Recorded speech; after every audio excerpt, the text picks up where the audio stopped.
Chapter 1 Ultimatum. Chapter text Severus Snape, potions master and teacher at Hogwarts, was on his way back to the school.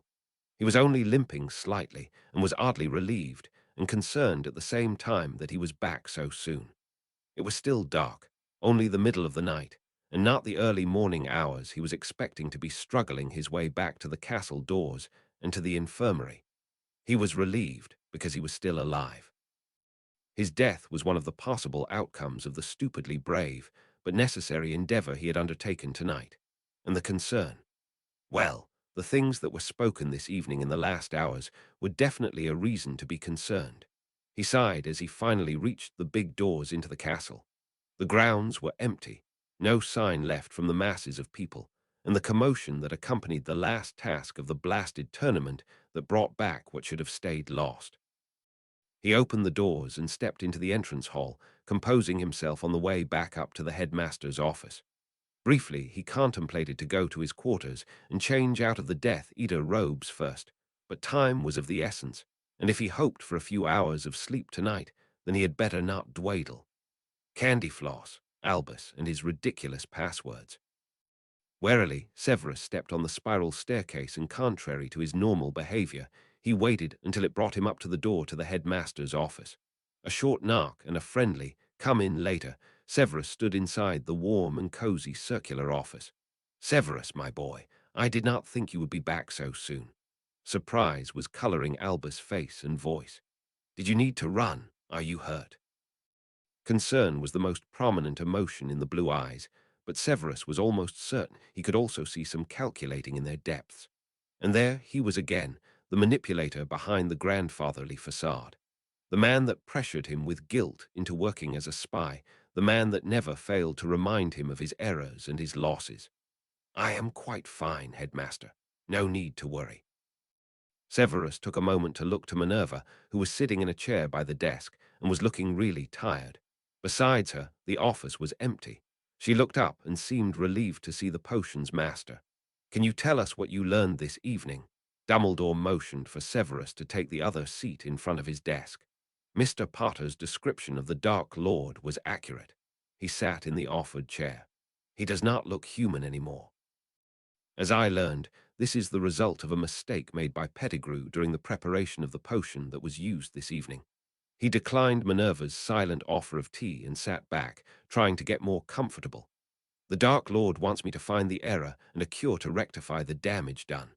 He told me to stay here till the end of term and stay with him after that. I was not told anything else. Nothing more." Albus seemed disappointed by this brief report. He did not speak of his plans. "You did not see any of the others. Where does he stay?" Before Severus could start to answer, Minerva rose from her chair. "I will go to bed. I can't help here, and we have to care for the students." She brushed her fingers over the shoulder of her younger colleague. "I'm glad that you are well." With that, she left the office, closing the door softly behind her. Severus breathed deeply. "I have seen none of the others. The Dark Lord did not speak of plans that did not concern me. He may have accepted my explanation, at least enough not to kill me on the spot, but I do not think that he trusts me completely at the moment." He pinched the bridge of his nose and rubbed his closed eyes. There was a headache forming. "We meet at Malfoy Manor, but I doubt that he will stay there. There were not many words spoken. It will take time to get his trust once more. I am glad that I could leave his presence alive." He sounded tired, almost as tired as he felt. "I will have to prepare for my stay away from the school. We will see if I will be able to gather worthwhile information in the next weeks. But now I will go down to my quarters and will try to sleep a little." He stood and nodded in the headmaster's direction, spun on his heel, and limped out of the door. The first thing Severus did down in his quarters was to get out of his Death Eater robes, tossing them carelessly over a chair. He sank down in his favorite chair opposite the fireplace, lighted a fire, and summoned one vial of a deep purple potion to his hand. He broke the wax seal and knocked the potion back. It tasted foul, but the tremors almost immediately lessened. Over the months, as the dark mark became darker and darker again, he had decided to stock up on doses of his anti-crucio draft. Now he was glad he had found the time to do so. He let his head sink back and closed his eyes. What should he do? There was an oath to protect Lily's child. There was Dumbledore and his guilt trips. There was a returned Dark Lord, whom he had not seen this sane in all the time he had known him. There were not many options, and there was even less time. He had told Albus only a fraction of what had transpired between the Dark Lord and himself in Lucius Manor. The Dark Lord said that he was almost certain that he had lost Severus' loyalty that night he killed Lily Potter. He understood the reasons of why his potions master stayed with Dumbledore and why it was so easy for him to get a trusted position with the Order of the Phoenix. Severus let his hand glide through his black hair. It seemed that the Dark Lord did suspect that he had been actively working for the light in the last war, that his loyalty was with the light and not the dark anymore. He did not tell Dumbledore that his spy had a date of expiry, that he had until the end of August to come to a decision. Go to the Dark Lord, take a potion that would render his occlumency useless, and then let the Dark Lord wander his mind, or stay away, declare that he was no longer loyal and be a hunted man. Neither of these options was one he would choose, but not to choose was impossible. He did not want to die, and both options would lead to his death, either because he would break his oath to protect Lily's child to the best of his abilities, or because he would be hunted as a traitor, like Karkaroff, the coward that ran. Maybe there was still hope, though. The Dark Lord only cast the Cruciatus curse once, and he had been talking very logical and clear. No grandstanding, no detours or mad jumps between topics. A declaration he intended to win Severus fully back, that he trusted him enough to brew a cure for him. Maybe there was hope that it was possible to go back to the dark, while still protecting that blasted Potter brat. Severus groaned, thinking on this more tonight would not help him. There was still a week of school, and he would have to prepare for his holidays. There was much to do, and he would not get all done that needed to be done if he denied himself the much-needed sleep. He got up and padded over the carpeted floor to his bedroom and the connected bathroom. A hot shower would do him good. Ooh, at the same time, in another part of the country, a white peacock was peacefully strutting through a beautiful garden, watched by the crimson eyes of the recently resurrected Dark Lord Voldemort. He held an empty potions vial in his hands, idly spinning it between his fingers. That was the second pain relief potion he had taken that night. Hopefully, he would not need to continue to take one every few hours. There was a knock on the door, and he spun around calling, "Come in," as he did so. The door opened, and Lucius stepped through, bowing deeply once he was inside the study. "Tell me, what is the reaction to Potter's report in the ministry?" Voldemort asked, and watched the current Lord Malfoy with interest. "Fudge is in denial. He will not believe that Potter is telling the truth. He told me what Dumbledore tried to make him do." The blonde lord's face morphed to a smirk. "To remove control over Azkaban from the Dementors, to send envoys to the Giants, tell everyone. He even told me that Snape showed his arm in his face, forcing him to step back." Lucius' face got cautious at that, but the nodding of his lord's head showed him that this was no news to him. "I do not think that there will be a problem from this side in the next time. They are all in severe denial, and as the saying goes, there is no one as blind as those that won't see." "How does he explain the death of this other boy, Diggory?" asked Voldemort, cautiously sitting down in the plush seat behind the desk and setting the empty vial down in front of him. "He claims that one of the monsters in the maze of the last task got to him." "What about Bartemius? Any word about him?" He was getting tired again. He needed to rest soon. But first, he had some questions to ask and tasks to give out. Lucius was standing, trembling slightly in front of his own desk, and tried to not show his pain, fear, and weariness. He left the castle right after Potter came back. He deemed it too dangerous to stay, too big a risk. He shuffled his feet. "I got a flu call from Benjamin Knott, saying that he arrived there a few minutes ago." "Very well." He closed his eyes for a moment. Just a few orders, and he could lie down until morning. "I want information about how many witches and wizards are currently living in Britain. Get me the expected size of next year's first-year class at Hogwarts. How many of the children will be from Muggle homes? How many married couples are there that are capable and likely to get more children in the next years? Every bit of information you can get on the status of our population." He waited for a nod before he continued, "Begin to research old laws, and all you can find about conditions to take up the mantle of Lord Slytherin. And if there could be a possible way for me to integrate myself with the law-abiding citizens of this fine country." Lucius seemed perplexed for a moment about his last comment and the sarcasm in the last words, but bowed again. Of course, my lord. Am I allowed to get help from one of the others? Yes, I want this information as soon and as fast as possible. Try to stay unnoticed. Voldemort stood once again. Call an elf to show me my rooms.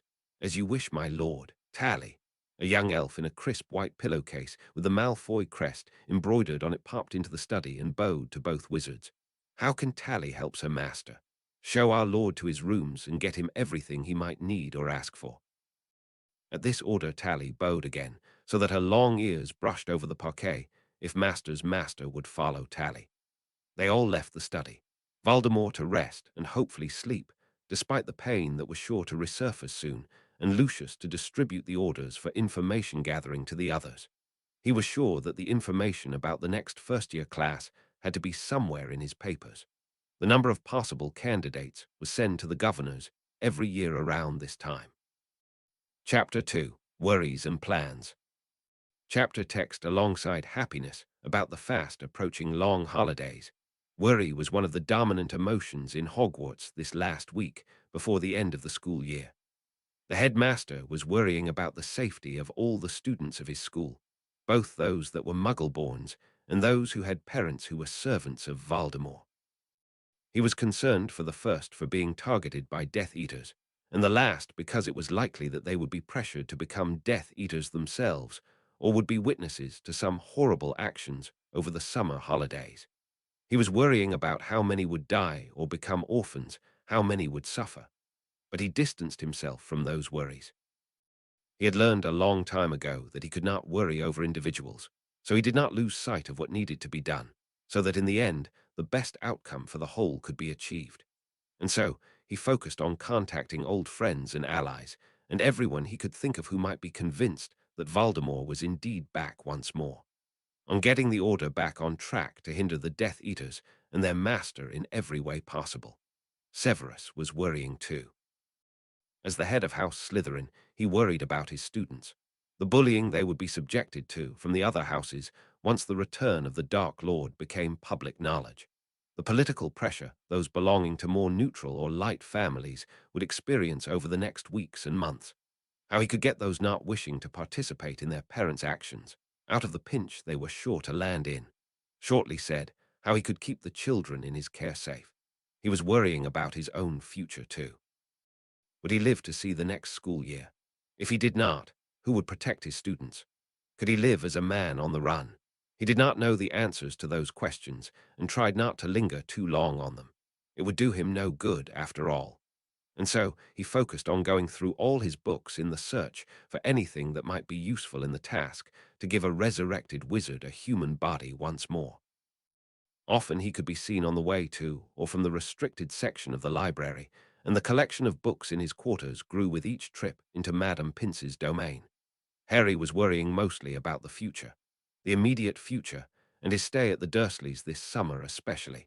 He thought that they probably would be more unpleasant than in previous years after the fiasco with the fireplace the last summer, and the memorable tongue toffee incident.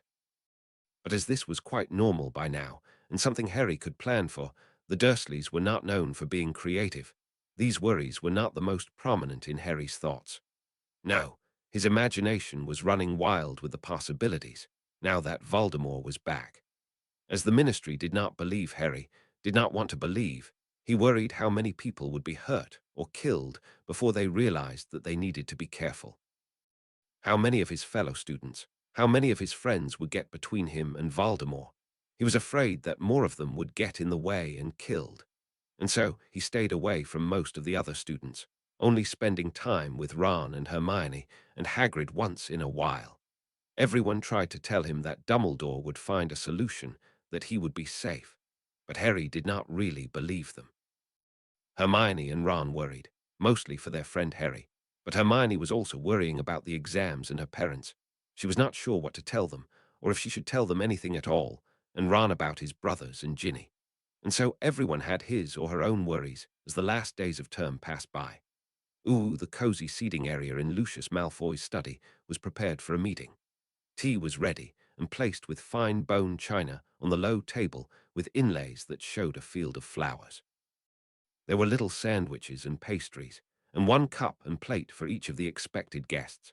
One of the chairs around the oval table had been transfigured into a more extravagant version. It had green silk cushions instead of the dark brown velvet ones, and was carved in a way that reminded of scales and snakes in places along the armrests. Narcissa was checking for a last time that all was perfect. She did not dare to risk angering the Dark Lord residing in their home so shortly before the school year ended and her only child would return for the summer holidays. She was rearranging the biscuits again as she heard the door to the study opening behind her. She turned and bowed low as she saw the Dark Lord entering the study, followed by her husband and some of the other Death Eaters. "Thank you, Narcissa," spoke the Dark Lord, nodding his head in her direction. "Do not let us keep you from preparing for Draco's return."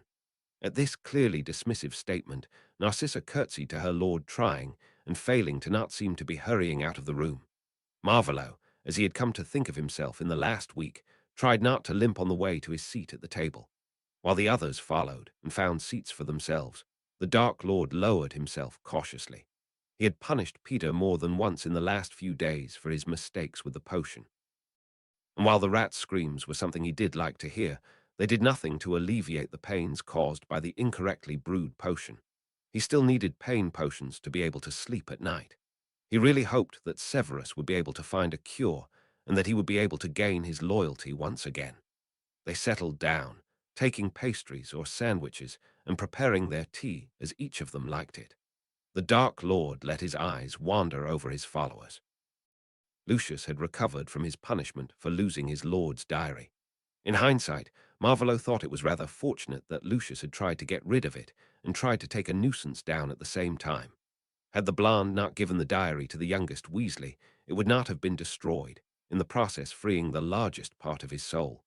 And without this, he might still be insane and bent on destruction, straying farther from his goals. Benjamin not, the only son of his. Maybe he should start calling those that had gone to school with him friends, old friend, took another pastry and tried to appear relaxed, even though he was quite tense. The same went for Avery, Macnair, and the older Lestrange. Well, maybe not him. As one of his friends, he was better at reading him and knowing that there was no real danger at the moment. Marvolo took a bite from a sandwich, and it was a very good one, and settled a little more into his chair. Setting the remaining portion of the sandwich down, he looked to Benjamin and Lucius. "What have you two found?" Lucius started talking, as Benjamin just took a sip from his cup. "We did indeed find an old law that could be beneficial in the current circumstances." He picked up a piece of parchment he had laid down on the table and reached across to hand it to his lord.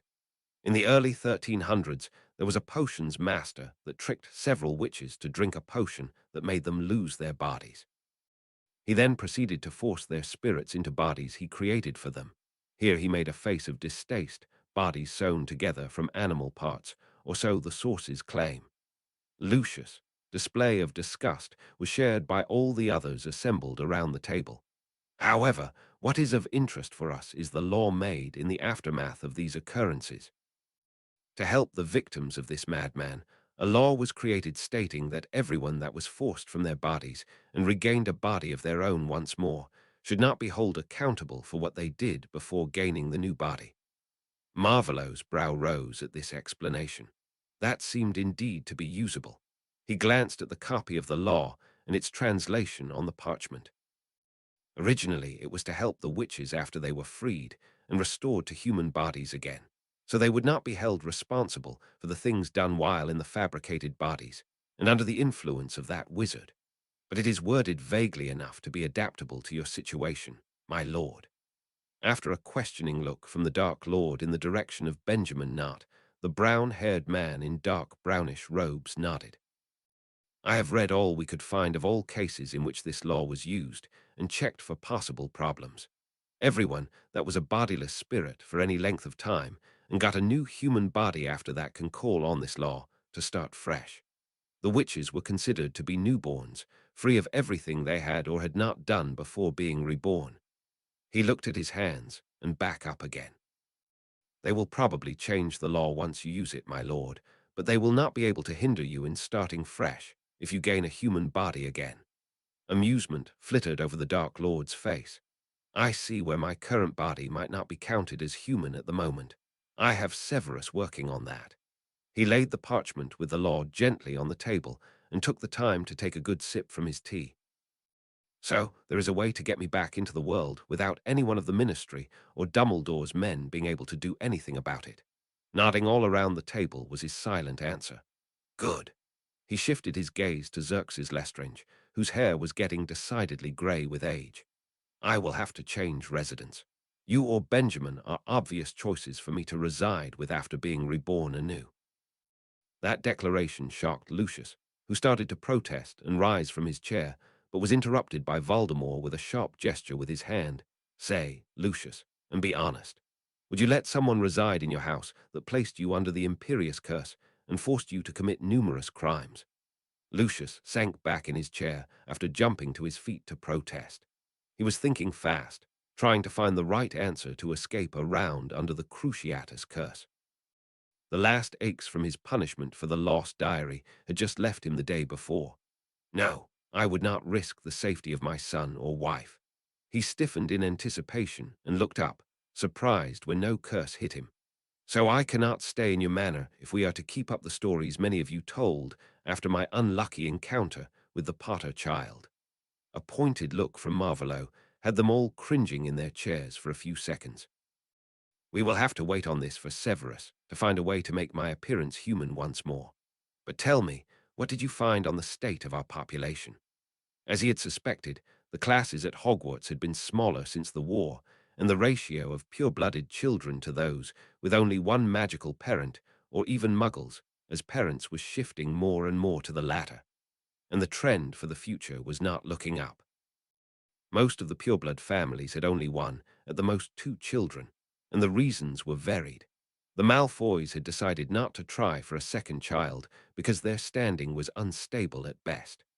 Benjamin not had only this one son because his wife died shortly after Theodore was born, and he did not want to search for another wife, if one suitable could even be found.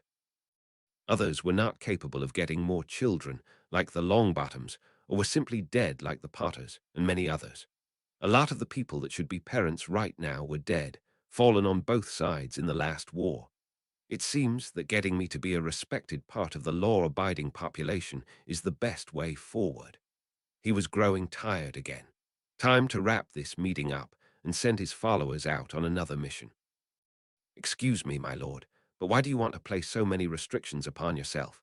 Why can't we continue as we were doing? Macnair seemed truly confused, and he had to be to question his lord in so blunt a way. The Dark Lord looked rather pensive for a moment, toying with his wand, and Macnair paled to an ashen color. It is quite simple. We cannot afford to lose any more witches and wizards. Another outright war, and we may succeed in removing ourselves from the face of Earth. Macnair gulped audibly and got white as a sheet at his lord's next words. If you think this to be a good plan, we can always start with you, Walden. That, of course, had not been Macnair's intention, and he hurriedly assured the Dark Lord that he knew best, and Macnair would never dare question him. The rest of the meeting was quite productive, and after a few more hours the Death Eaters left, each of them with a new mission. It seemed that, for once, Marvolo's plans were going to work out. Chapter 3. Transition. Chapter text followed by his trunk, Severus made his way up the short walk from the gates through the lush garden up to the front door of Knott House. It was a nice building, not as grand as Malfoy Manor, but of exquisite quality and homely-looking nonetheless. Yesterday the students had returned home for the summer, and as ordered, the potions master was on his way to his lord's side. He concentrated on his breathing to slow his heart, which wanted to beat frantically in worry and fear. Instead of concentrating on everything that could go wrong, the dark-haired and eyed wizard directed his thoughts to the prospect of searching for a cure. Finding the error that had caused the ancient potion to have the effect it had, and searching for an antidote, promised to be an exciting and rewarding task. Work like this was what he had hoped for as he had studied for his mastery. On reaching the door, he took the intricate knocker, fashioned in the form of a merperson, and made his presence known with 3 sharp knocks on the door. Only seconds later, the door of dark wood swung inwards, and a small elf, clad in a tunic made out of 2 tea towels knotted on its shoulders, peered out and then bowed to the man in front of the door. "You is expected. Potions master, sir. Please come in and follow Toppy." He did as asked and stepped through the door into the well-lit and cheerful-coloured hall. House Knot was not as one would envision the hiding place of a dark lord, but as Benjamin was a rather romantic man, he had kept everything exactly as his late wife had decorated the house and its rooms, and she had been a cheerful person, loving bright colours and harmony in her surroundings. Severus followed the elf along a hallway to the back of the house, to the more private rooms. She opened the last door on the left, bowed to the potions master, and motioned him inside. "This is to Bess your potions lab," Master's master said. "Toppy shall take your things to your room." The elf looked questioning at the still floating trunk, obviously thinking that his clothes were within it. And in a way, she was right. Severus sat the trunk gently down just inside the room before looking around properly. Opening the trunk, he took a small satchel from atop the many books and scrolls inside and handed it to the waiting elf. It bowed and vanished, giving the curious wizard the opportunity to study his working place for the next while. It had been a small sitting room, once upon a time. The furniture had been replaced with work tables which had granite tops, shelves filled with jars both of glass and clay, and by the look of them, crystal as well. There had been a ventilation system installed, and one rack held cauldrons of different sizes and materials. He even spotted a small golden cauldron, and one that was seemingly made from a grey stone. As he got nearer to the shelves with ingredients, he felt a ward around them, probably to make sure any mishaps in the middle of the room would not cause the jars to break or fall and make the mess even worse. There was a small window with some dark curtains, so that he would have access to sunlight if he wished, but could make the room pitch black if needed. After the short round around the room, where he noted satisfied that all commonly used ingredients and many rare ones were present, he stepped up to the work table that had some parchment and assorted other things sitting on top. He sat down on the high stool by the table and looked at the neatly arranged objects. The parchment held the recipe to a very complicated potion with a lengthy brewing process, written in a neat, flowing cursive that was easy to read, and that Severus had not seen before. He set the parchment down again and picked up one of the vials to take a closer look. It had a label reading potion remnants in the same script as the recipe, and was filled with some cloudy, milky blue potion that seemed to be of a watery consistency. Then there was a scroll with the same recipe in Latin, but with some notes as if someone had written down observations during preparing and using it. The last object was a leather-bound book filled with lines that did not resemble any writing Severus would recognize. It looked more like pages filled with aimless squiggles as from someone idly doodling in class. But the leather felt ancient, and so he set it aside with great care. Then he got parchment, ink, and quill and started reading the translation. Ooh, this was how the Dark Lord found his potions master not an hour later, reading the translation he had written down and surrounded by books he was referring to now and then. Not wanting to rip him from his thoughts, Marvolo set the small pensive and the box he had floating beside him gently down on the other end of the table. It did seem that his wayward follower was at least dedicated to his chosen art, if not to him. A few moments later, Severus looked up to search for another book. As his gaze landed on his lord, he startled and was about to jump up from his seat when said Dark Lord motioned for him to stay seated and conjured himself another stool to sit on. As the snake-like man sat on the stool of dark wood, the dark-haired wizard lowered himself on his seat again, trying to hide his nervousness at sitting in his lord's presence. "I see you already have started, Severus." The potions master nodded. "I am pleased that you are so eager to find a solution to this riddle." A frail-looking, pale hand gestured to the small stone bowl inscribed with runes and the box of red gleaming wood beside it. "I have brought you a pensive and all of Wormtail's memories from his brewing this potion. I tried to let him write down what he had done, but it was useless chicken scratch. The vials are labeled and in chronological order. If you find something missing, I gladly will obtain it for you." A cold shiver ran down Severus' back due to the cruel smile on the noseless face. "That goes for everything you might need. Other ingredients, books or scripts, information, help. Whatever it is, name it and you will get it. I tire of looking like this," he said with scorn and waving a hand in front of himself. Severus tried to calm his rapidly beating heart. He still was afraid and undecided what to do once the ultimatum would run out at the end of August.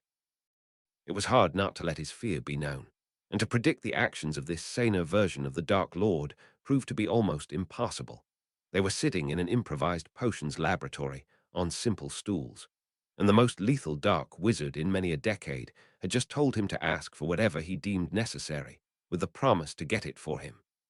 At the moment, my lord, Severus cleared his throat to get rid of the squeaky undertone, I am mostly in need of information. Am I right to assume that these, he pointed to the vials, standing a little aside, are the remnants of the potion used to get you back? A short nod of the bald head was his only answer, so he continued, the translation you provided, my lord, is very detailed, and Pettigrew's memories will be most useful, but I still am not sure what all the effects of his errors are. He gulped and had difficulties even looking in the direction of Voldemort, afraid he would get cursed for even thinking about asking so intrusive questions. Other as your outer appearance, what other adverse effects did your resurrection have? His heart started to beat faster again as the Dark Lord's eyes narrowed dangerously. But the eyes went back to normal as the Dark Lord spoke softly. Adverse effects. Yes, there are a few. I take 2 pain relief potions most days and dreamless sleep for 2 nights out of 5. Muscles and bones ache most of the time, and I require more rest than I would like. There is not one hair left on my body, replaced with scales, it would seem. He was thoughtful and stared directly at Snape, capturing his gaze. I have not run a diagnostic on myself, so I am not able to tell what might be wrong with my internal organs. Severus at first was not sure, but as the man on the opposite side of the table just looked at him and raised a hairless brow, he guessed that he was to cast a diagnostic spell on him to get the information he required. So he stood and walked around the table, getting his wand from its holster. His knees tried to tremble as he got so near to the man he was spying on, but he refused to let this affect him. As the Dark Lord left a few minutes later, Severus took deep, even breaths to calm down, and started to organize all the information he had. Time to start with the task he was very much looking forward to, deciphering an ancient and obscure potion and finding out what that idiot of a wizard had done wrong. Shoving back the worry and fear into the dark depths of his mind, he turned to the pensive and got to work. Hoping that he could keep up with the happenings in the wizarding world, Harry had taken out a subscription to the Daily Prophet shortly before the last day of school. Now he was standing just inside his window, waiting for the owl to bring the newspaper in the early morning light. Little Winging was still sleeping, and the gangly teen could hear the snoring of his quite massive uncle just a few doors from his room. The ordinary brown delivery owl came to his window before the sun could shine over the roof of the house on the opposite side of the street. Harry paid the 5 nuts for his newspaper and let himself fall on his bed to read it. After a few glances over the front page, Harry threw the paper frustrated against the wall. Another day without news about Voldemort. He did not bother to check the rest of the pages, because the only news he was interested in would surely make the front page.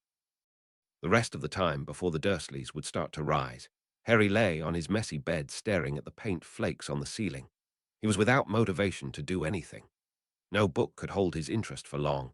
He had not started on his homework, even though the Dursleys had let him keep his trunk and school books. And in this motivation-less state, he switched between phases of unrest, pacing his room or roaming through the streets, and apathy just lying on his bed and staring at nothing. Apart from his odd moods, this summer was nicer than all before. Dudley's diet had come to an end, and there were normal meals again, even if Harry mostly had no appetite. Most of the time he was left alone, just a few chores now and then, usually weeding in the garden, cooking, and cleaning. As he got up to prepare breakfast, the sounds from his family rising now being heard, Harry suddenly was struck with an idea. If the Daily Prophet did not bring any news, likely because Fudge was still trying to deny Voldemort's return, then maybe there could be something interesting on the Muggle news. When Sirius had broken out of Azkaban, there had been something about him on the news his relatives watched each evening. Something as big as attacks from Death Eaters on Muggles. Surely that would be reported, probably as some freak accident or a natural disaster, but he would know what it truly meant. Yes, That was the way to go. He would follow the news on television and try to get informations that way. Unhelpful letters from Ron and Hermione, and useless newspaper be damned. He would not accept to be totally cut off from his own world. Uwu, at the same time in London, a man with long white hair and beard walked his big black dog down a street with old houses. This neighborhood had once been much better than now, old townhouses with ornaments lined a little square with something resembling a miniature garden in the middle. But now the houses were dirty and in dire need of new paint. Some windows were broken, and the small front gardens were overgrown with weeds. Both dog and man strode purposefully to the place where the houses 11 and 13 met. The residents of Grimmauld Place had long ago stopped trying to comprehend why the numbering of the houses was off. It was the way it was, and only confused a new postman or postwoman now and again. Had one of the occupants of the surrounding houses looked out of the window this early in the morning, they might have noticed the old man and his dog vanishing just as they reached the houses. But as it was much too early on a weekend, no one witnessed this vanishing act. A door, not opened in many years, now creaked on its hinges, and two men stepped over the threshold into a grimy, dusty, and dark hall. Could be the old elf died a few years ago. It certainly looks and smells like it. The dark-haired and gaunt wizard in old patched clothes that were too wide for him said while looking around in disgust, "I did not think I would ever set foot in this house again." As they moved deeper into the hall, they came across an umbrella stand that looked very much like it was made out of a troll's leg, and some ornaments on the walls that looked as if they had belonged to some animal or other living thing before they had got here. Well, Sirius, my boy, given the rather paranoid nature of your late parents, this place is practically pre. The white-haired man in bright turquoise clothing was cut short by some shrill screeching from further down the hall. "How dare you come back here, you unworthy traitor of a son?" Sirius was frantically looking around, thinking his mother had died years ago, and confused as to how he could hear her usual charming self making herself known. He did not need to search long, as the constant stream of insults in his mother's voice led him directly to an ugly painting of her, hung on the wall nearest to the staircase to the upper floors, framed by some moth-eaten curtains. He did not try to reason with her. It had never worked when she was alive, and he had no reason to believe that death would have changed her, and simply cast a stunning spell at her. Immediately it was quiet again. "Why don't we go to the kitchen?" Dumbledore suggested, and nodding, Sirius led the way. Once out of the hall and into an equally dingy and dirty kitchen, the headmaster of Hogwarts spoke again. "The house needs a thorough cleaning." He looked after a rat that scurried away and vanished behind one of the cupboards, but it is big enough to house a few of the Order members, even all of them if need be. And with the security already in place, we will find nowhere else as suited to our needs, I am afraid. Sirius rolled his eyes at seeing the headmaster's eyes twinkle merrily. "Yeah, and once we have cast the Fidelius with you as secret keeper, it will be even more secure. But I really do not look forward to being locked in here without hope of helping in any substantial way." He briefly considered if it was worth a try and brought up a topic Albus had deflected more than once in the past. "Why don't you try to get me a trial? You know there wasn't one the first time I was captured and thrown into Azkaban. You know that a questioning under Veritaserum would prove my innocence. I could help more and be there for Harry." Seeing that Albus was about to interrupt him, he rushed the last sentence out. "And you are chief warlock of the Wisengamot." If possible, the twinkle in the headmaster's eyes intensified, and he smiled benevolently at the little rant. "I fear, my boy," he sighed, and morphed his face into a sad expression, "that I will not be for much longer. Fudge will not believe me, and paints me as a balmy old idiot. The only reason I'm still in this position is, or so I guess, that they cannot agree on a new chief warlock." Sirius growled in frustration.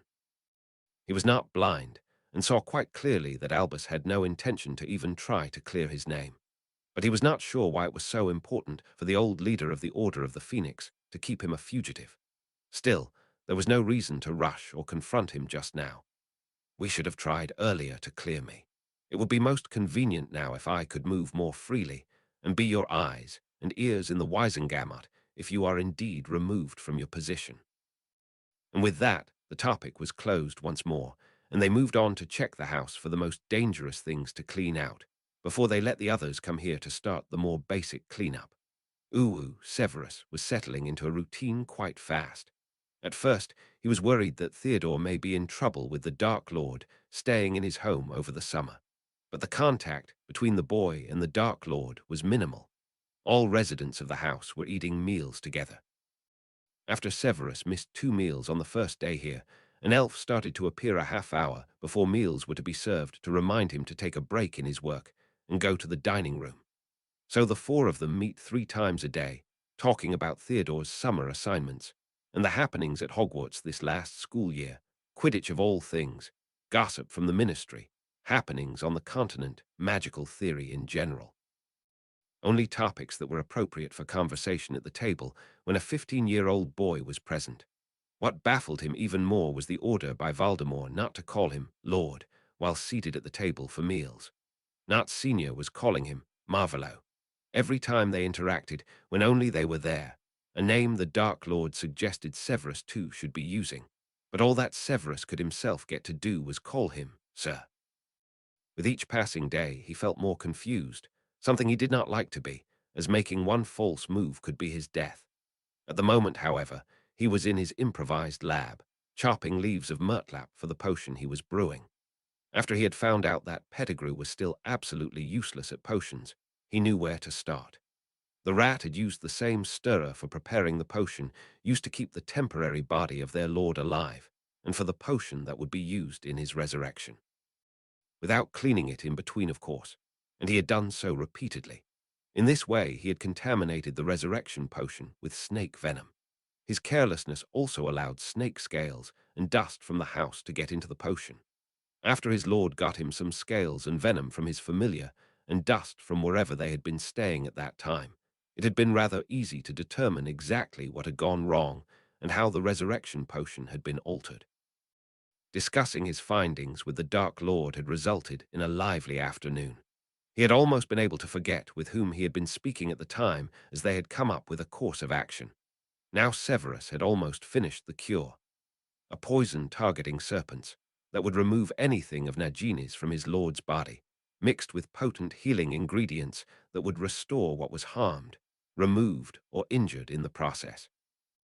He stirred counterclockwise, counting under his breath, while the potion in the iron cauldron changed its color in stages from a vibrant green to a blue so dark it could have been mistaken for black. Lifting the stirrer out and cleaning it with a soft cloth, he would never leave equipment dirty like idiots tended to do. He extinguished the flames under the cauldron and moved it to the side to let it cool.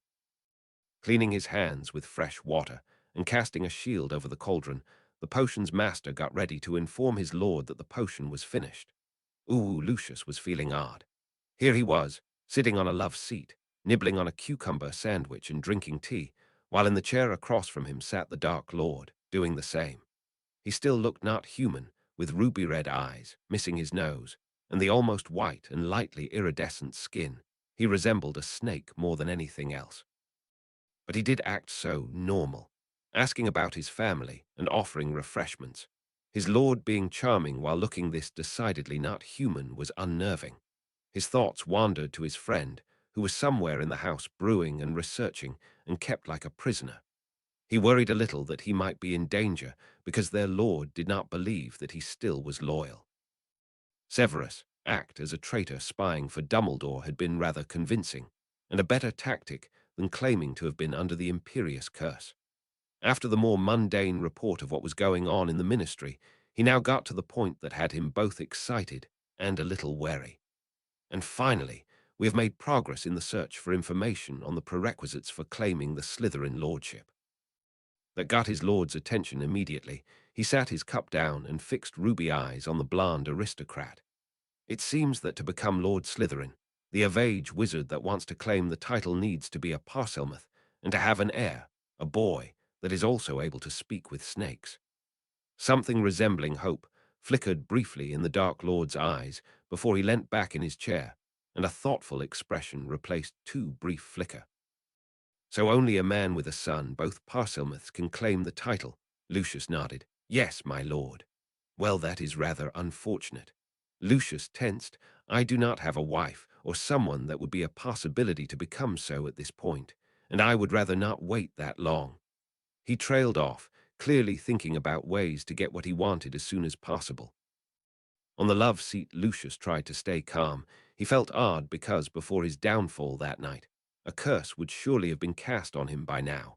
It was a little unsettling that his lord's behavior was so different than what he had came to expect.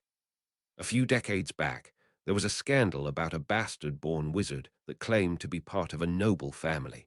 Of course, all members of this family protested the claim. If I remember correctly, a Wisengamot hearing was called, and the claim confirmed. He had the traits of the family that were found in no other. Look it.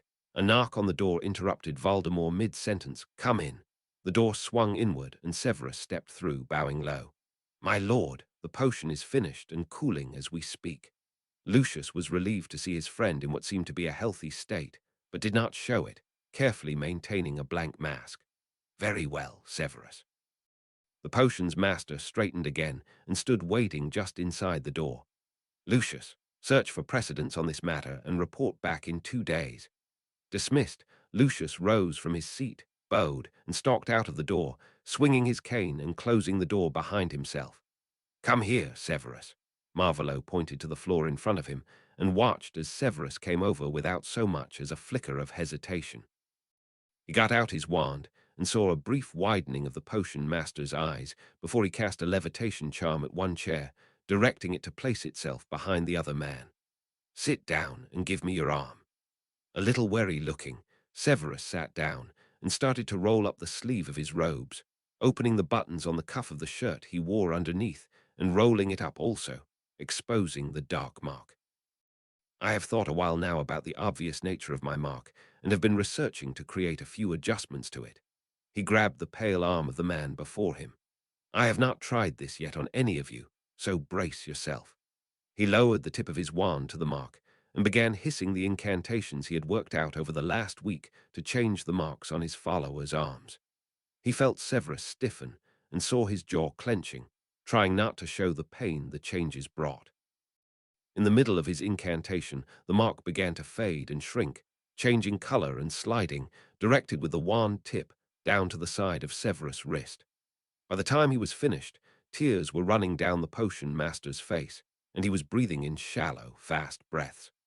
Relax a moment, Marvolo said, gently laying the arm down, stepping back and taking one of the pain potions out of the desk drawer. Take this, he said kindly, holding the vial for Snape to take, who did so with a shaking hand. You can still use the mark as you did before to call me. It will show itself clear enough if you wish to see it. Furthermore, I changed it to announce a call differently. That got a surprised look from the still shaken man. The Dark Lord smiled a little evilly. I would not want to kill you by accident when you jump from pain while brewing, would I? Now it will get hot gradually, giving you enough warning not to blow yourself up.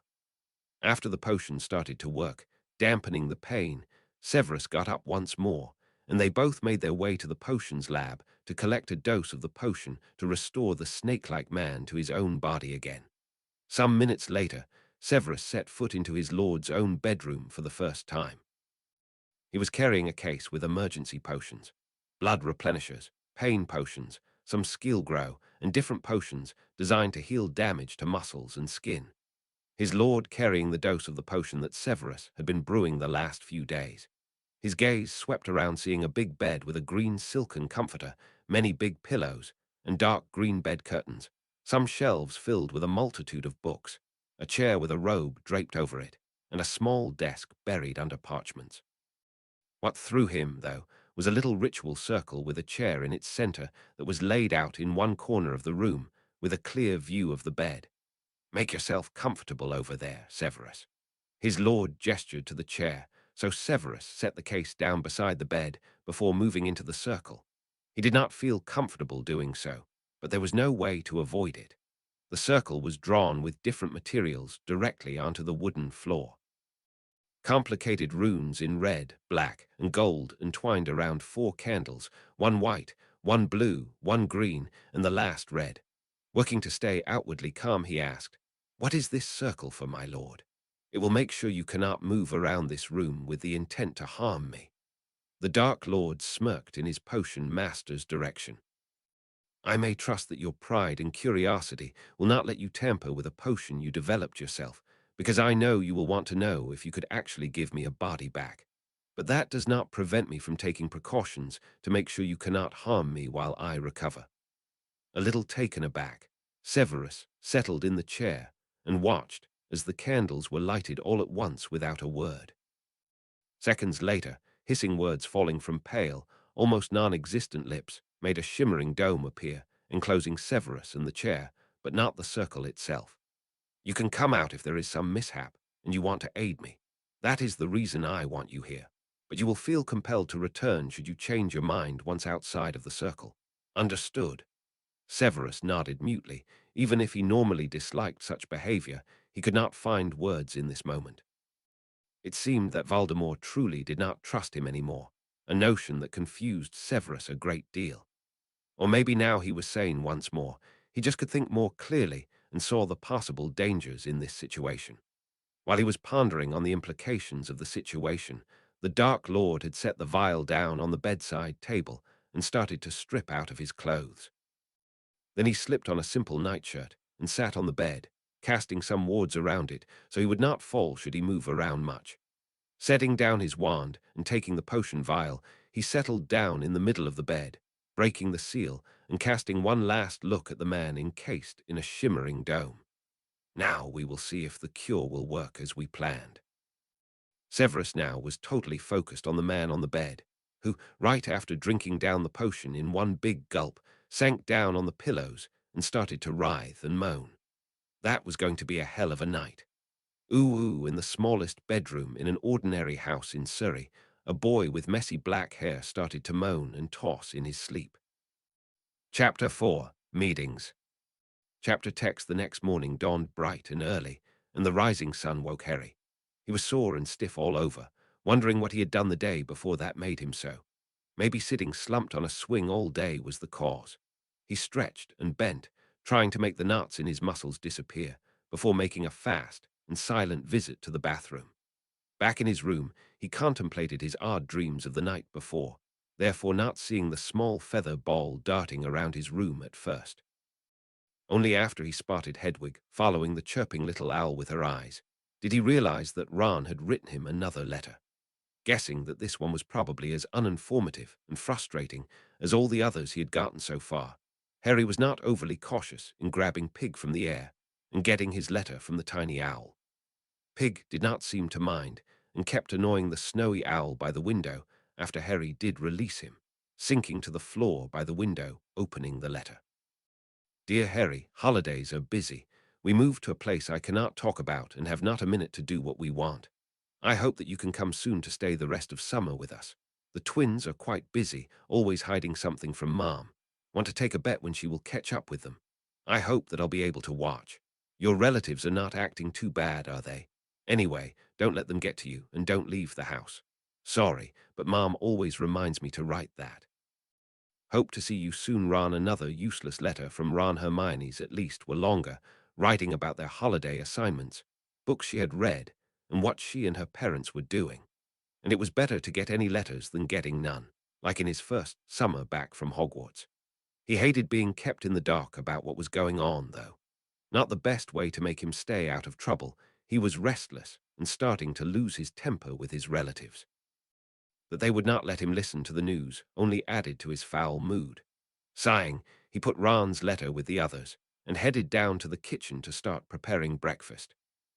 Severus was rubbing his temples and resting in his chair inside the circle. It had been a hell of a night. More than once he had left the circle to give his lord one of the potions prepared for the possibility that they would be needed. Almost all of them were gone now. He felt quite a bit of pride as he sat there, looking at the result of his research and brewing. On the bed, under the comforter, lay the Dark Lord sleeping peacefully after a long, agonizing night. He had hair again, falling in soft waves to his shoulders and framing a pale, but no longer white face with its nice, rich brown color. The face showed aristocratic lines, now that there was a nose again, and the brows were once more in existence. He looked more healthy all over, with a pale but no longer white complexion and a little more muscles on the still thin frame. Severus was not quite sure why he had left the circle to help, as it had become obvious that the healing part of the potion was not potent enough to counteract the poison that was destroying every part that was more snake than human. No one else would have come in time to help, and the Dark Lord would have been stopped once again. Was it that he thought it quite possible that the circle would hold him captive, even if the one that had set it up had died? Or was it that he wished to be trusted once more, now that his lord was thinking with a clear head? The potion's master was full of conflicting wishes. There were so many potions banned as dark just because they used human blood, many of which were useful healing potions that had no light counterparts. There was so much magic that could help them stay safe from muggles, forbidden because the process of casting them required rituals that were similar to some dark ones. He did agree that those bans needed to be lifted, but the methods used to achieve this in the last war, those he could not accept. Muggle-born wizards and witches surely were a problem, eroding the culture of the wizarding world, but killing them all would just lead to more inbreeding, something that would lead to more squibs. At least that was his theory. But now everything was changing in front of his very own eyes. If not for his vow to protect Harry Potter, he really might be tempted to join the Dark Lord fully once more. But who was he trying to fool? The vow was there, and 2 weeks of different behavior on his lord's part were no guarantee that his methods really would change enough for him to be able to support his lord's plans without hesitation again. Severus, a slightly hoarse voice asked from the bed. Severus stood. Yes, my lord. Voldemort rose slowly up and positioned himself against the headboard. Looking at his hands, he spoke. It seems that the potion did work. Did I dream that you came to my aid sometime in the night? You did not dream, my lord. It became necessary to administer some blood replenisher and additional healing potions during the night. The man on the bed nodded, carding his hands through his full, wavy hair. I think showers for the both of us are in order. He waved a hand in the direction of Severus, extinguishing the flames of the candles that had burned down almost by half, dispelling the shimmering dome. See you at breakfast, Severus. Understanding he was dismissed, Severus bowed and left for his own rooms to shower and change into some fresh robes. Lord Lucius Malfoy strode purposefully through the entrance hall of the Ministry of Magic on his way to the chambers of the Wisengamot. Today was their monthly meeting, and he was looking forward to the things they would accomplish today.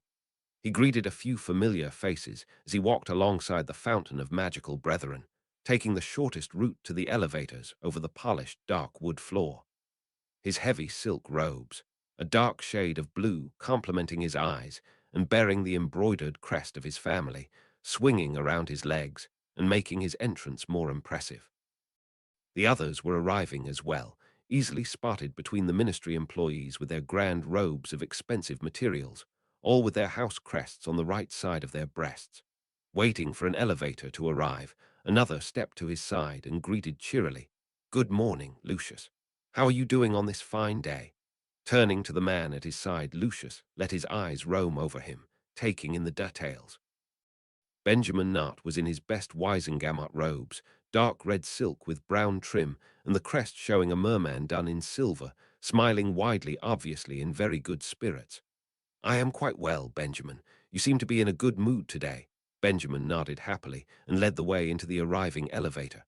"I trust your house guests are fine." "Yes, they are," the dark-haired wizard nodded. "They completed a potions experiment last night and did not get much sleep. So they went to rest some more right after breakfast." He smiled again, and Lucius wondered how life must be at Nott House with their lord staying there. It seemed to be much more bearable than he would have thought. Once more he chastised himself for his ill choice of cover story that now made it impossible for him to be host to his lord. They changed topic after that, talking about the garden party Narcissa was planning for later in July. Together, they walked into the oval-shaped chamber of the Wisengamot. The room was arranged in terraces. On ground level there were the seats of the most ancient and noble houses, some of them, like the Slytherin seat, empty for hundreds of years. On the next terrace there were the seats of the noble houses. After that followed the seats of the houses. The seats were benches made of a variety of materials, from alabaster and other stones to different colored woods and metals. all carved with the plants and animals belonging to the crests of the house in question. An empty seat always meant that there was still family left that could claim the seat. Most of the time, those that could claim the title were not aware of the fact, so seats on this level often stayed empty once an heir did not claim. Among the empty seats, there were those of Slytherin, Gryffindor, and Hufflepuff, as well as Black. Lucius knew that the seat of Slytherin would not stay empty much longer, and he hoped that Draco or one of his sons would claim the Black seat in a few years. The seat of the Potter family was on the level of the noble houses, just as his own was. In front of the bench stood a small and insignificant stool, used by the regent who was casting votes for House Potter until the current heir could claim the lordship. As this position was filled by Dumbledore, who also was chief warlock, the stool was always empty as well. Lucius reached his bench, greeting some of the others as he went past them, and sat down on the marble seat held up by peacocks, which were as white as the albino ones at home. He saw that Augusta Longbottom had brought her grandson, who was sitting beside her on the cherry wood bench carved with vines and blossoms. It was quite common for the heir or heiress to accompany the current lord or lady to learn how things were done. For this purpose, the benches were big enough for two to sit on. Last members of the Wisengamot drifted into the chamber and started to find their seats. Clerks settled themselves at the long, narrow table down the middle of the oval, Dumbledore, as current chief warlock, sitting down right between the minister and Madame Bones on the slightly raised dais just inside the doors. The meeting was called to order with a few bangs sent from the assistant's wand. Dumbledore started to call out the order of business and came to the point calling for anyone to add to the agenda. Most were silent, but Fudge rose to his feet. I have a point to bring forward. The floor goes to the minister. Dumbledore acknowledged, looking only mildly interested, but Lucius noted that the infernal twinkling in his eyes was missing. I call for a vote of no confidence on the current chief warlock, Albus Percival Wulfric Brian Dumbledore, on the grounds that he is telling stories about a certain Dark Lord being back without providing proof, and therefore spreading panic throughout our community. Now Dumbledore could no longer hold the grave face under his mask, and asked almost without emotion, "A vote for no confidence needs at least 3 supporters to go through. Who supports the minister's call for a vote?" Funny enough, Lucius did not need to stand himself, as several others, from light families no less, stood and declared to support the call for a vote. All went rather quickly after that. The vote was called, and the members of the Wisengamot removed the old headmaster from his position as chief warlock. Only a few voted for him to stay, among them Lady Longbottom and Lord Vance. The next part was what had caused the most work beforehand, the election of the new chief warlock. It had taken quite some time to find someone who had enough supporters throughout the chamber to win the vote. In the last days, Lucius had had so many meetings over meals, most days more than one tea, each with different people, to further this, getting rid of Dumbledore in at least one crucial place. In the end, they could agree on Lord Abbot, who was known to be a stickler for the rules. Originally, Lucius had not been happy with the choice. Bribery would be impossible and much more dangerous with him in charge. But now, as their plans were relying so heavily on old laws being interpreted exactly as they had been intended in the first place, with Abbot as chief warlock, their chances improved considerably. Lucius watched as the meeting came to an end, people standing up and forming circles speaking with each other, discussing the new development and the meeting to be held in 2 weeks' time, as the rest of the agenda had been moved. The new chief warlock needed time to get everything in order. "Look at the old fool," smirked Benjamin, coming over from his seat. "If he continues the way he has, in a short while he will be a permanent guest of Janus Thicky." They both smirked at that and turned to leave. Uwu, as he had expected, Lucius was home for lunch. His lovely wife, clad in a dark blue sun dress and pastel blue robes, greeted him in the flu room with an embrace and a kiss. "You are back early," she said, stepping back again. "I guess all went well." "Yes, all went well. Benjamin told me that last night the potion was ready and did what it was designed for." Hope blossomed on the blonde lady's face, and they both started to walk in the direction of the family dining room they used when Draco was home from school. "Is our lord?"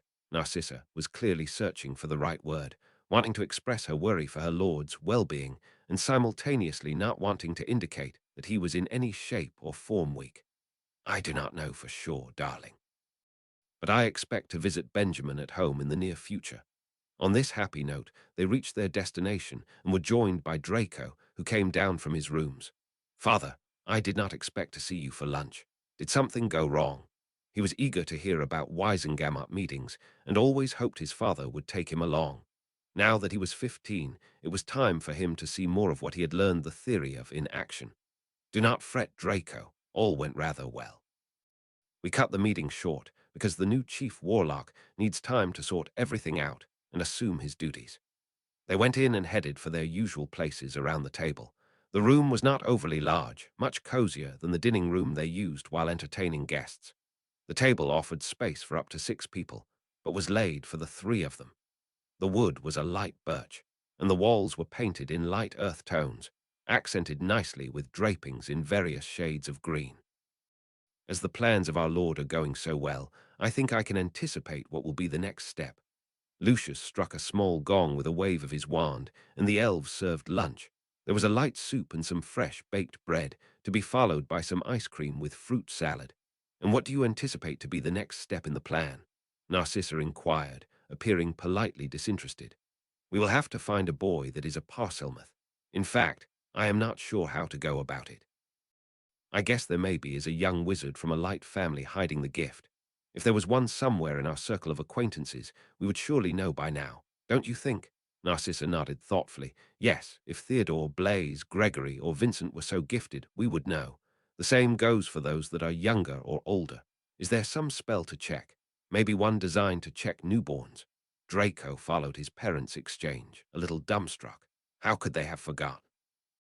He tried to catch their attention and finally resorted to clearing his throat, earning himself a glare from his father.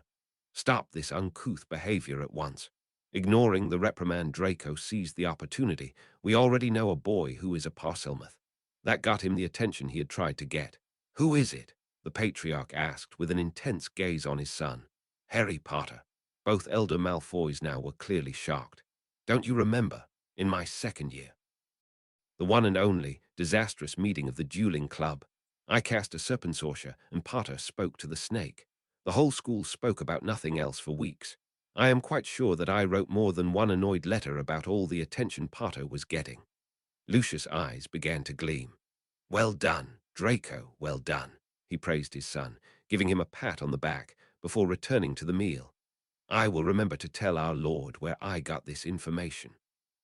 Smiling proudly, Draco stayed quiet for the rest of the meal, listening to his father recounting the events of today's Weisengamot meeting. Lord Voldemort stood on a small improvised dais in the biggest parlor of Nut House. There would be barely enough room for all of his Death Eaters, even though they had removed all the furniture beforehand. He was feeling a little nostalgic. Severus and Benjamin already stood, clothed in dark robes and white masks, in the room waiting for the others to arrive. He had called them all, the first time after his resurrection, that they all were going to be in one place. Sure, the young Lestrange brothers would be unable to come, as would Bellatrix. Karkaroff surely would not dare to show up. He needed to think of something he could do about the traitor without jeopardizing his new plans. It just would not do to leave him unpunished. Maybe he could ruin him publicly and let it look like suicide. Thinking about traitors, his gaze wandered to Severus. He was clearly conflicted, not a lost cause yet, and if he could win him back, he would have once more a spy in the enemy's camp. Maybe he could find more opportunities to show his potions master what had changed now that he had most of his soul back. After a few minutes, the others started to arrive. All behind their masks, and coming forward to bow to him, he could see their eyes and judge their reactions to his new looks. He almost looked like his younger self again. He had cut his hair a little so it did not quite reach his shoulders. No longer painfully thin and constantly freezing, he had opted for some lighter robes that flowed with every step he took. He looked a little over 30. For being way beyond 60, that was not half bad. The only notable difference that could not be attributed to aging was the color of his eyes. They had stayed a rich burgundy and ruby red. In fact, he had spent quite some time sitting in front of a mirror, trying and failing to count and name all the shades of red present in his irises. He liked them the way they were, and he had not yet decided if he would glamour them or not once he was out in public again. As all those he expected to show up had arrived, he started to speak. As you all have seen, the first step in my plans was successfully completed, and the next steps are being prepared. Today Albus Dumbledore lost his position as Chief Warlock. This announcement was met with a cheer, and tomorrow will carry us all a step further towards our goals. He scanned the crowd for the one he needed now, and we begin by punishing incompetence. Incarcerous, thin, flexible ropes wound around Pettigrew, binding him. With a squeak, he lost his balance and fell, face first, on the ground. 2 additional fast spells later, and he was unable to transform and flee as a rat, and was silenced as well. Continuous squeaks and pleading would only distract them.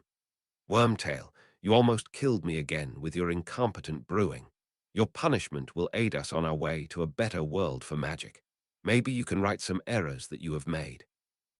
A cruel smile flittered over his face, Nagini slithering over to the rat and circling him where he lay on the floor, all but ignored by those that stood surrounding him. May I eat him, master? Nagini hissed, tasting the air above the bound man. You may not, my lovely. Sadly, he is needed still. He smiled fondly at his familiar. We will find you something that is better tasting. He hissed in reply and left her to play. Voldemort waved to one of the men, standing a little to the back of the crowd, and sat down on his throne-like chair. Now to the boring and most necessary part of the meeting, the reports. First, there were reports given on the state of the economy, the population and its development, individual witches and wizards that had been approached to see if they would be willing to contribute, happenings in different departments in the ministry, and some more little matters. Finally, Lucius stepped forward, once again retelling the happenings from the meeting of the Wisengamot in the morning, the reactions of the lords and ladies to the events being the most important part. After that, he started to give out more tasks, mostly research, some law designing and information gathering. Some of the rougher Death Eaters he sent to find Karkaroff and investigate him, with focus on information that could be the traitor's public downfall. Benjamin. The cold man stepped forward and bowed. I trust all is ready for the meeting tomorrow. The stocky man bowed again. Yes, my lord, my request was granted earlier today. At a nod from his lord, he stepped back again. And now for the last part, the part that was crucial to his plans and solely dependent on sheer luck. There was always still the other option that would take so much longer, so try this one first. I want you all to look out and discreetly search for an underage wizard who is able to speak with snakes. If he was born on British soil, that would be ideal, but I guess I cannot be picky, seeing that my gift is not a common one. That was the moment Lucius had been waiting for. He stepped forward out of the crowd directly before the raised dais, bowing once more. My lord, I believe that there is no need for a search. My son Draco reminded me at lunch today that there is currently a known Parselmouth attending Hogwarts. If possible, the room was now even more silent than mere moments before, the people present not daring to breathe. There is. A dark brow rose towards the new wavy brown hairline. Yes, my lord. Over 2 years ago, there was an attempt to create a dueling club at Hogwarts, during which Harry Potter ordered a snake not to attack a student. He spoke in Parseltongue in front of most of the school. An evil smirk developed on the Dark Lord's face, sending cold shivers over his followers' backs. Fate did have humor, she really did. Uwu Marvolo was on his way down to breakfast, wearing robes borrowed from Benjamin. After all, he wanted to portray the confused, recently resurrected wizard staying with the son of an old school friend. He had some spring in his step. All his plans were going reasonably well. At the meeting yesterday evening, he had changed the mark on all of his followers as he had for Severus. He had been overly arrogant to mark those that were his so obviously. The solution now was much better. The other task he had completed the previous evening was to alter Wormtail's memories. The rat now remembered that he had made all the decisions himself, how to get the blood for the ritual, where to stay, and to kill Bartemius Crouch Sr. and the Muggle. Another small piece of the story he was about to tell. He felt surprisingly energized after an evening of so much strenuous magic. Had he tried this much new marking on one evening, before he had lost his old body, he might have had a headache by now. Losing most of one's soul seemed to affect the magical endurance. Who would have thought? Ooh-oh, they all met at the table, and as usual this early in the morning, not much was said. The Daily Prophet was split between them. Theodore got the sports pages first, those with scores from Quidditch matches, broom race results, and reports from dueling competitions.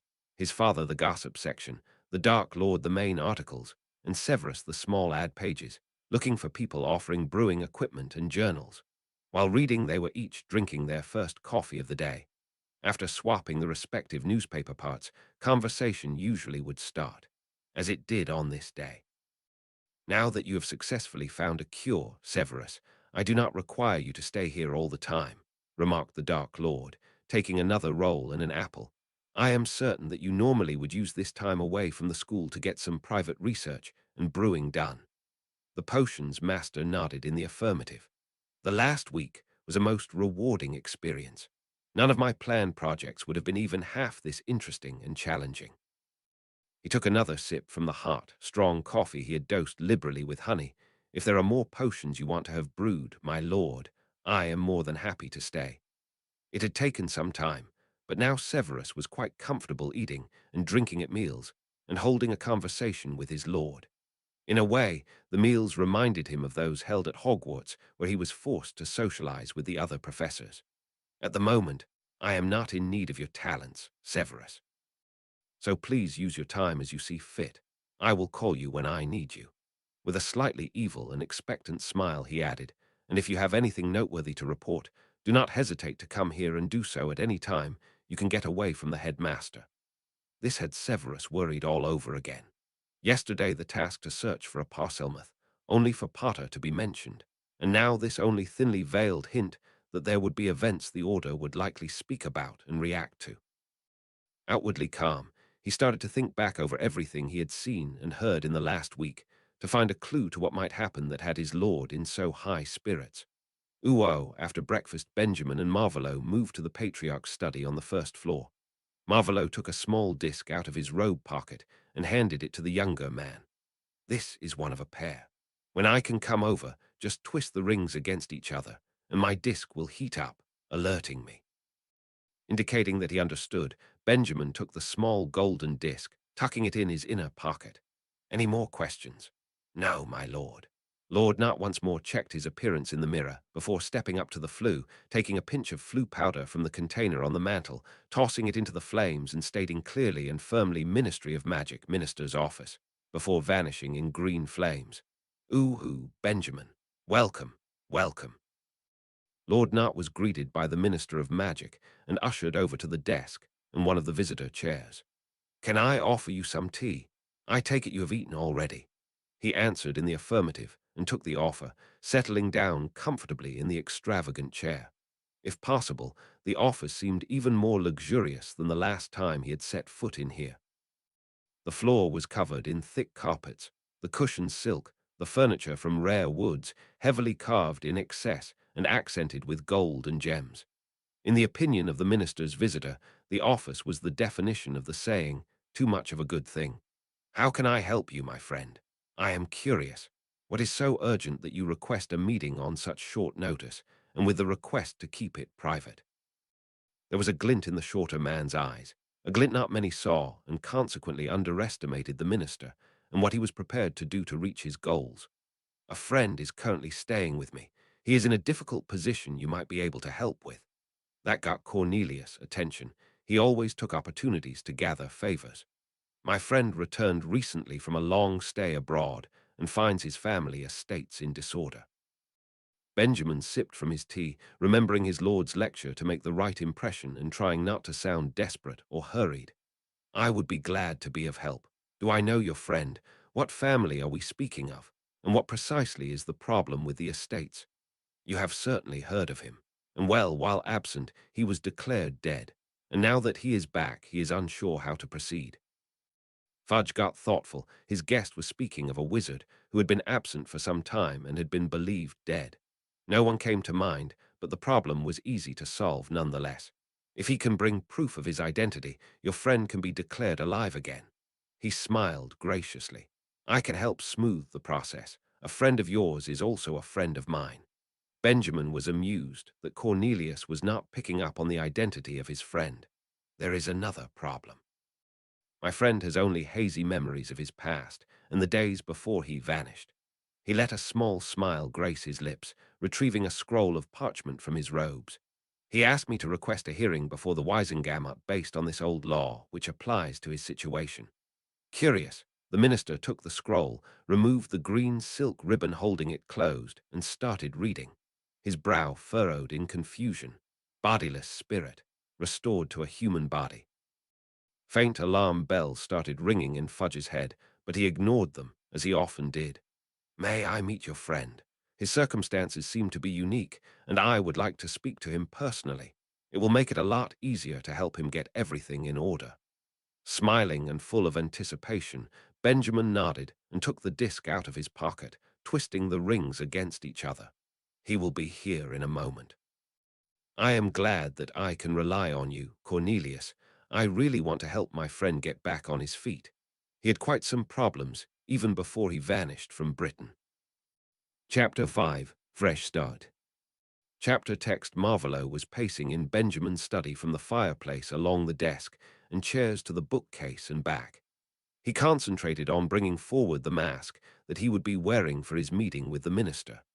A young, slightly nervous but confident wizard who had a bad past but wanted to start anew. The disc grew warm in his pocket, and Marvolo drew a deep breath, went to the fireplace, grabbed some of the content from the little tin of flue powder, and made the trip to the minister's office. On the other end, he stepped out of the flue and took a good look around. Benjamin sat in one of the visitor chairs, a hidden smile in his eyes, wearing a set of his best robes in preparation for the plans for later in the day. Standing beside him, watching expectantly in the direction of the grand marble fireplace, was the minister in pinstripe robes and a purple tie. Benjamin stood to make the introductions. Cornelius, may I introduce you to my friend Tom Marvolo Riddle? Tom, this is the minister of magic Cornelius Oswald Fudge. Marvolo bowed slightly and accepted the outstretched hand. Nice to meet you, Minister Fudge. I am grateful that you agreed to meet with me. Fudge waved his thanks away. As I told Benjamin, his friends are mine as well, and the story he hinted at has me curious. He gestured to the other visitor's chair and went around his desk to sit down himself. Maybe you can tell me how it is this law. He held up the scroll with the copy of the ancient law all their plans revolved around, applies to you. Nodding, Marvolo settled down in the chair and felt a surge of excitement course through him. How long it had been since he felt this good. He smiled a little uncertainly, all for show, and started his tale. It is a rather long story. If you do not mind, I will start at the beginning. That suited the minister well. After all, he was really curious what the story behind all this was. He ordered more tea and relaxed, preparing to hear an interesting story. I went to school with Benjamin's father, Thoros Knott. He allowed a smile and a blush in response to the surprise and disbelief on Fudge's face. After graduation, I went on travels of the world, searching for ancient places of magic, forgotten knowledge, secrets, and wisdom. A look of reminiscence entered his eyes, and the other wizards could hear in his voice how much he had enjoyed traveling. One day, after weeks of research and days of aimless wandering, I stumbled upon an ancient tomb somewhere in the forests of South America. It was a magnificent sight, and filled with powerful artifacts. Marvolo let sadness enter his voice and face, even as joy and glee were what he felt. It was working. Fudge was buying his story, and still did not comprehend exactly who was sitting in his rather comfy chair. He gave a sigh for effect and continued, after this day I was not the same anymore. Paranoia dictated my every action. I returned to my home country and started to spread violence and collect supporters, some by force. This continued until one sour night nearly 14 years ago. Fudge's eyes got incredibly wide as he finally caught up to what was going on. He looked to Benjamin and was met with calm eyes and a relaxed posture. I attacked a family and failed to kill the son. I was ripped from my body and fled, not more than a spirit in agony. Once I calmed down a bit, I could think clearly again after years of paranoia. I fled the country, ashamed of what I had done. He bowed his head, as if ashamed, hiding his glamoured eyes, waiting tensely what the reaction would be. Fudge clearly was at a loss for words, trying to comprehend what he had been told. Benjamin, meanwhile, was thinking, was this what had happened? Had the Dark Lord encountered a cursed object and been affected, unable to save himself? It was clear that his lord was different now, compared to what he had been before that cursed, or maybe blessed, night. He now was much more like the man his father had used to speak about, not the madman Benjamin met back when he had joined him. He came to the conclusion that he probably never would know whether the tale told in this office today was the truth or entirely fabricated. But he was sure that the story would fill its purpose, convincing the minister of magic that Tom Marvolo Riddle had never intended to become the Dark Lord Voldemort.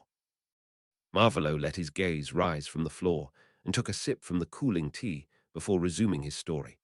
Fudge still was gaping at the man before him like a fish out of the water. A year ago, one of the followers of the Dark Lord, back from the time I believe I was under the influence of some curse, found me where I was hiding out in a forest somewhere in Albania, I guess. He made me a temporary body for my spirit to reside in, and he spoke of plans to get me a body of my own. At this point, I was desperate to gain corporeal form again. I would have agreed to anything to change my state. He closed his eyes, appearing to struggle to keep his composure. As soon as I could, I got away from the extremist and all he was plotting, all he had done, in search of someone friendly that could help. He smiled grateful at Benjamin at this point, who had to admire his lord's acting skills, and then they both turned to the minister, watching the wheels turn in his head. After several moments of tense silence, they could watch as Cornelius Fudge rearranged the story that had been told, the facts he knew of, and his outlook on the world, to create a reality that brought him back on firm ground. A young and promising wizard had had the bad luck to encounter a powerful curse that had made him do some horrible things. When his body had been destroyed, he had come to his senses again, only to be brought back by a madman who would try to pressure him into continuing from the point that he had been at before he had vanished. His look fell on the scroll that lay forgotten on his desk, and there was the tool that he could use to make a powerful man indebted to him. He smiled at his two guests and picked up the conversation again. Black found you then and made a body for you in hopes of bringing terror back to our peaceful community. Confused, Marvolo had to ask Regulus. I was under the impression that he died well before that night. Now it was Cornelius' turn to be confused. No, I was speaking about Sirius Black, the older brother. He escaped from Azkaban almost 2 years ago. But Marvolo did not try to hide how ridiculous this idea was. Sirius Black, a supporter of the Dark Lord. Sirius Black was never one of the Death Eaters. He let his gaze wander between Benjamin and Cornelius in disbelief. I was speaking of Peter Pettigrew. The corridors in the dungeons were empty, as he expected them to be 1 week into the summer holidays. With his robes billowing behind him, Severus strode purposefully from his rooms up to the headmaster's office. After his lord had told him that he was free to go, he had first made a stop at Spinner's End, and then flew promptly into his rooms at Hogwarts to find the headmaster and report. While he was walking the empty corridors, he contemplated what to report and how. Should he report his suspicion that the Dark Lord was going a more political route this time around, or should he only hint at it? With a start, he realized that he had started to treat Albus as he did the Dark Lord, cautiously editing what to tell and what to hide, even going to lengths to hide certain information. After all, he had not told the headmaster about the ultimatum that had been set for him, and he realized that he would not tell. He was wavering in his resolve. But no, he had to protect Harry Potter, and he was sure there was no way that he could protect the boy if he was to follow the Dark Lord again. He reached the entrance hall and saw Minerva entering it at the same time, coming in from the grounds. "Severus," she exclaimed, and made her way quickly through the hall to his side. A look of concern on her face, she almost started to drag him to the stairs up to the higher levels. "Let me get you to Poppy, and she will check you over. Are you terribly hurt?" The potion's master was unsure if he should laugh or roll his eyes at Minerva for her unnecessary concern. "Minerva, I am fine. There is no need for me to go to the infirmary or for you to play the mother hen." Disbelieving, the stern head of Gryffindor took a step back and gave her colleague a once-over. "You look well, but you have been with him a week now. Excuse me if I just cannot believe that you have been unscathed after so long a time there." Severus closed his eyes a moment, It would be nice if just once his word about how he was would be taken seriously. He conveniently forgot that he had a history of claiming to be fine even when it was obvious he was not. Opening his eyes, he saw the true concern on Minerva's face. He cited, "I really am fine, Minerva. He left me alone most of the time, and in good shape. Otherwise, I would have been incapable of doing what he wished me to do." She still looked skeptical, so Severus changed the subject. "Have you seen Albus? I would like to tell him what information I could gather in the last 7 days. If he's not in his office, he is probably at headquarters. He told me over breakfast that he had a meeting with some new members planned." Severus let his brows rise, conveying his question without a word. They both started to walk up the stairs, their steps echoing in the empty halls. The elves had already finished with the big cleanup after the school year. "Albus found us a secure place for meetings and to use as a safe house. I cannot tell you where it is. There was a Fidelius place there." Severus acknowledged this with a nod. That would be the best. So he could not tell the Dark Lord, and did not need to invent a plausible reason not to tell. As neither was found of aimless small talk, the rest of their walk up to the headmaster's office was a silent one.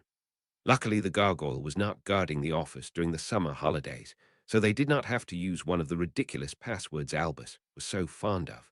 But the circular office, filled with odd instruments and bright colors, was empty. "It seems that we need to go to headquarters," Minerva needlessly concluded.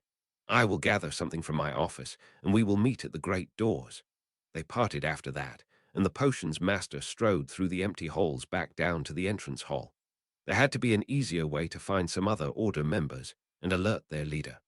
After all, not all of them were able to conjure a corporeal patroness, and it was not the best method to send a message unnoticed, either. When Minerva joined him on the front steps, Severus was enjoying the sun on his face and the calm. It was never this peaceful here when students were on the grounds.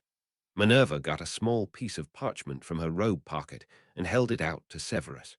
They both started walking to the gates to get out from under the anti-operation wards. Severus took the parchment and immediately recognized the writing as the one of Albus. He had written the Order of the Phoenix has its headquarters at 12 Grimald Place in London. Severus repeatedly read the information, then set the piece of parchment on fire, letting the ashes fall to the ground and disappear among the grass. "I have never been to this place. I can side along you there today, so you can go there on your own for following meetings." Minerva was still not convinced that her younger friend was well. Although he seemed to have no trouble keeping up with her brisk pace and looked rather healthy, as if he had seen more sun of late. They talked about school for the rest of their walk, things like lesson plans and items and supplies Severus would have liked to get for the potions laboratory. The fact that there were a few things for the school in general that needed replacement, students who had been a problem in the last year, and how they thought they should solve such problems in the new one. Finally, they reached the gates, stepped of the school grounds, and prepared to apparate to their destination. When Minerva dropped him off to return to the school, Severus was not pleased to realize that the Order's headquarters were located in the old black townhouse, and that on entering he promptly run into the last black. "Snape, what are you doing here?" The dog Animagus almost barked at him. Smoothly he sidestepped the man and replied, "As Albus is here and I have reports to give, I think the reason for my presence in this ruin of a house should be obvious even to you." Baiting the man was almost too easy now. Just this one jip and the man was growling, looking rather feral with his long hair, although it was washed and not as tangled anymore, and gaunt face. "Where is the headmaster?" Severus asked, pitching his tone just right to convey that Black was rather unimportant, silently relishing the ability to get a bit of payback for all the times Black had humiliated him. "Kitchen," was his growled reply. Inclining his head, Severus walked away without further greeting, down the dank hallway and a short staircase, following the scent of freshly brewed coffee.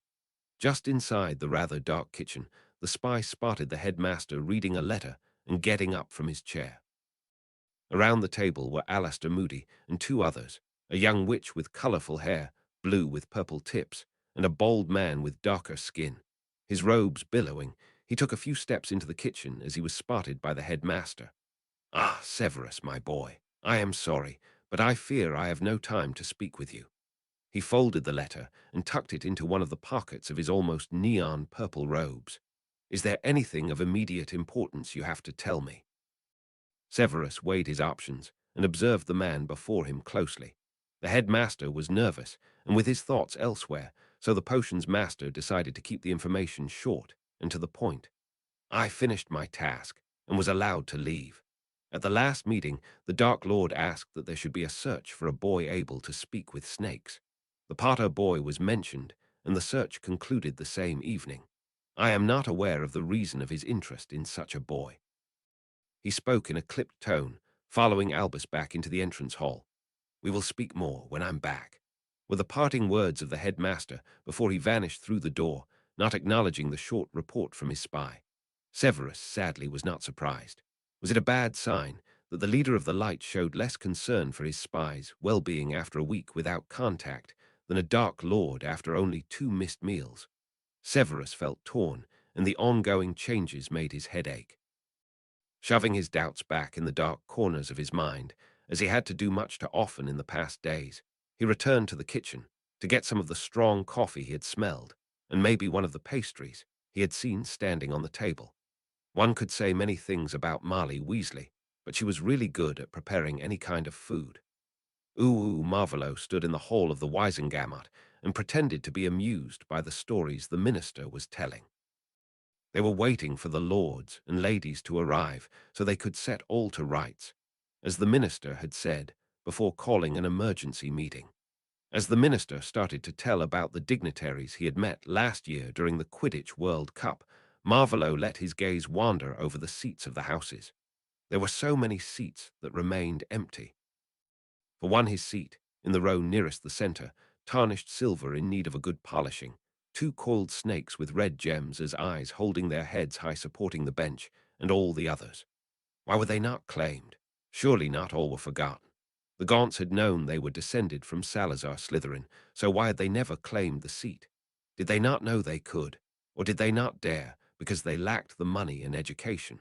He wished he had thought to ask before killing the last of them. Now it was too late to get their reasoning. But maybe he could get the reason for other empty seats.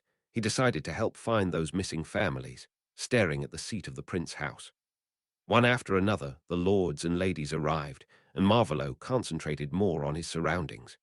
He reinforced the mask of young, nervous but confident wizard and followed the minister to the front, where guests and petitioners sat. Benjamin stayed by his side to be the sponsor requesting this hearing as part of the Wisengamot. The minister was his second sponsor, as 2 were needed to get a hearing, but only the main one would stand with the petitioner.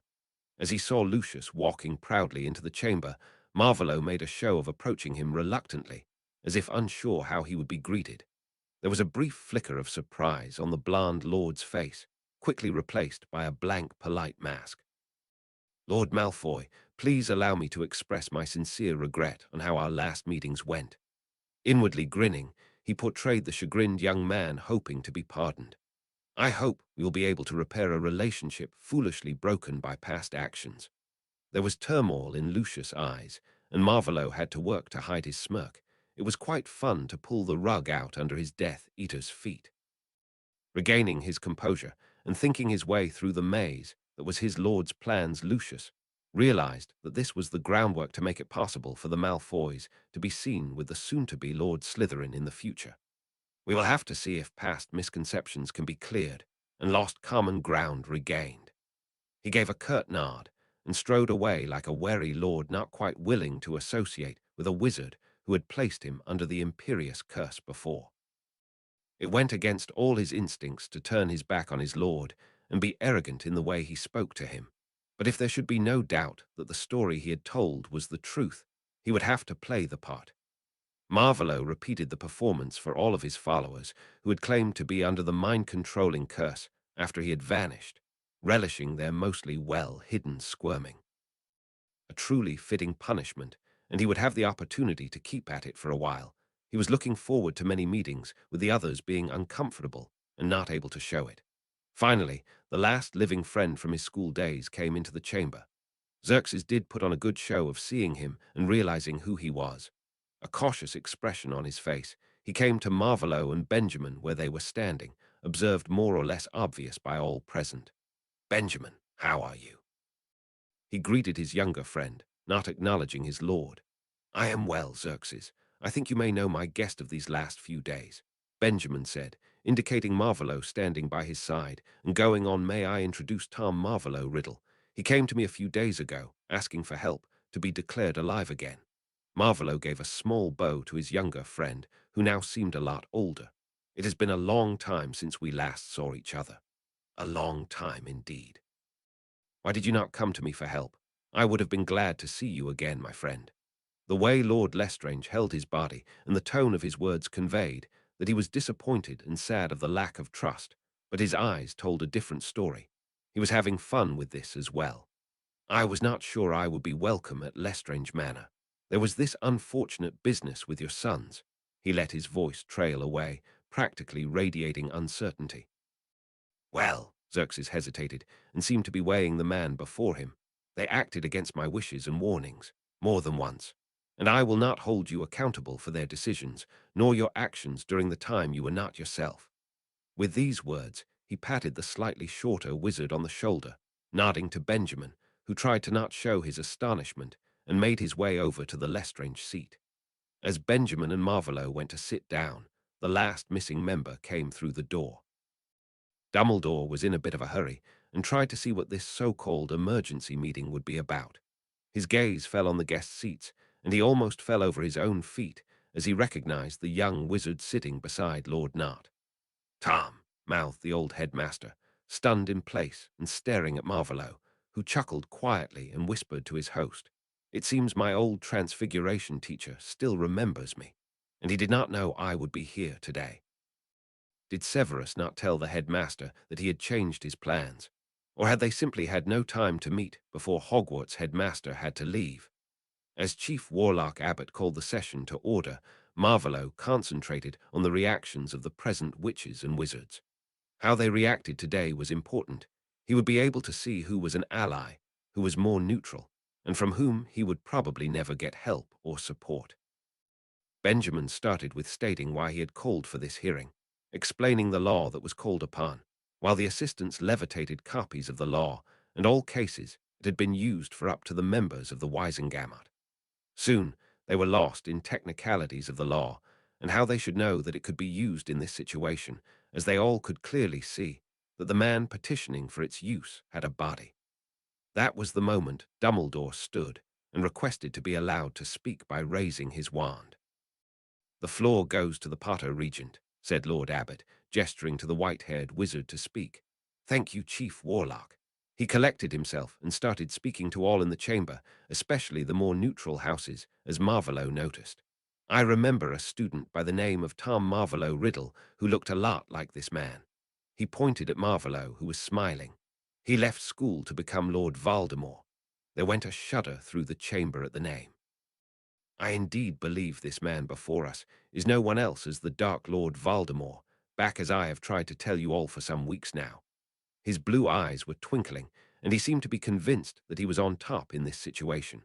Someone from the lighter families called, "Oh, don't start again. He who must not be named is dead." Marvolo could not see who had spoken, but murmurs from different others agreed with the interrupter. Xerxes stood with a small smile on his face. "Well, I have to agree with the headmaster. Mr. Riddle looks remarkable like my former school friend. Why do we not ask him? If he was not, who then why should he be here asking for a hearing based on this law?" He held the parchments up that each of them had received. More agreeing murmurs were heard, and the chief warlock turned to the petitioner. "Mr. Riddle, have you once been known by the name of Lord?" He hesitated. "You know who?" Marvolo stood, respectfully nodding to the chief warlock. "Indeed, I have been known as Lord Voldemort." Agitated murmurs started, and he had to raise his voice a little. "But that was before I lost my body and existed for over 10 years as a bodiless spirit." This declaration set the needle among the pigeons, and all present lords and ladies started to speak agitatedly without listening to each other. It took several bangs from Abbott's wand to get them to calm down again. "We have 2 different members confirming the identity of Mr. Riddle and his word to being a bodiless spirit. Can you give us evidence on this?" "I can," confirmed Marvolo with a nod, quite amused by the dumbfounded expression on the old headmaster's face. In fact, I can provide a witness to my resurrection. As you all probably have guessed, a bodiless spirit cannot perform magic without help from a witch or wizard. That got him a few chuckles from his audience. Yesterday, the man that made me a new body came after me, as he wanted me to continue from the point I were at when I vanished, and I did not. Benjamin refused him entry, and as he still tried to get to me, he stunned the man. If you want, we can bring him here. After this, everything went smoothly, even if some of the members looked as if they had bitten into a lemon. Benjamin had one of his elves bring the bound Pettigrew to the chamber, resulting in another uproar that had to be called to order with stern words from the chief warlock. The unregistered animagus was bound with special cuffs, so he could not escape, and questioned under Veritaserum, confirming Marvellow's story of being a bodiless spirit, which made the law of Haxby, the name of the foul wizard who had been the cause of its necessity, apply to him. Dumbledore managed to get all of his records of the owls and newts erased, by stating that the law made all actions performed before being reborn null and void. Marvolo did not try to protest, merrily asking instead for information what was necessary for him to take the exams. It was a hollow victory for the Potter Regent, after all. After all necessary papers had been filed, and the more or less agitated lords and ladies began to leave, Marvolo stepped up to the minister, offering his hand to shake. "Thank you very much for your help in this, Minister. I hope that we will work as well together in the future." Nodding happily, the minister took the offered hand and smiled. "Do let me know when you are taking your exams, Mr. Riddle. I would like to take you to a celebratory lunch after you have finished."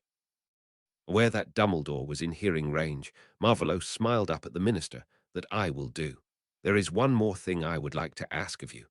To the encouraging smile, he continued, "I am aware that there is a young wizard who is part of the family and living with muggles. I want to adopt him and need to know which department is the one responsible for this sort of things. That would be the Department of Family Affairs. If you want to go right now, I can show you the way. Maybe you could tell me a bit more about your traveling, Mr. Riddle." As they departed, animately talking about old wizarding sites in foreign countries, Marvolo caught sight of one very white Albus Dumbledore, who was following him with horror in his eyes, as all his carefully laid-out plans began to crumble right in front of him. Chapter 6. Desperate. Chapter text Amelia Bones, head of the DMLE, short for Department of Magical Law Enforcement, strode into her office, stripping off her purple Wisengamot robes. Whoever thought it a good idea to choose this color for the robes of ministry officials for Wisengamot meetings was probably still laughing. Almost nobody looked good in this color. Moments ago, she had sent one of her auras to take Peter Pettigrew to one of the holding cells, with special instructions to make sure the animagus did not escape. In his rat form, he just was so small that slipping away would be easy for him. This day had been a difficult one up till now. She still had trouble to wrap her mind around everything that had happened. You know who back, and free to go and do what he pleased because of a forgotten old law. Peter Pettigrew not dead, but very much alive. The declared newly born man claiming that Sirius Black had never been a follower of he, who must not be named. There were many questions swirling about in her mind. She resolved to start at the beginning by reading up on the transcripts of Sirius Black's trial. She didn't remember anything about it, but that was not really surprising. It had been a rather hectic time. She had hardly made it home to sleep and change her clothes in those days. She just had not been able to follow all of the trials that had been held. With new resolve, she made her way to the file storage rooms. It would be an enraged and confused Madame Bones coming back to her office in the evening, after discovering that there never had been a trial for Sirius Orion Black, just an order to take him to Azkaban. That would be the start of a rather thorough investigation. She did not know what to do should she discover that there had been an innocent man in Azkaban for all these years. Ooh, it was hot in Little Winging, where the teenage boy trotted along the sidewalk, carrying 2 heavy bags of lemonade and sweets. Harry had had an odd day. While doing the dishes, he had been overcome by a fierce, gleeful joy that was definitely not his own.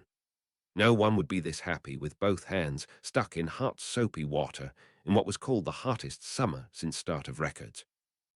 It had happened again while Harry had been washing his uncle's car for the third time this week, another activity that was unable to inspire much happiness in Harry. He worried, as these emotions were not his, that could only mean that Voldemort was really happy. And if a happy Dark Lord was no reason for concern, then nothing was. He sighed. As usual, the letters from Hermione and Ron were empty of any real information. They did not tell where they were staying or what they were doing. Sirius was equally scarce with information of any value. All his letters, with the exception of those from Hermione, were short and filled with frustratingly unclear hints that he would be allowed to stay with them, wherever they might be, sometime this summer. And his plan to listen to the news had not gone well. The Dursleys were not happy for him to stay in the living room with them to watch the news. They always sent him away with suspicion in their faces. His backup plan to read the newspaper only ended with his being smacked over the head with the rolled-up information source. Setting down the bags, filled with snacks Dudley had asked his mother for, Harry flexed his fingers. The bags were a little too heavy for the flimsy handles, which were cutting into his palms. Standing up straighter, Harry's back gave a series of cracks, and sweat ran down his brow. If he was lucky, he would have to stay here away from Magic and his friends only 2 more weeks, more or less, and the time would be easier if he did not anger his relatives. Sighing again, he picked the bags back up and continued his way. Some of the neighbors crossed to the sides of the street, and Harry snorted a bitter laugh. Well, he looked like a criminal in his much too big faded t-shirt and baggy jeans. If he was to meet a boy in such clothes, whom rumors claimed went to school for incurably criminal boys, he would also try to avoid him. Life was not fair and would probably never be. The sun was nearing the horizon as he finally reached number 4. His cousin was not back yet, and Aunt Petunia was unhappy with how long it had taken her nephew to get the small purchase done. "Hurry up, boy. Your uncle and cousin will be back soon, and the living room needs cleaning. But first wash your filthy hands."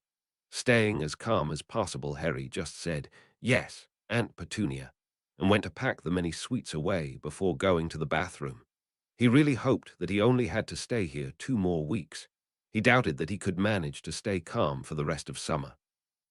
Vernon was just back from work and reading the newspaper that he had not finished over breakfast, as an owl swept through the open window to perch on the back of one of the chairs nearest to Harry, who was doing the dishes again. "Get this dirty bird out of my kitchen," screeched Petunia at the top of her lungs, startling the bird and her husband, who managed to upend his mug of coffee over himself. Vernon cursed loudly and jumped up, dropping the newspaper. Harry hurried to get the letter from the nondescript brown owl that was just too happy to leave again, not waiting to see if there would be treats or even water. As normally owls would arrive late in the evening or early in the morning, Harry proceeded to open the letter without getting away from his relatives first. It was a letter from the headmaster. Before he could start to read, he had to duck a swinging hand from his uncle. With a few quick steps, he brought the table between himself and his irritated relatives. Tuning out their shouts and insults, he quickly scanned the letter. "Dear Harry, please prepare to be picked up later this evening. There will be a group of people you know coming to your relative's house. Do not leave with anyone else. Stay indoors and be ready to leave on a moment's notice. Do not leave without the people I send. Albus Percival Wulfric Brian Dumbledore." The letter was odd, but the content probably would help calm his relatives down. With an uneasy feeling in his stomach, Harry looked up at his aunt and uncle. They both were now silently fuming. It seemed they had realized that all windows were open, so that the whole neighborhood could hear them if they were shouting, as they had been only moments before. "The headmaster sent this letter. I will be picked up later today. He said I should pack and be ready to leave." Harry felt a slight pang in his heart as he saw the relieved look on Petunia's face and the loathing on Vernon's face. "Well, what are you waiting for then?" growled the obese man, his face gaining a purple tinge. "Pack what's yours and be on your way, and don't think that you'll be welcome here ever again." Silently, Harry turned and made his way up to his room. Starting to pick up his textbooks and all the other things, he tried to concentrate. His mind began turning over the puzzle before him. Voldemort had been happy today, very happy on more than one occasion. And now he got a letter, a hurried letter, from the headmaster, telling him that he would be picked up from his relatives. There had been hints that he would be able to be with his friends sometime in the summer, but he had never left before he had spent at least 3 weeks at Privet Drive. There had to be a connection between those two things. Voldemort happy and Harry leaving his relatives early. The raven-haired teen slowly straightened, his eyes going wide, and his transfiguration textbook from second year falling from his limp fingers to the ground. He was no longer safe here. Somehow Voldemort had found a way to get to Harry, and now they were trying to get him to safety. With this realization, he began to pack frantically, no longer trying to get a little order into his belongings, just making sure he had everything ready in the shortest amount of time possible. He pried open the loose floorboard to get to his most prized possessions: the album with photos of his parents, the invisibility cloak, the map, and his wand. Album and map he placed in his trunk and squashed a few things so he could close it. The cloak he laid on the bed beside him, the wand he kept in his hand. Now he was ready to leave, or ready to fight, if Voldemort or his Death Eaters made it here first. Sitting on his bed listening to the sounds outside, Harry was tense with nervousness. He heard Dudley come home and enter the house, heard the Dursleys eating, and then settling into the living room to have a family film evening. It got dark outside, and the street lamps were turned on, and still Harry was waiting, almost shaking with anticipation. Nearly 3 hours after the letter came, the head with a mop of black hair snapped up. Had he heard someone apparate? Only moments later there was a knock on the door to the garden, and Harry was on his feet, wand in hand and cloak thrown over his shoulders. "Who could that be?" asked Vernon downstairs. "I do not know, dear. Stay, I'll have a look," Petunia answered. "I want more popcorn," demanded Dudley. With a start, Harry realized that his relatives could be in danger if there were Death Eaters at the door. Then he scolded himself silently. Death Eaters wouldn't have the decency to knock. They would blast the door off its hinges and curse whatever or whoever they found behind it. "Mrs. Dursley," Harry heard the voice of a woman politely ask after his aunt had opened the door. "We are here to collect your nephew." Impatient, Harry could practically see her waving a hand for the woman to come inside as Petunia spat out, "Come indoors before someone sees." Cautiously, Harry got up from his bed, put the hood of the cloak over his head, and opened his door slowly so he could pass through. After a surprisingly long time, the back door was closed again, and a clearly unhappy Petunia called, "Come down here, boy." Unsure these were really the people sent by Professor Dumbledore to pick him up, Harry slowly made his way to the top of the stairs so he could look down on the group assembled there. 4 persons were standing beside his aunt, only 2 of whom he had seen before. Remus Lupin in patched robes that were a little threadbare at the hems, and Alastor Moody, easily recognized by his peg leg and the swirling blue magical eye. The other 2, a young woman with a heart-shaped face and hair with wild curls in a tomato red, and a bald, dark-skinned wizard he had not seen before. Alastor's eye rested on Harry, and the teen remembered that it was able to see through his cloak. The old wizard nodded approvingly, and a small smirk flickered across his scar-littered face. "Right you are, Potter. Constant vigilance." Slowly Harry slit the hood from his head, still holding his wand steadily trained on the 3 wizards and 1 witch standing beside his aunt. "Professor Lupin, please tell me what you used to teach me extra lessons." Smiling, Lupin took a step towards the stairs and answered, "A boggart." Harry relaxed a bit, but did not let his guard down. "And now a question from us," Moody intercepted before Harry could start to descend the stairs.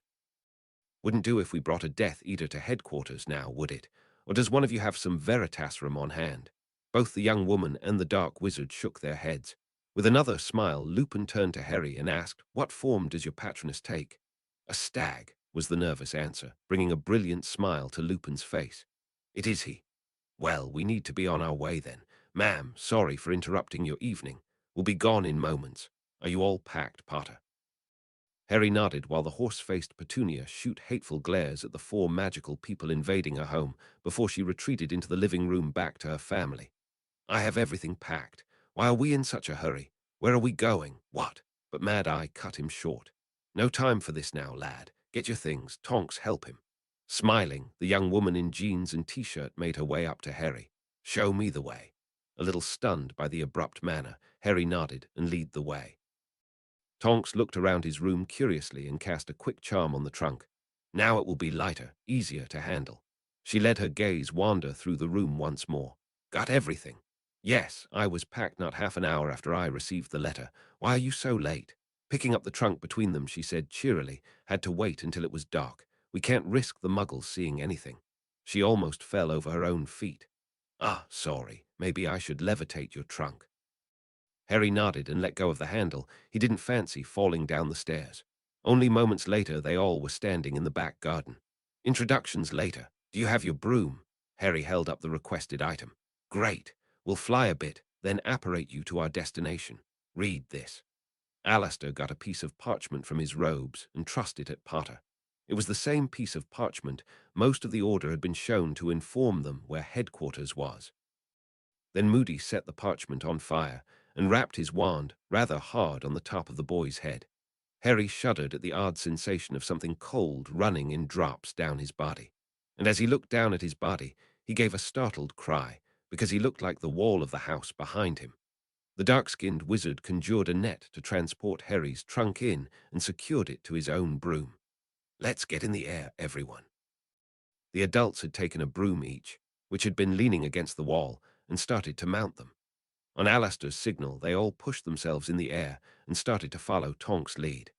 Despite the worries of what Voldemort was up to, if his relatives would be all right, and what would be happening from now on, Harry was happy to be flying again. It had been not 2 weeks since he had last been able to fly, but after a year of almost weekly Quidditch practices, 2 weeks were a long time. They were not flying long before Tonks started to descend somewhere out in the open, a field of some sort. They landed near a small copse of birch trees and hornbeam. The spell on Harry was reserved, and Remus stepped up to him as Tonks spun on her heel and vanished from view. Am I right assuming that you've never been taken anywhere by sidelong apparition? Remus asked Harry in a quiet tone. As I don't know what apparition is, I'm not sure. Remus chuckled. Apparition is a form of magical transportation. We will vanish here, like Tonks did, and appear in another spot, almost exactly in the same moment. It's not a nice feeling the first few times, and to be taken along by someone else is worse than doing it alone. Once you turn 17, you'll be able to learn to do it on your own. The werewolf held his arm out for Harry to take, who did so with apprehension. Keep a strong hold on my arm and a firm grip on your broomstick. And then Lupin spun, much as Tonks had done, and Harry suddenly felt as if he were being sucked through an incredibly small rubber tube that tried to squish him into the smallest space he could possibly fit. In a way, it took almost forever before it was over, even if it was at most a few seconds. And then they were standing in a dimly lit street in a city, by the sound of traffic somewhere in the distance, and Harry was desperately trying not to retch. Not really recovered from his first travel by apparition, Moody came over and shooed them in the direction of the houses on the other side of the narrow street. Don't dawdle, move. And so Harry stumbled over his own feet, not paying attention to his surroundings, dragged by Remus up a short staircase and through a dark door. Hermione was trying to concentrate on her potions essay, but while Ron was pacing up and down, it was nearly impossible. Ron, calm down. Harry won't get here any faster if you walk to Hogwarts in this room. With a frustrated huff, Ron slumped down on his untidy bed. I know, but I can't stay sitting. I just can't. He ran his hands through his red hair, making it stand up at odd angles. I don't think I'll be calm until Harry is here and safe. They both were confined to the rooms they were sleeping in, as almost none of the other rooms were safe yet. The kitchen was, but their Snape was sitting with a cup of strong coffee, dissuading all of the students from staying in there. So they had opted for Ron's room that he would be sharing with Harry to wait for their friend's arrival. Hermione had been staying at Order headquarters for 3 days now, helping to clean the place to make it fit for human habitation. Today that is Ron, Ginny, the twins, and herself, had been cleaning a living room at the ground floor under Mrs. Weasley's supervision. When Dumbledore had come back from the surprise Wisengamot meeting he had been called to, he had been unusually pale and had called all Order members present to the kitchen. Then they had launched into a flurry of activity, watched by the baffled teenagers. All they could learn, before they were sent to their rooms, was that Dumbledore had decided rather spontaneously that Harry should come to Grimmauld Place. It had now been almost an hour since the 4 sent to get Harry had left, and they all were rather nervous. With a sigh, Hermione set her quill down. It was futile to work on her summer assignments while this distracted. "Want to play a game of exploding snap or something?" asked Ron, lying on his back, staring at the flaking paint on the ceiling. "Better than staring at the walls," agreed Hermione as she stood to get the pack of cards from the board by the door. They had just started to deal the cards when the late Mrs. Black started to screech at the top of her painted lungs. Both of them shot up from their seat on the bed, now a little tidied up, and rushed from the room and down the stairs. They were met by both Twins and Ginny and stared down into the hall at the new arrivals. Moody was going into the kitchen, and Tonks was just getting up from the floor where she had found herself after tripping over the umbrella stand she always tripped over. And there, just inside the door, stood Harry, supported by Professor Lupin, and looking like he was going to be sick any moment now. "Harry!" Ginny exclaimed and stormed down the stairs, barreling into the surprised boy, who would have fallen if the werewolf standing by his side had not helped him stay upright. "Go easy on him, Miss Weasley," chastised Lupin. "Let him breath." A little embarrassed, Ginny stepped back, and Harry tried to arrange his mused clothes back into a semblance of order. During this display by his younger sister, Ron had come down to greet Harry, giving him a hug, closely followed by Hermione, who did the same. The friends started to go to the kitchen as Professor Dumbledore came out the door, followed by Sirius. "Harry, I'm so glad that you are here now." With a few long strides, the still-to-thin man had passed the headmaster and enveloped his godson in a big hug. "Are you well? You look a bit pale." As Harry could not answer the question pressed against his godfather's robes, Remus answered with a small chuckle, "Apparition does not agree with him." Harry felt better now that he was safe and back with his friends and what remained of his family. Grateful, he smiled up at Sirius, who smiled back. But this happy moment could not last, as the headmaster said with a stern voice, so unlike him, "All order members, please come to the kitchen. We have much to discuss." And with a flourish of his robes, he turned to return to the kitchen, only to be stopped by Sirius. "I want Harry to be part of the meeting. He needs to know what is happening and what we are doing." Warmth spread through Harry. Here was someone not thinking of him as a child, someone not willing to keep him in the dark, to protect him, only for him to be in the thick of it regardless. "Only order members, Sirius, my boy." Now the white-haired wizard sounded like the kindest grandfather again. "The children surely want to catch up. Marley can send them some sandwiches upstairs." He looked smiling, and with twinkling eyes in Mrs. Weasley's direction, and she promptly nodded cheerfully. "Of course, headmaster. Go on, all of you. Sandwiches will be served in Ron's and Harry's room in a few minutes." A fast glance between Harry and his godfather assured the boy that he would get to know everything after the meeting, and so he left with his friends without making a fuss. Halfway up the stairs, Fred and George came up on both sides of Harry, whispering to him, "If you want to hear what they're talking about, we can offer you our service." The twin on Harry's right side flashed a flesh-colored and wound-up cord that he held hidden in his hand. "Extendable ears," explained the twin on the other side. "We invented them. Wonderful if you want to listen in on conversations." Reaching the top, Harry smiled at them. "Thanks, guys, but Sirius will tell me afterwards. So no need to risk getting in trouble. Let's eat the sandwiches, and you tell me where we are and what you've been up to." With the promise to get to know, he was much more at ease and happy to be with his friends. Moments later, they were sitting on the beds in their room, listening to stories from the few short weeks of summer so far. Harry learned that his friends had been told by Dumbledore not to tell him anything that could be of use to Voldemort and his followers, for the unlikely reason that one of the owls might be intercepted. Ooh, in the kitchen, all the witches and wizards that were part of the Order of the Phoenix settled around the big table. The potion's master and spy was sitting down, not his usual position, at least not in the last war. When he had attended meetings back at that time, he had always tried to be one of the last to arrive, and one of the first, if not the first, to leave. And he preferred a place in the shadows to one in the middle of the group, like the one he had now. But as he had been waiting the whole day, sitting in the kitchen, drinking coffee, and eating the delicious pastries, it would look odd to leave his place to hide in the shadows now. And so, he just did the best to put his customary sneer on his face and ignore the others. They all watched with wary faces as the headmaster sat down in his conjured armchair, for once looking his age. I sadly have to tell you that Tom Riddle, better known as Lord Voldemort, is once again able to wander freely. That brought commotion to the room. All of them were speaking over each other, demanding to know how this was even possible. Holding one hand up, Dumbledore silenced them all. Severus, my boy, you did not tell me that he once again looks like a normal human. The look the headmaster gave his potions professor was one of disappointment. And here we go again, Severus thought wryly. I told you this morning that I had accomplished the task that had been set for me. As I told you previously what this task was, I foolishly believed that the implications were clear. Albus nodded sadly.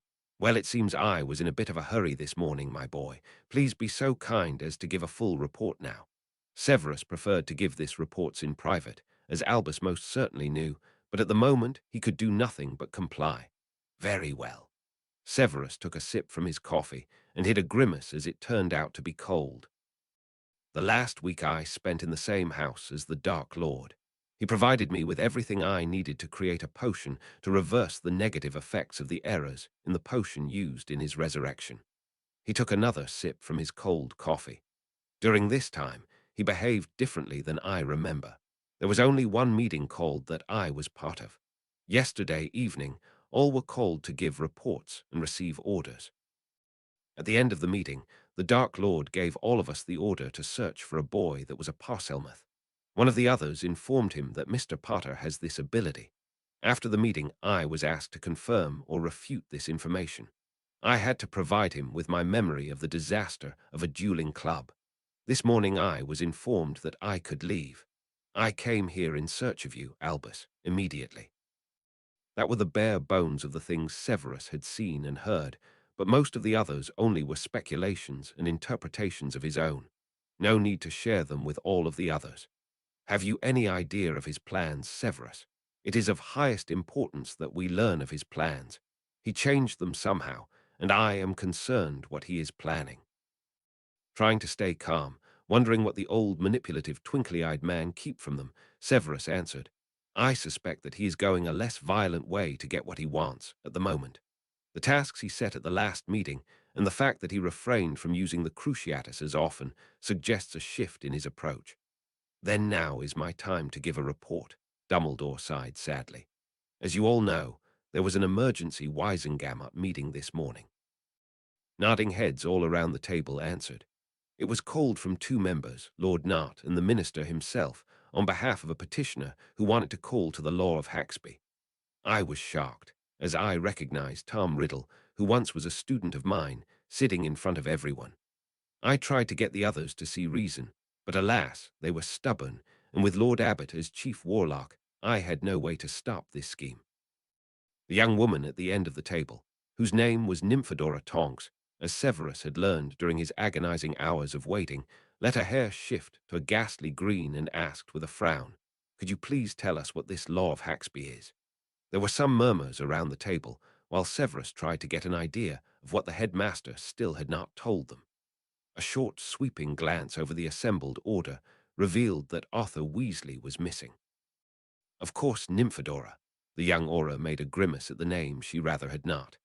It is an obscure and almost forgotten law awarding a witch or wizard that had to exist any length of time as a spirit without a body of their own, a new life. They are to be considered newborn and without responsibility for anything they did before they got a body of their own again. All faces went pasty white at this. All too clear were the consequences of Lord Voldemort being declared free of all responsibility for past actions. But that is not the worst, Albus added in a grave tone. At the end of the meeting, after he was granted what he came for, I overheard him talking with the minister. He asked for instructions on what was the procedure for adopting a child. Severus knew instantly what his lord was planning to do and started to panic while Marley asked confused, why would he want to adopt a child? And which child would he adopt? And on what grounds?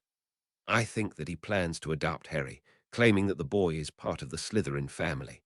A moment of shock was swiftly followed by an uproar of voices shouting desperate plans into the room, trying to come up with something they could do to keep Harry out of the clutches of Lord Voldemort. Severus was an island of calm in all the commotion, but only on the outside. In his mind, the desperate shouts were echoed by his thoughts, the ultimatum given by his lord now seeming to be meaningless because he would die for not protecting the boy before the time was up. There was no way he could save the boy. They could try to imprison him here at headquarters, only to become wanted for keeping a child from their legal guardian. The same was true if they ran. He was no fool and knew that the Department of Family Affairs always decided in favor of the old families. In this moment, Arthur came into the kitchen discarding his robes and looking around for his wife. While one after the other, the enraged order members became quiet and shifted their attention to the wizard standing just inside the door. Severus started with breathing exercises to get a handle on his irrational fear. He did not know that the Dark Lord planned to kill Potter. His plans could be different, and until he did not know one way or the other, there was no use in panic. Arthur, what have you heard? Were you able to speak with someone from the Department of Family Affairs? Albus asked, with his grandfatherly mask firmly in place. Yes, I spoke with Amanda Wispy. She handles most of the cases involving children. She told me about the handsome and kind Mr. Riddle coming into the office just before lunch. He rubbed his eyes behind his glasses. Tomorrow in the afternoon is the appointment. I asked if this wasn't too fast, if there isn't a need for some form of inspection. He shook his head sadly. She said he asked for the earliest appointment possible, so that he has more time with his son before the boy has to go back to Hogwarts for the next school year. Defeated, Arthur sank into a chair next to his wife. I don't think that there is anything within the law we can do to prevent Harry from being adopted. It is Harry that Tom seeks to adopt. Arthur only nodded to the headmaster's question. His emotions under his control again. The spy analyzed this new information. Again, proof that the Dark Lord had changed his behavior. No, he certainly could not guess what he wanted to achieve by adopting Potter. A number of smaller discussions started around the room, tossing ideas back and forth on how to keep Potter with them. Suddenly, the door slammed open, and a fuming Potter strode in the room, clutching a crushed parchment in his left hand. You think it is all right to not tell me that there is someone trying to adopt me? Think it's okay to shoo me away to play while the monster that murdered my parents tries to get the ministry to just hand me over? I say that is not okay. Now, my boy. Albus tried to placate the enraged and distraught teen, but he would have none of it. I am almost 15, not 3. Keeping me in the dark didn't work well in the past, and with something as important as this, you try again. Harry narrowed his eyes at the headmaster and turned to his godfather. I would like to speak with you, Sirius. Nodding, the animagus stood and followed Harry out of the kitchen, past the other teens standing sheepishly in the door. How does he know? Asked Kingsley from his chair next to Moody. Probably got a notification letter from the ministry. Albus, you adjusted the wards to let ministry owls pass, did you not? The old aura answered. Nodding, Albus rose from his chair, probably to go and speak with Potter, but stopped by Severus first. Severus, do you think it possible? With a curt nod, the order's only spy stood and swept and out of the room and the dusty house. He stood for a moment in the fresher air outside, only fresh in the sense of free of dust, as it was quite hot, collecting his thoughts and strengthening his shields before apparating away. Uwu, sitting in the study Benjamin had picked for him, Marvolo made a list of everything that needed to be done in the next few days. It was quite long already, but most of it he could not start until later the next day, as the presence of his heir was needed for this. A small smile graced his face, and he called, "Come in," to the short, firm knock on the door. In came Severus, only to kneel, bowing his head on the spot. I take you have news for me, Severus. Come, have a seat, tea. A little baffled and quickly hiding it, Severus rose and went to sit in the chair in front of the desk Marvolo was sitting behind. Conjuring another teacup, Marvolo asked his potions master, milk, sugar, lemon. Milk, my lord, thank you. It was obvious to Marvolo that he had caught the man off guard, and he was terribly amused by this. The normally so composed head of House Slytherin off balance was a rare sight indeed. After they both had a cup of tea, Marvolo kept his inquisitive gaze on the younger man and waited for him to begin. The Order had an emergency meeting only moments ago. In fact, Dumbledore, he added a sneer to the name, sent me here to gather information. To learn of my plans after I have adopted the last Potter, interrupted the red-eyed wizard. Yes, my lord, and you are curious as well. He rose a brow and shot his follower a knowing look. Of course I am, my lord. It is a most elaborate scheme I would very much like to be a part of. The black-haired man flinched almost none noticeable, as this boldness could have painted a target on him if Marvolo had still been who he was before that night. Well, I think you are the best man to answer one of my questions at the moment. He picked the quill back up and made a tick on one of the lines on his list. As head of House Slytherin at Hogwarts, you should know how a parent can get an evaluation of their child's grades, troubles, achievements, their general conduct at school. Severus blinked several times, confused by this seemingly random change in topic, taking a sip of his tea and clearing his throat. A formal letter to the head of house of the student in question, asking for all desired information should suffice, my lord. Why do you?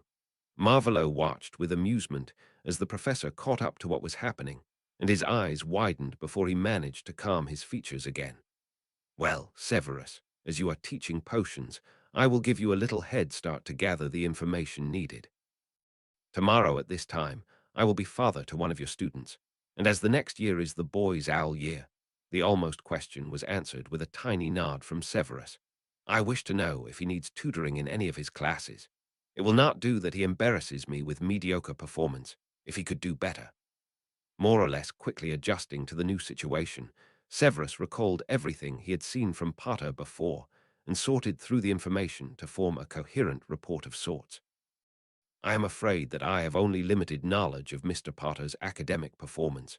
He is average at potions, but that might be influenced by my dislike of him and the fact his Slytherin year-mates relish taunting him. Up until now, he was living with his mother's relatives, his aunt, I think, who are muggles, so he was not able to do more than theory during the summer breaks. A sneer settled firmly on the potion master's face, but I doubt he ever made much of an effort. He stays in the castle for most of the breaks, does not have many friends, and was more than once a target for ridicule from other students. Very well. I am curious what the other teachers will have to say about him. You can tell the esteemed headmaster that I intend to raise the boy as my son and heir. I need one so I can claim the title of Lord Slytherin, and as procreation is a rather lengthy process, especially in my case, as I have no spouse, finding a child meeting the requirements was Plan A. I am happy that Plan B is not needed. The playful smile vanished as Marvolo opened one of the drawers of the desk and took out a small vial filled with a silver mist that was swirling and shimmering. As I am not certain if it would benefit you or not, I decided to let you decide if you want to see my memories of that night. He set the small vial in front of Severus on the desk and continued in a quiet, contemplative voice. I think your request is what saved young Harry's life. Never before had a parent been given the choice. I asked her to step aside 3 times. She did not. I think that was the difference. Taking the vial and pocketing it, Severus stood and bowed. Potter was not happy that the headmaster tried to keep the pending adoption from him. The last I saw, he was fuming in righteous anger. The boy is staying at headquarters. They are thinking of maybe hiding him. Waiting to be dismissed, Severus stayed by his chair. If they try, a small disc was thrown Severus' way, and he caught it with his good reflexes, trained in years of keeping students from blowing up themselves, twist the rings on this to inform me. Bowing a last time, Severus left and Marvolo started to work on his list again, smiling to himself. All his plans were going well. There was benefit in a sound mind. Chapter 7. Paperwork. Chapter text breakfast the next morning at Grimmauld Place was a bleak affair. Molly Weasley tried to cheer everyone up, but her smiles were strained, and her voice betrayed her anxiety. Harry was sitting beside Ron and across from Hermione, stirring his porridge listlessly. Harry, dear, you need to eat something. Ron's mother picked up a bowl of fruit and placed it in front of the pale teen. Refilling his mug from the coffee pot, Sirius stood and went around the table to sit on Harry's other side. Did you sleep at all last night, pup? Shaking his head no, Harry let himself slump down and lean against his godfather. At least not much. Why is my life always this? He paused, desperately trying to come up with an adequate word. Not wanting to lie, Sirius tried a reassuring pat to Harry's arm. Sensing that here was a situation needing a good talk without an audience, Marley started to herd her children and Hermione out of the kitchen to give the both of them a little privacy. Come along, everyone. The parlor isn't going to clean itself. As Harry started to get up too, the matron added, "Finish your breakfast first, Harry dear," before bustling out of the kitchen after the other teens, closing the door behind her. Making an effort to eat at least a few spoonfuls of his porridge, Harry sat at the table beside the man who was the closest thing to family that he had, a not entirely comfortable silence stretching between them. As he finally gave up on finishing his meal, his stomach just did not feel up to eat anything. Harry stood to join the others in their quest to make this house habitable. He had almost reached the door when it swung inward, admitting his potions professor. "Black, Mr. Potter." The dour man nodded in greeting. "I want to speak with Mr. Potter." He shot a sour glance at the wizard still sitting at the table nursing his mug. "Alone, if you do not mind." "But I do mind," answered Sirius, standing from his chair with suspicion clear on his gaunt face. "If you want to speak with my godson, I will be there too." Pinching the bridge of his nose, Snape sighed very well. He motioned for Harry to sit down again and followed him to the table to start pacing in front of the other two. Spinning with billowing robes to face his student, the professor took a deep breath. "Do you know about my position?"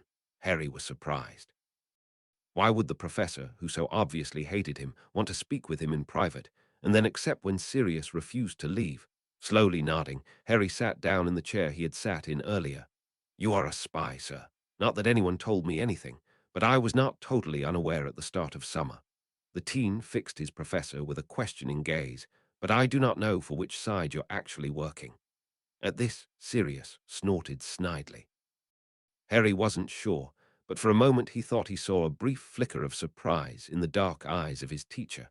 But as he continued to talk, he was hiding again behind his customary blank mask. "If either of them would come to question my loyalty, I would be in grave danger." That got another snort out of Sirius. He could not refrain from making a comment, but choose not to interrupt the potion's master with words. Harry understood plainly enough without needing more explanation from Professor Snape. If Voldemort would suspect him, he would die, and probably not as fast as he would like. And if Dumbledore should come to doubt him, well, Harry wasn't sure what would happen then, but Azkaban and the Dementors were a possibility. As the professor seemed to wait for a response from him, Harry nodded. Satisfied, the spy continued. "Yesterday evening I went to report the reaction of the Order and the headmaster." He Here the potions master closed his eyes briefly. "I do not think that the Dark Lord intends to kill you, Mr. Potter. He asked after your grades and what a parent would have to do to get a complete evaluation of their child's performance in class." The young wizard was out of balance and desperately trying to understand. What was his professor trying to tell him? Sirius, on the other hand, was not speechless. "What are you trying to tell us, Snivelus? Why should your master change his mind about Harry? He's tried to kill my godson 3 times now. If you have nothing useful to say, leave." The voice of the animagus rose in volume toward the end of his speech, and he bristled in anger as he was ignored. "Try to behave respectfully, Potter. The Dark Lord never was a patient man. Show respect, restrain your temper, and remember that you are not truly alone." Harry stood open-mouthed in the face of the softly spoken words. Turning from the dumbfounded teen to the pissed-off animagus, Severus changed his tone back to the well-known drawl. "Albus told me that there is a potions lab in this ruin. Where can I find it?" Out the door, left, down the stairs. Sirius' voice was full of anger, and his desire to hex the insensitive spy was evident from the white knuckles of the hand clutching his wand. Without more words or any form of greeting, the potion's master left the room, leaving behind an enraged animagus and a bewildered teen. Outside the door, Severus took several deep breaths to calm down before he went to inspect the potion's lab. He had done what he could to increase the boy's chance of surviving. Now only hope remained that he actually had interpreted the Dark Lord's plans in the right way. Steeling his nerves and pushing the unwanted and unhelpful doubts into the depths of his mind behind his shields, he started on the self-imposed task to have a reason to stay at headquarters until it was time for Harry to leave for his appointment at the ministry. Checking that the disc was still in his pocket, he drew his wand and opened the door cautiously. In the kitchen, Harry tried to wrap his mind around the warning. Advice the head of Slytherin had just given him. And pondering the words, Harry realized that the man had not said to which of his masters he actually was loyal. But his last words could be interpreted as a promise to help Harry if need be. The teen was not sure, but it would match the pattern. Professor Snape had helped him in more than one dangerous situation, like the broom incident in his first year. While Harry was deep in thought, Sirius was rambling on about greasy-haired bothers under his breath. Neither had much more time to ponder over the strange words of Severus Snape, as the old and wrinkled house-elf creature popped into the kitchen. He held a scroll of parchment tightly to his tea-towel-clad chest. He was decidedly dirty, his tea towel more of a brownish grey than the white it had probably started out with. "Master has letter from ministry," he told them in a respectful tone and bowed, adding in a clear-to-understand mock whisper. Great disappointment for his mother, he was. What would mistress does? All this ghastly folk coming into respectable noble and ancient house of Black. Ignoring the ramblings of the old elf, Sirius snatched the parchment from the spindly fingers, curiosity getting the better of him.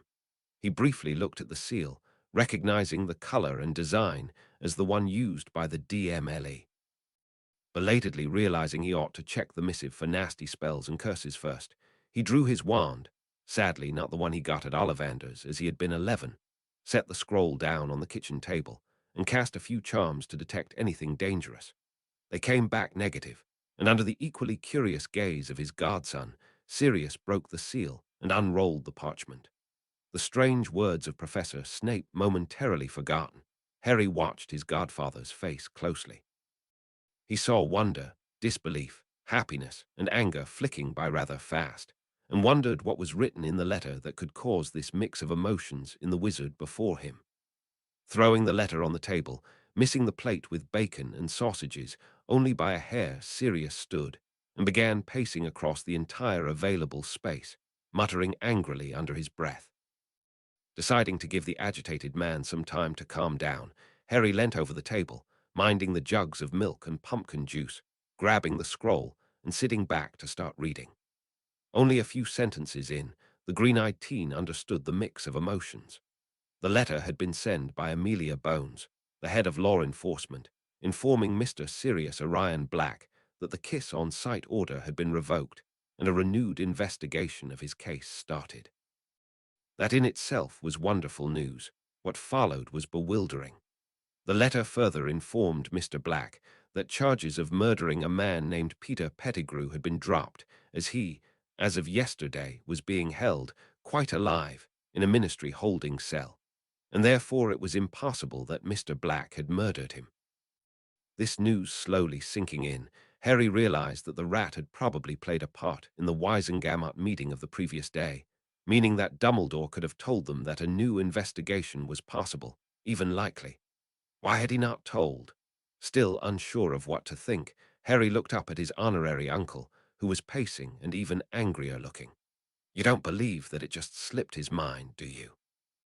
"No," answered Sirius, sighing and running his hand through his no longer matted hair. It would be foolish to believe this miscommunication was an accident. Having trouble believing this, Harry started to protest, but Sirius did not let him speak, continuing in a tense and angry tone. "As chief warlock of the Wisengamot, he could have made sure I got a trial, which I did not get the first time. He even could have started a new investigation, pointing out that a trial had never been held to start with, when you convinced him that I had been innocent all along. He chose not to. He ran his hand through his hair again and picked up his pacing. So I have to believe that he also chose not to tell me about this." He pointed at the scroll lying on the table next to Harry's long, cold breakfast. His eyes full of hurt and betrayal, Harry looked up and asked in a small voice, "Why?" "That is the question, pup. That is the question." Theodore was watching his father and their summer guest speaking in the flue room. He was sitting a little to the side, with one of the books his tutor in ancient runes had assigned. The day had been busy thus far. One of the rooms next to his own had been opened and cleaned. It was to be the room the heir of Lord Slytherin would be staying in, until the Lord had decided on a house, more likely a manor, to stay in, and had completed the warding. It still felt surreal that the Dark Lord was staying at Nart House, and was going to adopt Harry Potter, the model child of all things Gryffindor. The young wizard was unsure if he should be envious of the opportunities the other boy would get, or pity him for becoming the Dark Lord's ward. Even if the so young-looking wizard with the deep red eyes had been decent so far, he could not forget the warnings his father had given him, only moments before the Dark Lord had stepped through the door to stay in their home. The differences between what he had seen in the last week and the stories that had been told in the common room over the years, all whispered and shared under promise of confidentiality, were startling, and Theodore had decided to err on the side of caution. So he treated the Dark Lord with the respect and caution he would use for a slightly insane madman. He ceased to pretend to read, as the Dark Lord said, "I will not be long, Benjamin. My new son will eat dinner with us later." "We will await your return, Marvolo," answered Theo's father, smiling. With a curt nod, the Dark Lord turned to the flue, took a pinch of flue powder from the tin on the mantel, and with a swirl of another set of borrowed robes, vanished in the green flames to the ministry. Theodore watched as his father breathed deeply and turned to him. Coming over, he sat beside him, and Theo placed the book on the small table between the chairs.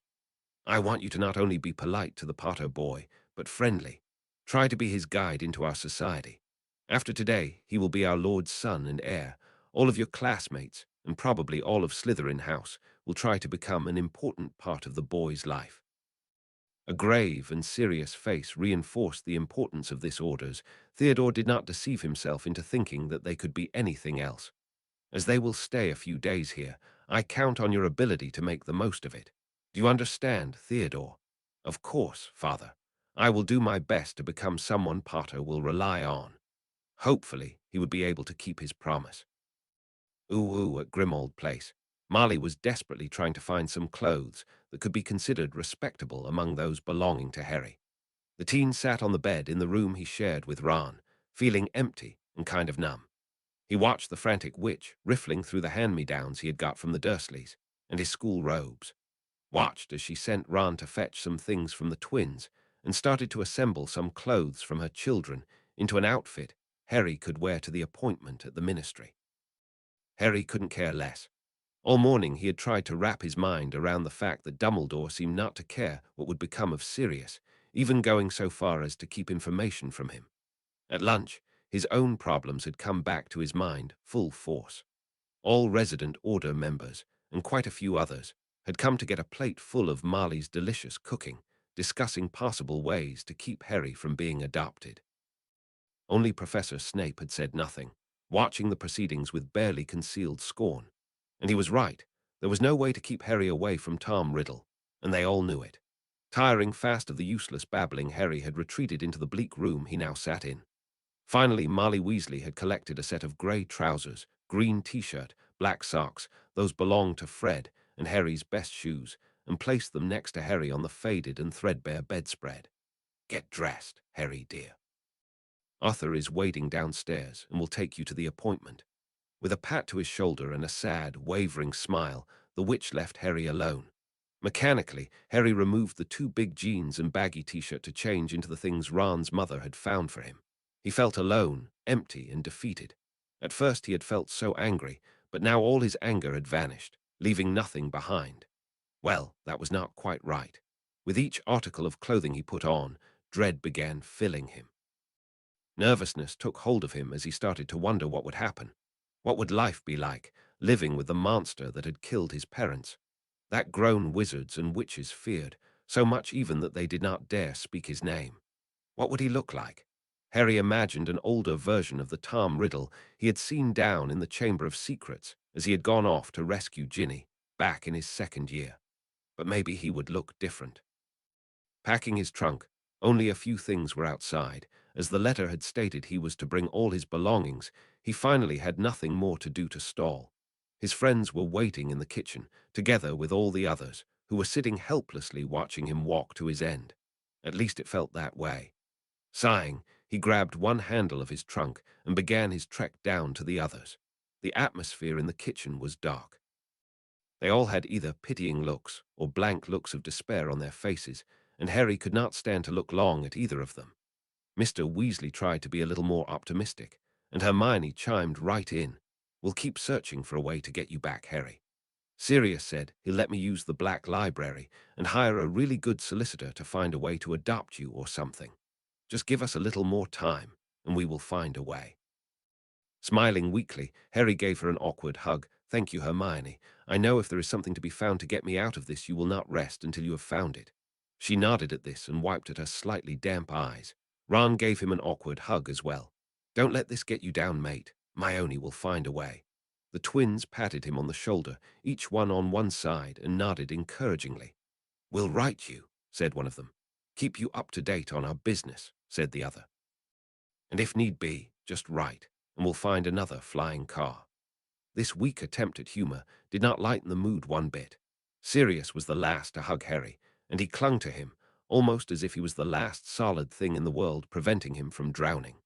With the last few waves at the others, Harry followed Mr. Weasley out the door, his last gaze over his shoulder landing on the spy standing in shadows and staring intently at the two departing figures. Then Mr. Weasley shrunk down Harry's trunk, which the teen had left in the hall, told Harry to take his arm, and apparated them both to their destination. They landed on one of the apparition spots in the great entry hall of the Ministry of Magic. Harry needed a moment to catch his breath, and then took a good look around.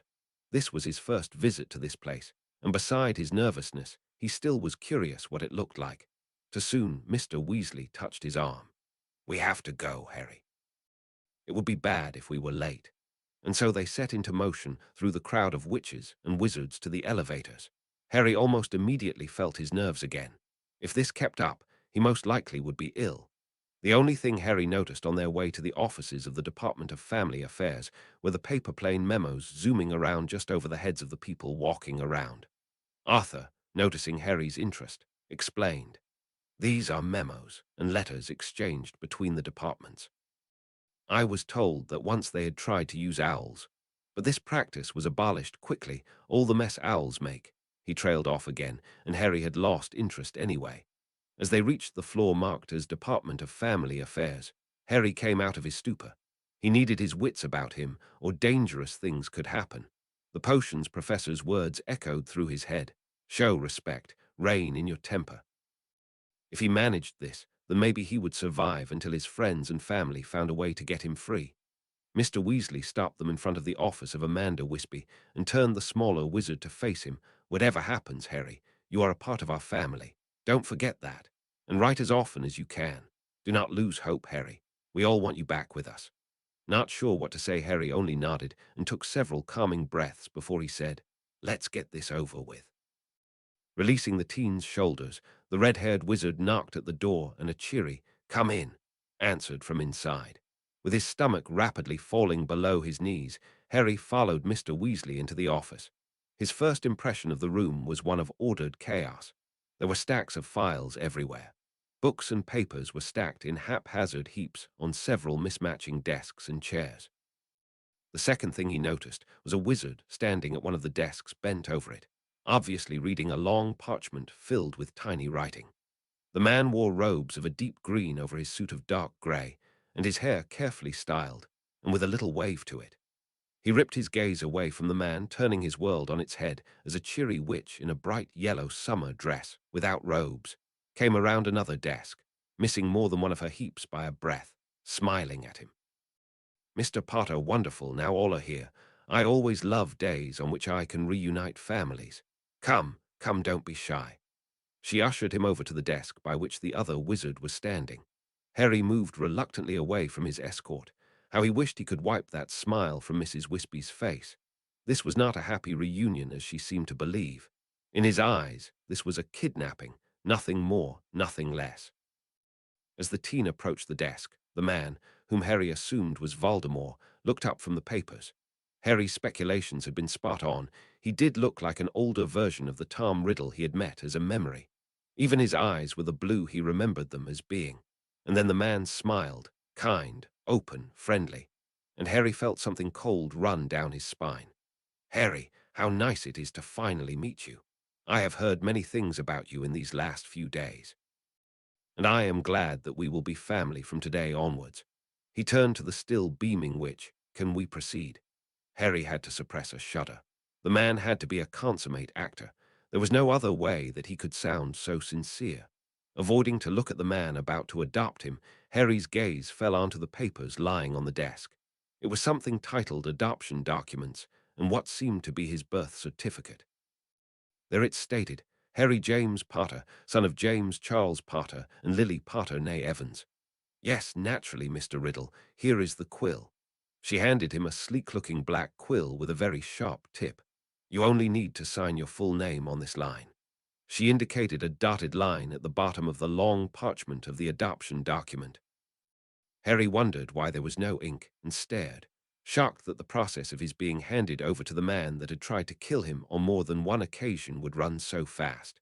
He watched, unable to avert his eyes, as the quill was set down on the line, and Voldemort started to write Tom Marvolo Riddle in red ink and a flowing cursive.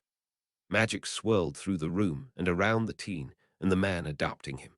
It sank into both of them, flashing in a blinding white light. As soon as he could see again, Harry saw the name on his birth certificate change. Harry changed to Henry, and behind Potter appeared the name Riddle. Now he was Henry James Potter Riddle, adopted son of Tom Marvolo Riddle. Even though the names of his real parents were still present on the document, the world would never be right again. Harry was sure that he had to look deathly pale. How the ministry woman could still be so cheerful, he could not comprehend. And now the other part, said Voldemort, rather cheerful himself, and Harry flinched in surprise. What was happening now? His eyes widened considerably as the evil wizard started to draw his wand, holding it with both hands in front of his chest at the height of his heart. He was even more surprised when the dark-haired man started to speak in Parseltongue. I, Tom Marvolo Riddle, son of Merope Gaunt, descendant of Salazar Slytherin, do hereby claim the title of Lord Slytherin. To fill the responsibilities of a lord to his people, to further the welfare of the wizarding community, to serve magic.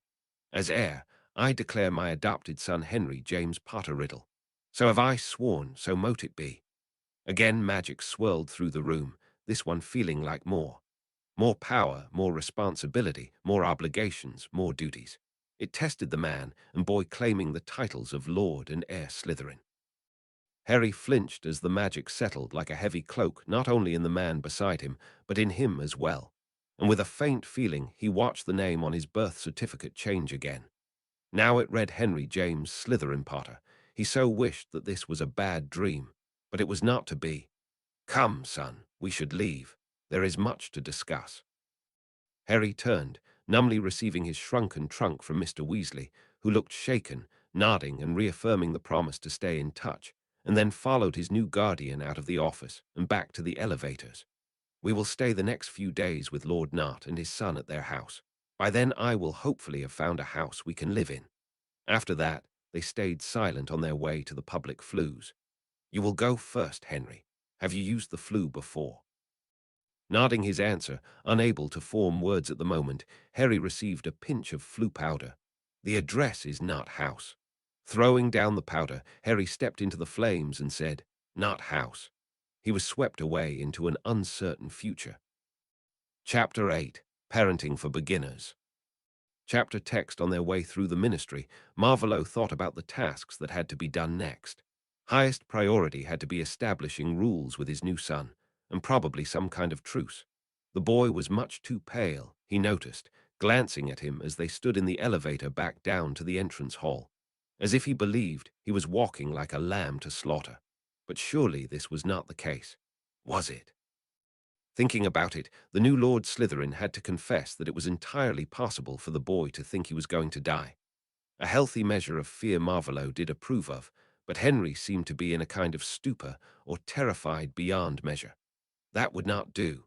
He needed a cooperative heir, one that was able and willing to support him. He would have to lure the boy in. A smile graced the handsome face of Lord Slytherin. He always had enjoyed finding out the desires and needs of people that would benefit him. He would enjoy doing it again to gain the boy who lived. Finally, they reached the public flues, and Marvolo gave the address to the still pale teen.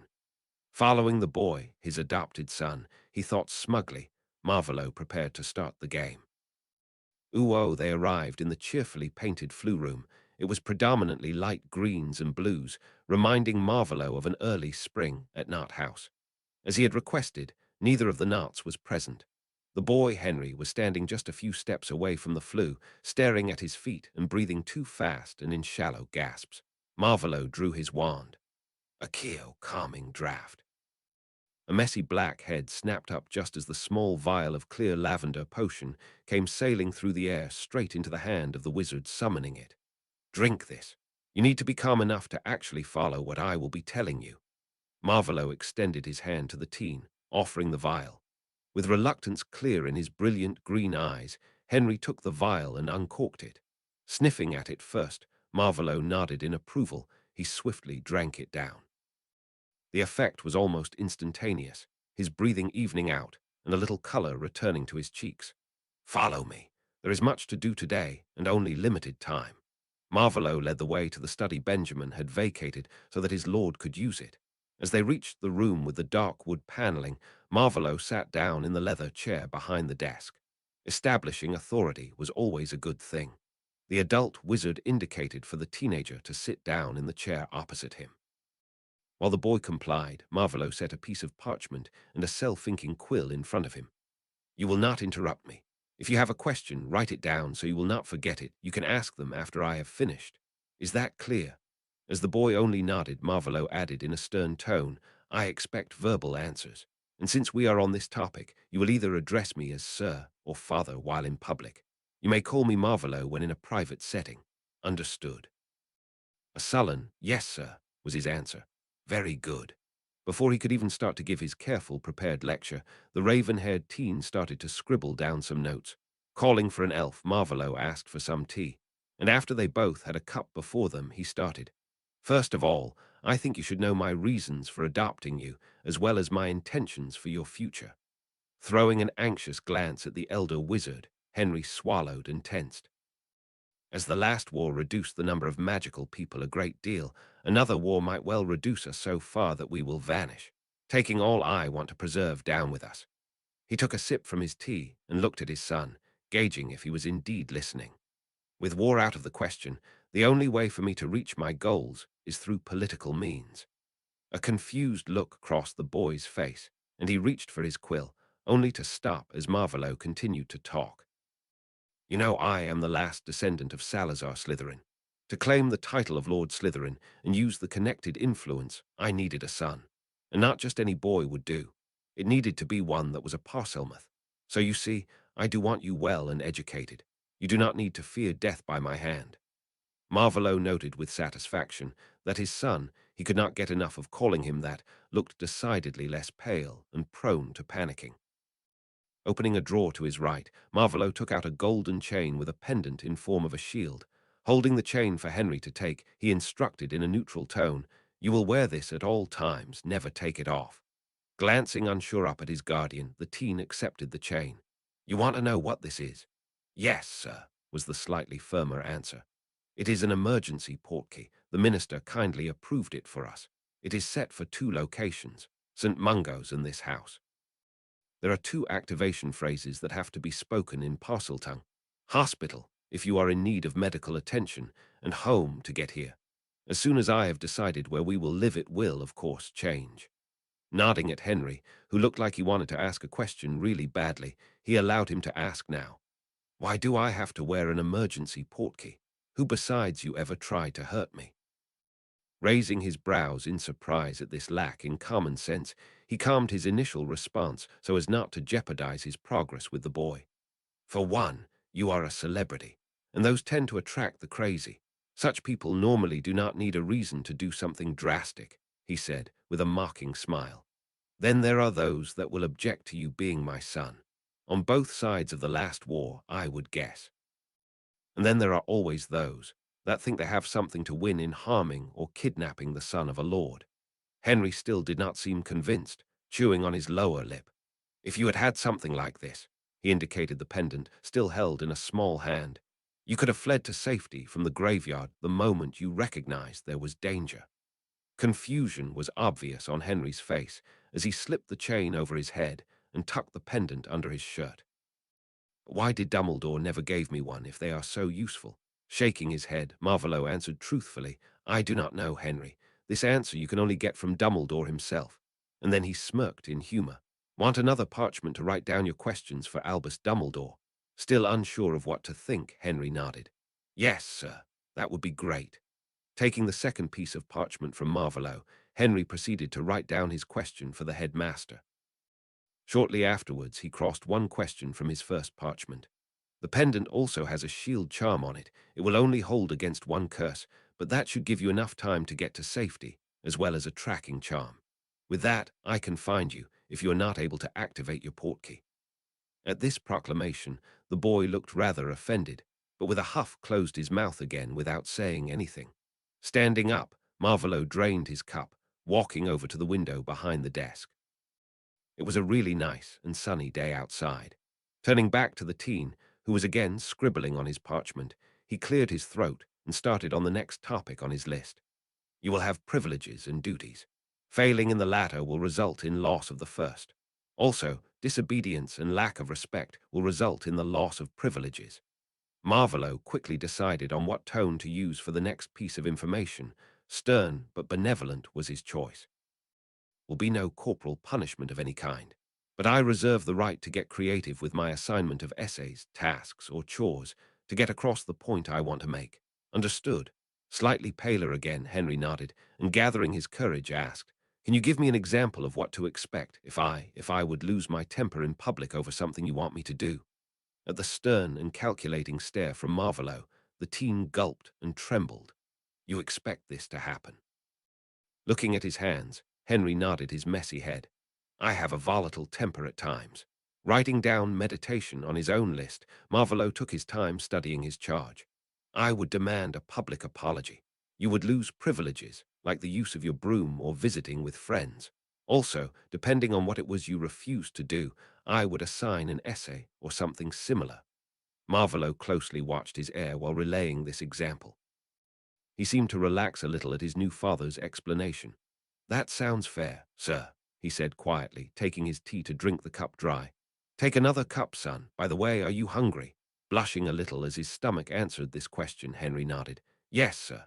Tarpy, Marvolo called the elf that waited on him in this house. With a soft pop, the elf appeared in the room, bowing to both wizards. Get us some snacks, please. Sandwiches, fruit, scones if you have any. Bowing again, the little being vanished into thin air without a word. Returning to his chair, he adjusted his robes and poured himself another cup of tea. Adding lemon and 3 spoonfuls of sugar, to his son's amazement, he glanced at his list, checking which topic was next. Duties. Writing to and visiting with your godfather is one of them. Visits will have to wait until he is cleared, but you will write him a letter after we are finished here. Dark amusement filled him as he took in the open mouth and wide eyes of the boy in front of him. Close your mouth. A display like this is not becoming for the heir of 2 houses. With an audible clack, the boy got his face under control again. Almost chuckling over shocking his son this easily, he moved on. You will also take lessons over the remainder of the summer. What those will be, we will have to decide in the next few days.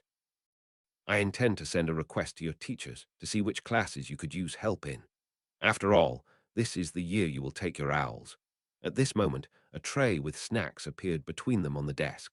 Seeing that his son was having a little trouble coping with all the information, Marvolo started to spread raspberry jam on one of the scones. Moments later, the bewildered teen followed his example, taking some apple slices to munch on. They sat in silence for a moment, enjoying their little meal. As time was short, though, Marvolo did not let the silence continue long. What do you think your worst classes are? Swallowing the last bite of his cheese sandwich, the boy answered without hesitation. Potions, history, and divination. But I don't think I want to bother with divination. It's rubbish. Raising a brow to this, Marvolo asked with a drawl, and why take a class that is rubbish? You could have chosen something else. Blushing, Henry lowered his gaze to the tray. Ron took this class, so I did the same. I take it that you have no talent as a seer. No, sir. Very well. The sight cannot be taught, so I have no objections for you to use your time on other, more important and useful subjects. What are your other electives? Only care of magical creatures, sir. Thoughtfully stirring his tea, Marvolo weighed the options, and as he already had intended to make his son study another subject, the decision was not hard to make. You will take up ancient runes as one of your classes this summer. Maybe we can get you through the material for 3rd year before the term starts.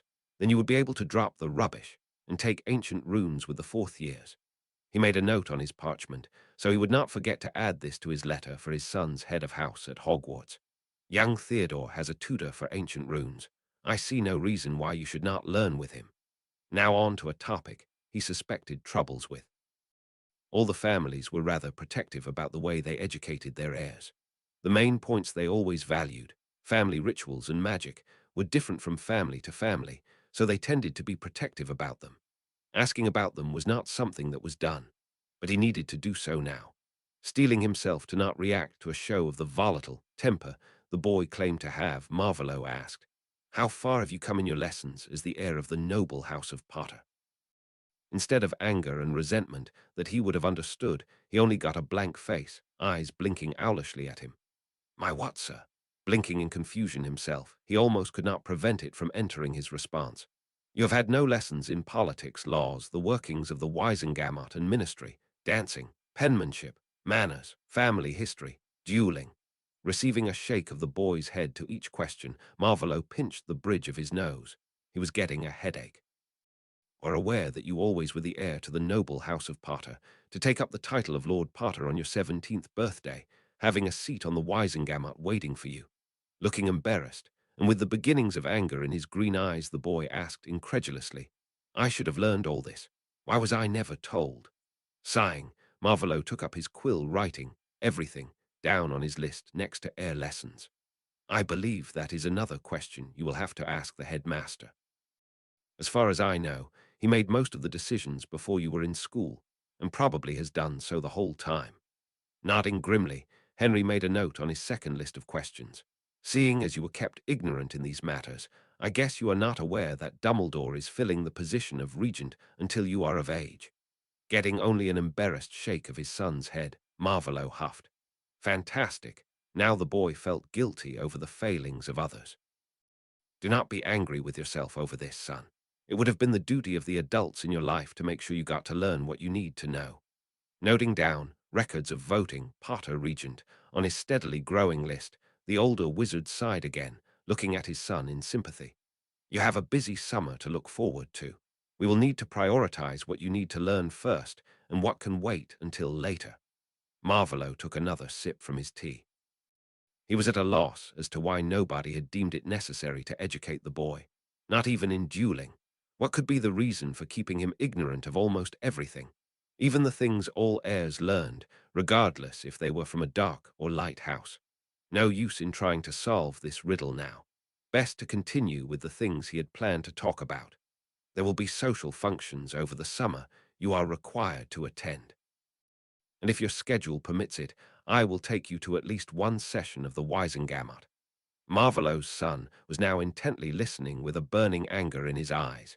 Maybe this was a way to sway the young wizard to his side, including him in decisions concerning him and giving information. Both were simple enough. What kind of fool was Dumbledore, leaving his hero this open? Privileges. You will be allowed to fly with your broom when your lessons for the day are finished and the weather permits activities in the sky. Furthermore, you are allowed to write your friends, but I must insist on a minimal standard regarding your letters' quality. You may also visit with your friends from time to time. Once you are back at Hogwarts, playing Quidditch and visiting the village on Hogsmeade weekends are privileges too. On hearing this, Henry crossed out another question on his parchment. "Before I relay the plans for tomorrow, are there any questions regarding your duties and privileges?" "No, sir." "Good. I have an appointment at Gringotts after we are finished here. You will write letters, one to your godfather and to your friends, as many as you wish. I will read them before they are sent." Henry opened his mouth to protest, but was stopped by an upheld hand.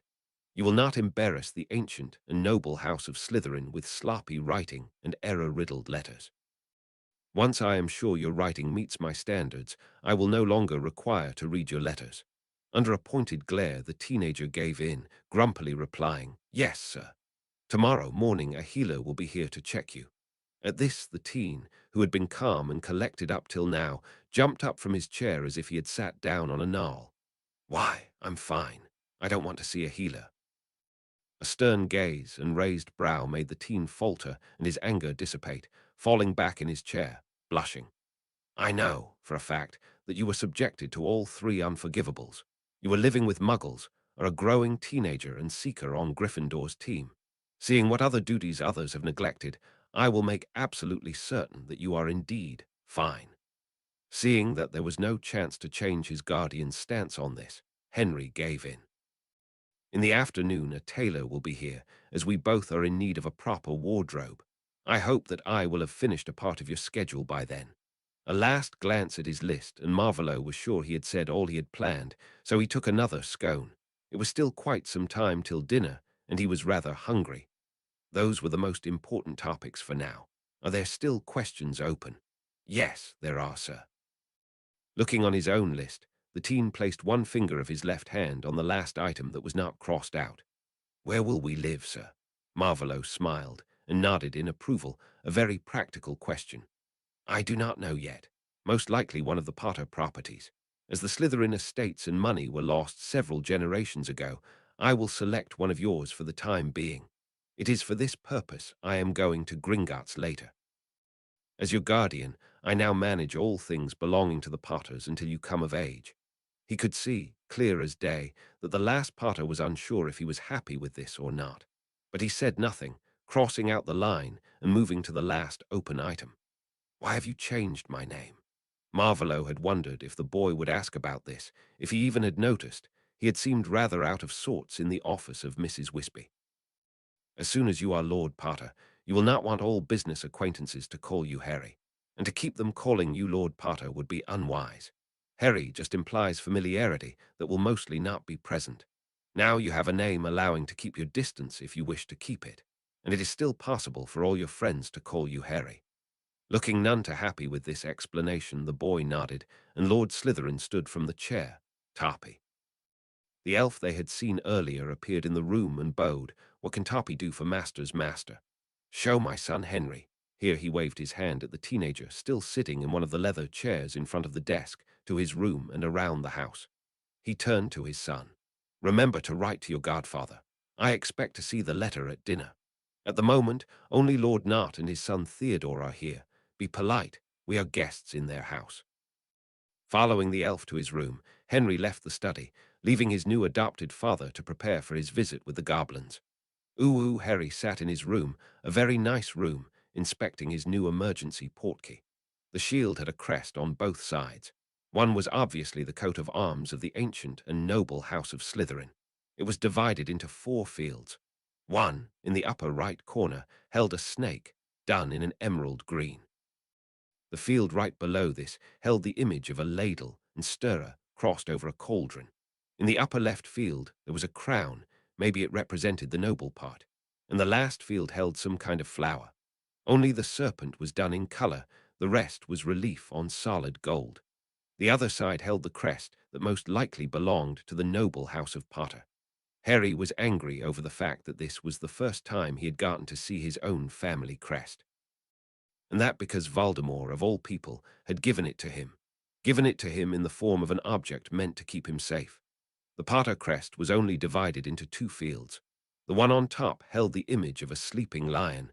The one in the bottom held a crown and a vase, or a pot of some kind, on a tiny table. Slipping the crest back under his shirt, Harry let his head sink onto the table before him. He had written some letters, and though they were short, it had taken him quite long to write them. He had started with the letter to Sirius, as this was the one he had to write, and tried to not write anything that Voldemort could use against him in some way. He was fairly certain that he had failed to achieve this, but he had had to try. Then he had written letters to both Hermione and Ron. In the letter to Hermione, he had written about the fact that he probably had to take many lessons on different subjects during the summer, something she would certainly find interesting. As she was taking ancient runes, he asked her if he could borrow some of her notes. He was certain to get an enthusiastic letter in response. Hermione always was one to encourage learning. The letter to Ron held the same information. What else should he write about? That his name had been changed. He really would prefer to tell this to them in person. That he was made to wear a tracking charm at all times. What would he gain by this? Possibly problems with his new guardian. Never in 1,000 years would he call that monster father, and maybe sympathy from his friends. But that would not get him anywhere. So as surreal as it felt, he tried to abide by his potions professor's advice, to keep his opinion to himself, show respect, and rein in his temper. It was harder than he thought it would be. He suspected that the calming draught he had been made to drink had helped in the beginning. He sighed and went over to his big four-poster bed with a dark blue coverlet and its equally blue bed curtains. Sitting down, he let himself fall back, staring at the canopy. He was so angry, angry with himself for being so meek, for saying, "Yes, sir," to almost anything Voldemort had told him, for going with the monster's suggestion to keep a list with questions, for starting to doubt the headmaster. Why had the old man never given him a portkey to get to safety in an emergency? Why had he never told him about the things he needed to know? Never told him that his father had been a lord? He was angry with Dumbledore for putting him in this situation and keeping him in the dark. That the white-bearded wizard had not told Sirius that the real traitor had been handed over to the ministry, had never tried to get his godfather a trial, made Harry want to throw things against the walls with their soothing sage-green color. Anger and confusion. He had a feeling that those two would keep him company in the next days. He was confused by Voldemort's behavior. At the moment, it seemed that he truly wished for Harry to be his heir, wished him to be healthy and educated. He just could not wrap his head around that one, and trying gave him a headache. As he stood to start pacing over the nice parquet, there was a knock on his door. Cautiously, he made his way over there and opened the door to find Theodore not standing on the other side. "What do you want?" Harry spat, impatient. "Sorry for disturbing you, Heir Slytherin." Harry got big eyes at that. Could only remember too well how Malfoy and his cronies had taunted and ridiculed him at every turn, and here was not, a Slytherin, speaking with respect. But in a way it made sense. At the moment he was set to be Lord Slytherin one day, was he not? "But it is such a nice day, so I thought about playing a round of Quidditch. Do you want to come?" Standing in his door, Harry contemplated the suggestion of the other boy. He was allowed to fly. After he had finished his duties. Were his letters done? In a way, yes, but he was quite certain that they were not up to standard. Drops of ink were everywhere, but he just could not get them better. Aiming a thoughtful gaze at the young knot standing before him, Harry came to a decision. "I really would like to fly a round or two, but I have to finish some letters first." He swallowed his pride. He needed to learn this. Even if he got away from Voldemort again, he needed to know the things a lord did, and writing letters without ink stains on them was one of those things. "I assume you learned to write with a quill." Mildly confused, and showing it, Theodore nodded to this odd question. "Can you show me how to avoid sprinkling ink all over the parchment?" Blushing and trying not to show how embarrassed he was by this situation, he continued, "I haven't gotten the hang of writing with a quill yet, and I better learn fast now." Sporting a friendly but mostly blank face, Theodore nodded again. "Sure, I'll show you. Do you want me to come in, or shall we go over to the schoolroom?" "A schoolroom?" Harry asked. "What would that be? A room to have school in?" "Yes, it has a blackboard and desks. It's a bit like a miniature classroom. Before Hogwarts, I had lessons there, writing, reading. Now I have lessons there over the summer, like ancient runes." Harry stepped out of his room, closing the door behind him, saying without word that he wanted to go to the schoolroom. "Why don't you bring your letters?" Theodore suggested. "You could write them again there, and we won't need to walk back to your room before we go down to the pitch. We'll need to go to my room regardless, getting my broom and leaving the letters there. But you're right. I better write them in the schoolroom. Maybe you could check my spelling as well." Theodore raised a brow at this. "You would let me read your letters. He will read them before I'm allowed to send them anyway, so I haven't written anything I don't want others to read. So yeah, I have no problem with you reading them." Swiftly, Harry got his letters, and they made their way to the schoolroom on the ground floor of the house. An hour later, Theodore had shown Harry how to prepare a quill before starting to write, since no one had deemed it necessary to show him that the tip needed to be cut, and how to get rid of excess ink to avoid drops and smudges. After that, they both enjoyed a game of keeper and chaser, switching the positions every so often. Severus Snape sat in his bookshelf-lined living room, a glass of red wine in one hand, his eyes trained on a small phial, filled with a kind of silvery vapor, standing on the low table in front of his armchair. He was waiting, waiting to learn that he would die because the son of Lily Potter had been murdered at long last, he failing in his vow to protect him to the best of his abilities, or waiting to be called by either of his masters. He would prefer the later option, and was unsure for which summons he should hope. Dumbledore's telling him of a plan to get the boy out of the Dark Lord's hands, discarding his role as spy, or the Dark Lords asking for help with the teenager to brew potions or give the boy lessons. He sighed and sipped from the excellent wine, a birthday present from Lucius. The man had excellent taste in wine. While he waited, he pondered what to do with the memory his lord had given him. The memory of the night he had gone after the child whom a prophecy had foretold would be able to destroy him. The night his best friend had died. Did he want to see her last moments? What would knowing for sure, witnessing it, do to him? Would it be salvation, knowing she had made the choice, seeing it? Or would it destroy him to see the happenings of this night with his own eyes? There was no way to know for sure. His mind wandered to the Dark Lord's explanation as to why he had given him the file. To let him make the choice if he wanted to see this night, or if he preferred not to watch it. For a moment he asked himself what Dumbledore would have done had he this copy in his hands. There were only two possibilities Severus could think of. Either he would have hidden the memory, never telling Severus that it was in his hands, or he would have just presented Severus with a pensive, saying there was something he had to see. No, Dumbledore would not have given him a choice. The potions master was not able to decide which would have been better, never knowing that the memory had even existed, maybe being forced to watch it, or to have the choice and the agony of not being able to make it. As he had no pensive of his own, he was unable to watch the memory without borrowing one. And the only two people he knew that were in possession of one were the headmaster and his lord. Draining the wineglass, he came to a decision. Not a big one, like what he should do with the memory or the ultimatum, but a decision nonetheless. He stood and went into his bedroom to change into his best everyday robes. He was going to invite himself to dinner at a friend's house. After all, he had some information to relay to his lord, and he needed to check on Harry Potter for his headmaster. It was always nice to handle the work for both his masters at the same time. At 12 Grimmauld Place, Marley Weasley was preparing dinner for quite a few people. Different order members had been dropping in to inquire about the appointment in the afternoon, and if anyone had heard anything new. It was likely that there would be many people in to ask for more news. Hermione had commandeered one end of the large kitchen table, covering it with books. Sirius had helped her find anything that might be of interest in the Black family library. She first had said she could go alone. She was good at finding the books that might hold information that she could use.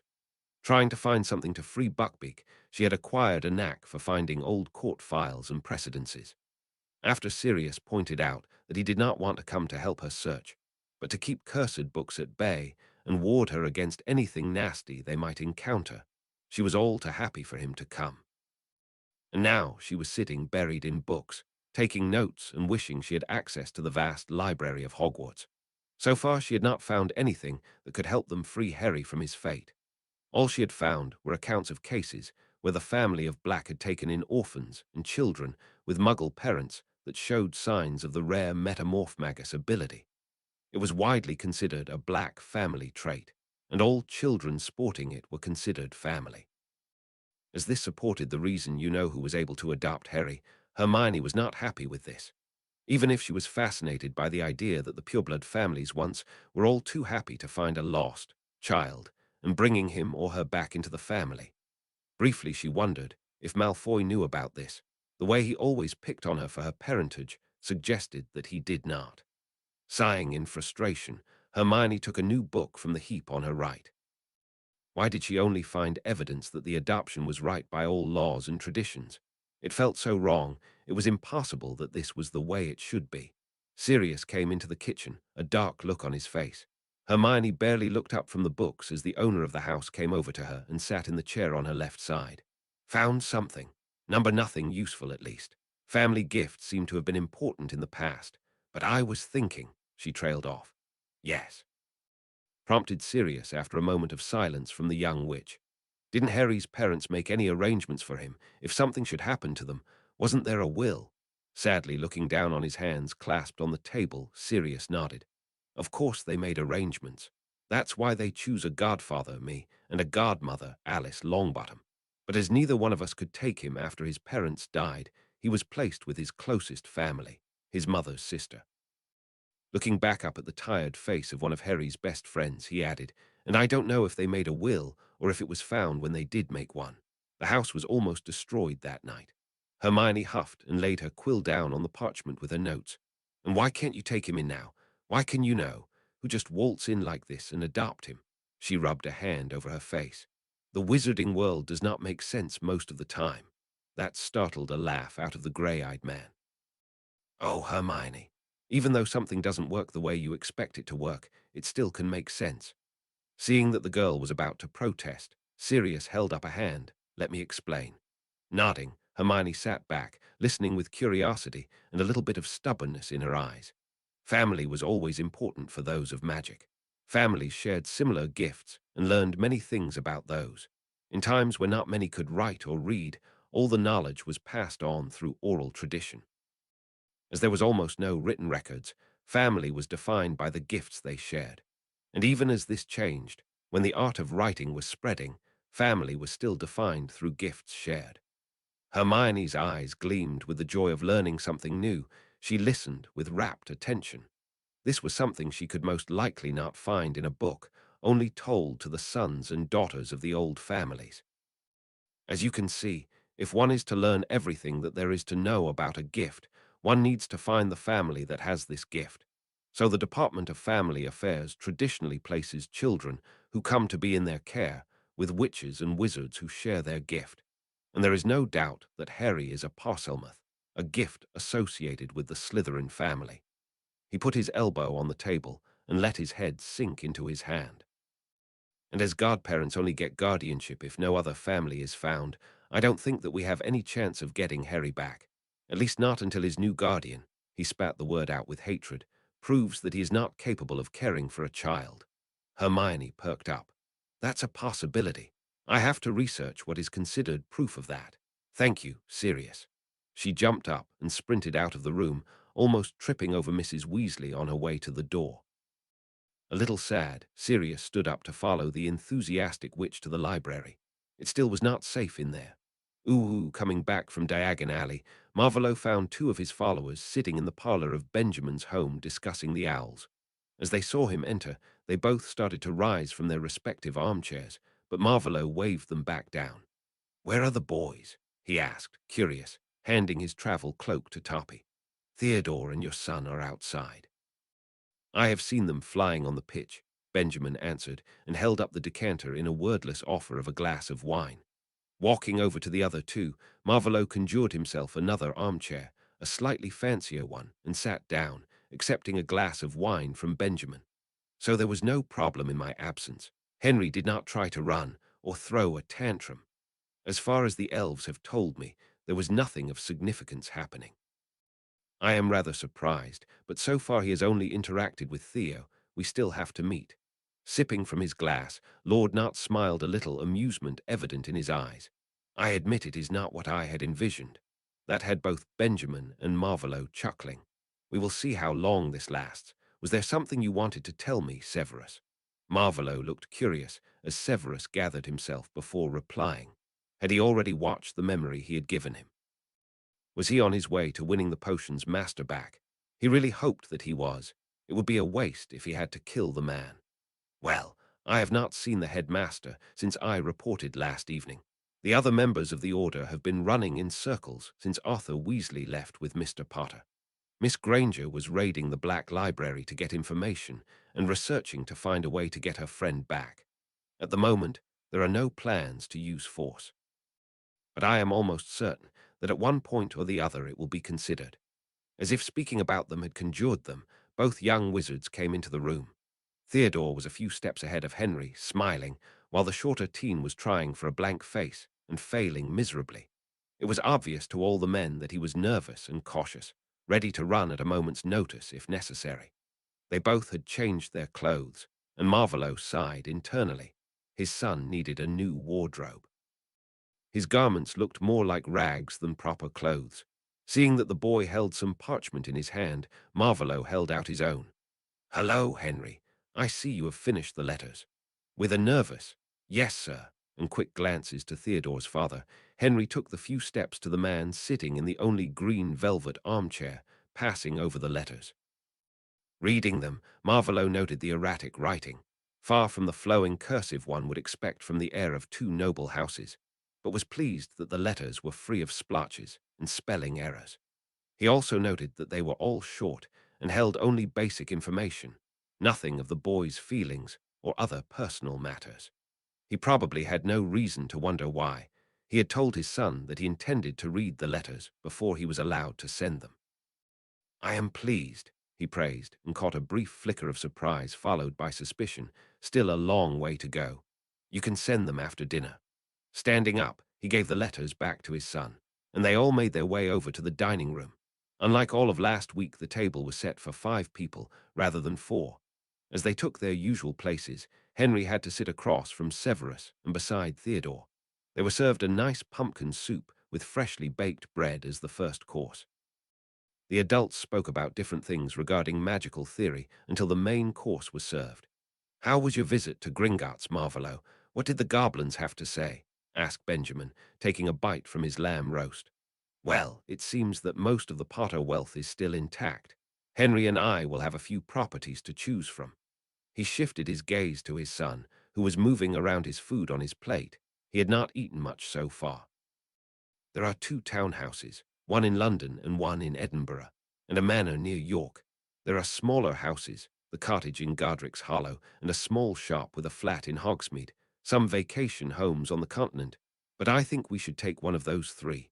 In the next few days, I will have a look to confirm that they are safe before taking you, Henry. As I have no preference one way or the other, I think it best that you have the last choice." Nodding with his mouth full and looking bewildered, Henry gave the impression that the day had worn him thin. Giving the boy time to eat properly without standing in the center of attention, Marvolo shifted the talk to members of the Wisengamot. He needed the information, and it wasn't anything he did not want his new son to know. After they had pudding, vanilla ice cream with fresh strawberries, the boys stood and excused themselves, Henry emulating Theodore, much to Marvolo's delight, and the adult wizard stayed behind. Reaching in the pocket of his robes, Marvolo pulled out a letter sealed with the Slytherin coat of arms, offering it to Severus to take. "Can you take this letter to the head of House of Gryffindor? I hope that she will not burn a letter from me if you are the one to deliver it." He smirked in response to Severus' carefully neutral face. "There is a faculty meeting tomorrow morning. I will give it to her then. My report on the boy is finished. Do you want it now, my lord, or shall I give it to McGonagall to send with the others?" Although he was curious and wanted to know more about the boy he had adopted, and it was not likely they would have an amicable conversation any time soon, it would be best not to be too obvious about using his connection with Severus. "Send it with the others." Severus nodded at this order. "I have another question for you, Severus. Did the old meddler tell you the rest of the prophecy?" "He did not, my lord. I do not think he has ever told anyone," Severus answered deadpan. Surprised, sitting straighter, Benjamin exclaimed, "He surely has to have told the boy, did he not?" Shaking his head, Marvolo sighed, telling both his followers in a quiet and slightly furious tone, "Considering everything he has held back from the boy, I would say that I would be surprised if he even knows that there was a prophecy to begin with." And as Benjamin contemplated this information, a little surprised, Severus did look like he had known all along. Chapter 9. Revelations. Chapter text slipping into his deep black silk robes. It was a rather hot and humid night. The current Dark Lord prepared for a meeting in the middle of the night. He just had been in Henry's room, finding the teen curled up in the middle of the bed, buried under the blankets, feigning sleep. There was no way anyone could sleep this wrapped up with the current temperatures. Smiling to himself, he wondered when the teen would be comfortable enough to start acting up. He was almost looking forward to it. Being a moody teenager would at least prove that the boy no longer feared being murdered by his new guardian. Still smiling, he went to the entrance hall, trusting that 2 almost 15-year-old boys could stay alone a few hours. Well, not completely alone. There were house elves after all. Both Benjamin and Marvolo left for Malfoy Manor. Lucius came to greet his lord, falling to his knees the moment Marvolo stepped into the large ballroom set up for the meeting. Marvolo smirked at that. It was rather funny to watch his Death Eaters learning how to switch between roles around him. Soon enough they would know when to treat him like a lord of the Wisengamot or their dark lord and ruler, and in some cases, even as a friend. An alien concept even for him, but all for his goal. Not everything could be easy. He held out his hand to the kneeling aristocrat, and Lucius obediently laid his wrist into it. Immediately, the smaller version of the dark mark became visible. A small snake curled around an equally tiny skull. After Marvolo pressed his finger onto the mark, the Bland flinched at the pain caused by the magic rushing through him to call all of Marvolo's followers to him. One by one, they appeared before their lord, all in the dark woolen robes and intricate white masks that were the uniform of the Death Eaters. Soon they were all present, Thorfinn Roll rushing in as the last one, clearly terrified of being punished for his tardiness, and with a sweep of his robes, Marvolo moved into the middle of the small dais erected in the middle of the east wall. I have called you all tonight to inform you of another successful step in our plans. There were a few cheers at this declaration, but they quickly stopped under his glare. As you all will, no doubt, read tomorrow in the Daily Prophet, I have adopted Harry James Potter and subsequently claimed my birthright as Lord Slytherin. Now they were too stunned to react, and Marvolo did not wait for them to get their heads around this turn of events. He thought he saw some of his simpler followers standing open-mouthed farther back. All of you that have children attending Hogwarts are to warn your offspring of the change in my son's status. I will not tolerate physical or magical attacks of any kind, and as I do not want to harm children, you will be held accountable. Shudders ran through the ranks as he hissed out the last. This probably would not be enough to get them all to behave, but it would do for the moment. Searching over the masked faces, Marvolo's eyes fell onto the one follower that had been one of his most loyal. Time to reward him. Bartemius. The man stepped forward and fell to one knee with all the grace he could muster. After we are finished here, you will take this portkey. He held up a small bronze disc to a special healer near Moscow. When you return with a new identity, you will work as personal assistant for me in my role as Lord Slytherin. Smiling and sending shivers down the spines of many standing in the first row, he added in a silky voice, "You did well in aiding me. This is as much a reward as an opportunity. Use it well." Accepting the disc with a reverent, "Yes, my lord. Thank you, my lord." And bowing low, the man retreated to his place. Thorfinn, calling the still terrified man to the front, he had punished the last one to enter quite consistently in the past. He asked, "You are part of one of the Obliviator's squads, are you not?" With a quiver in his voice, which he tried to suppress without success, the blonde wizard answered, "Yes, my lord. I switched to this department a few years ago." Nodding, satisfied, Marvolo gave his orders. You will compile a list of all magical children in the Muggle world for whom you, or any other team, was sent to cover up some accidental magic. Also mark their age, and whether they live with their parents, or in an orphanage, or in foster care. With bewilderment in his eyes, Thorfinn acknowledged his orders and returned to the spot he stood in before. I want you all to be on the lookout for a way to identify those children of magic that are not born in our world, as early as possible. Do nothing but bring their names, ages, and circumstances of living. Am I clear? There was "Yes, my lord," to hear from all over the ballroom. Good. He made another round on the dais, swirling his robes, getting a bit of fresh air under them. It really was hot, and he was wishing for a thunderstorm and the refreshment it would bring. He let his gaze roam over the assembled wizards. And one last thing. All of you who are not married have a year to find a partner of your choosing to start a family with. If you do not choose within the year, I will help you find a partner. An evil grin appeared on his face at this thought. And all those who are married, I think you should reconsider the size of your families. His gaze briefly rested on Benjamin, who was a widower, and Alancius Greengrass, whose wife could not have any more children without risking her life. Some cases require special attention. Those of you I consider such will be called individually in the next week. If you consider yourself a special case, you have 2 days to inform me of the reasons you do so. Sweeping with his gaze over them and enjoying their confusion over these unprecedented orders, he lazily waved his hand. Dismissed. As they all bowed low and shuffled out of the ballroom, Marvolo contemplated that it was time to go to bed. Tomorrow was packed with tasks he had to undertake himself, so he'd better be rested. Ooh, it was a more than usually grouchy Professor Snape, who was on his way up from the gates of Hogwarts. He was on his way to the much too early staff, meeting the headmaster had called after Harry Potter had been adopted by the man who once had been known as Lord Voldemort. In his pocket, He had the letter from Lord Slytherin to the head of Gryffindor House, and his own report on the boy's performance in potions. He had tried to be impartial, and found it to be a rather appalling endeavor. He found that he had not been fair to his student, never really acknowledging his work for what it really was. Lily's son was by no means above average at potions, but that was more than he would have told anyone had they asked sometime in the last year. He was the last to arrive, and he gladly took one of the chairs farther back, summoning a cup of strong black coffee to himself. "You look like death warmed over, Severus. Are you well?" Minerva asked with concern, sitting in a chair next to him. "I am fine, Minerva. Thank you for your concern. I merely got no real sleep last night." He nodded gratefully in his colleague's direction and deeply inhaled the delightful aroma of the coffee. "Severus," Albus addressed him from across the room, and all the other professors fell silent and turned their attention to the potions master. "Do you have new information for us, my boy?" Taking another sip from the hot and strong coffee, Severus was inwardly rolling his eyes. Why did the old man just need to remind everyone that he was older? Lately, he had felt more valued when in the presence of the Dark Lord. At that thought, Severus started.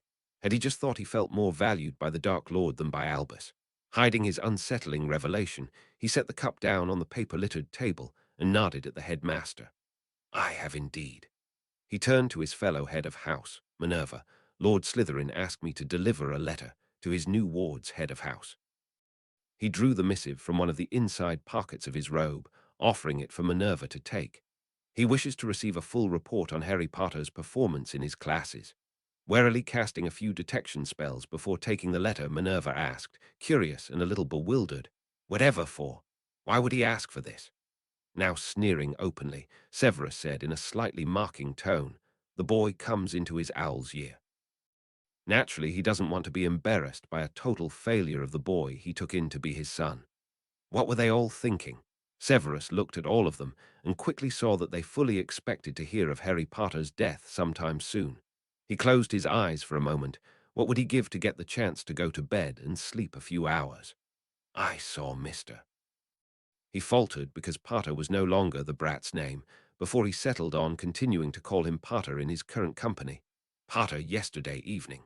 We shared dinner, and he was healthy, if rather tense." That brought only minimal relief to the other professors, so he added, "And around midnight, the Dark Lord called all of us to him. He informed us of the adoption, and about the fact that any form of magical or physical attack on the boy would be severely punished. He even ordered all parents to warn their offspring to change their behavior around Mr. Potter." He switched his gaze solely to the headmaster. "I doubt that the boy's death is anywhere in the Dark Lord's immediate plans." He only got a short nod as acknowledgement and felt another spurt of hurt at this. He could not prevent himself from comparing this blatant disregard of the dangers he went through to get the information to the praise he got from the Dark Lord in the last few days. And shortly afterwards, he called himself all kinds of fool. He should be above the tricks the Dark Lord used on people to lure them to him, and here he was, almost falling for the actions that had been his downfall in his youth. While the others discussed ways to get the boy back, or at least away from the man who had murdered the Potters, Severus sat contemplating once again the order given to all at the meeting last night. This order was the reason he was so tired this morning. He had been in bed, but not sleeping, when the summons came, and after he was back at home, he could not find rest. Marry in the space of a year, or at least find a witch to marry in this time, or get a bride assigned by the Dark Lord himself. He had difficulties wrapping his head around this. Of course, the goal behind this was obvious, or at least one of the goals. More children from his loyal followers meant more people to do his bidding. But the implications this order had for Severus himself, those he could not comprehend. He'd never had a desire to marry. First, he had been working on his mastery in the middle of a war.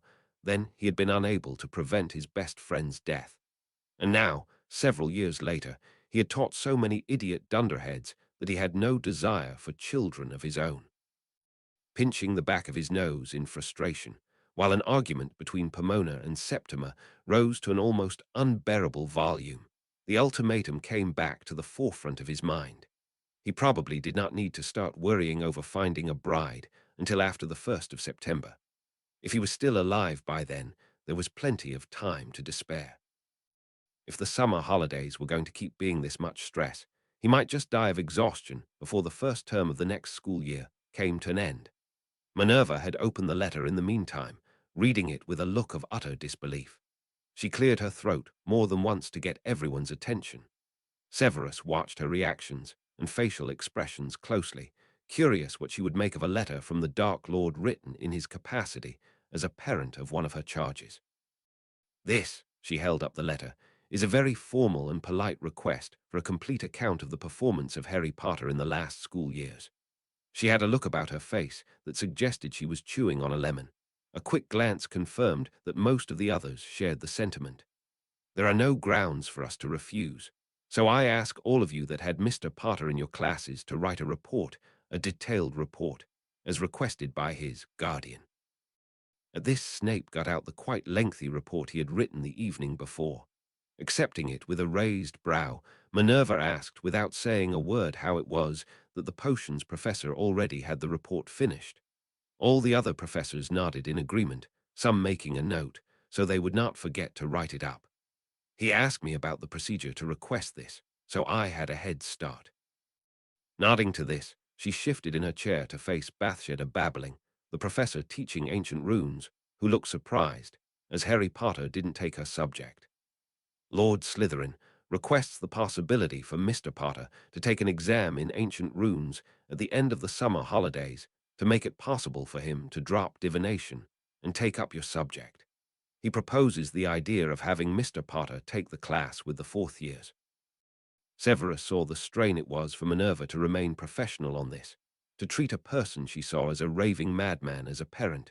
He could sympathize with this. It was really hard wrapping his head around the changes in the Dark Lord's behavior. Nodding thoughtfully, Bathsheba smiled. Well, it's not like we haven't done something like this before. If he passes the exam, I see no objections.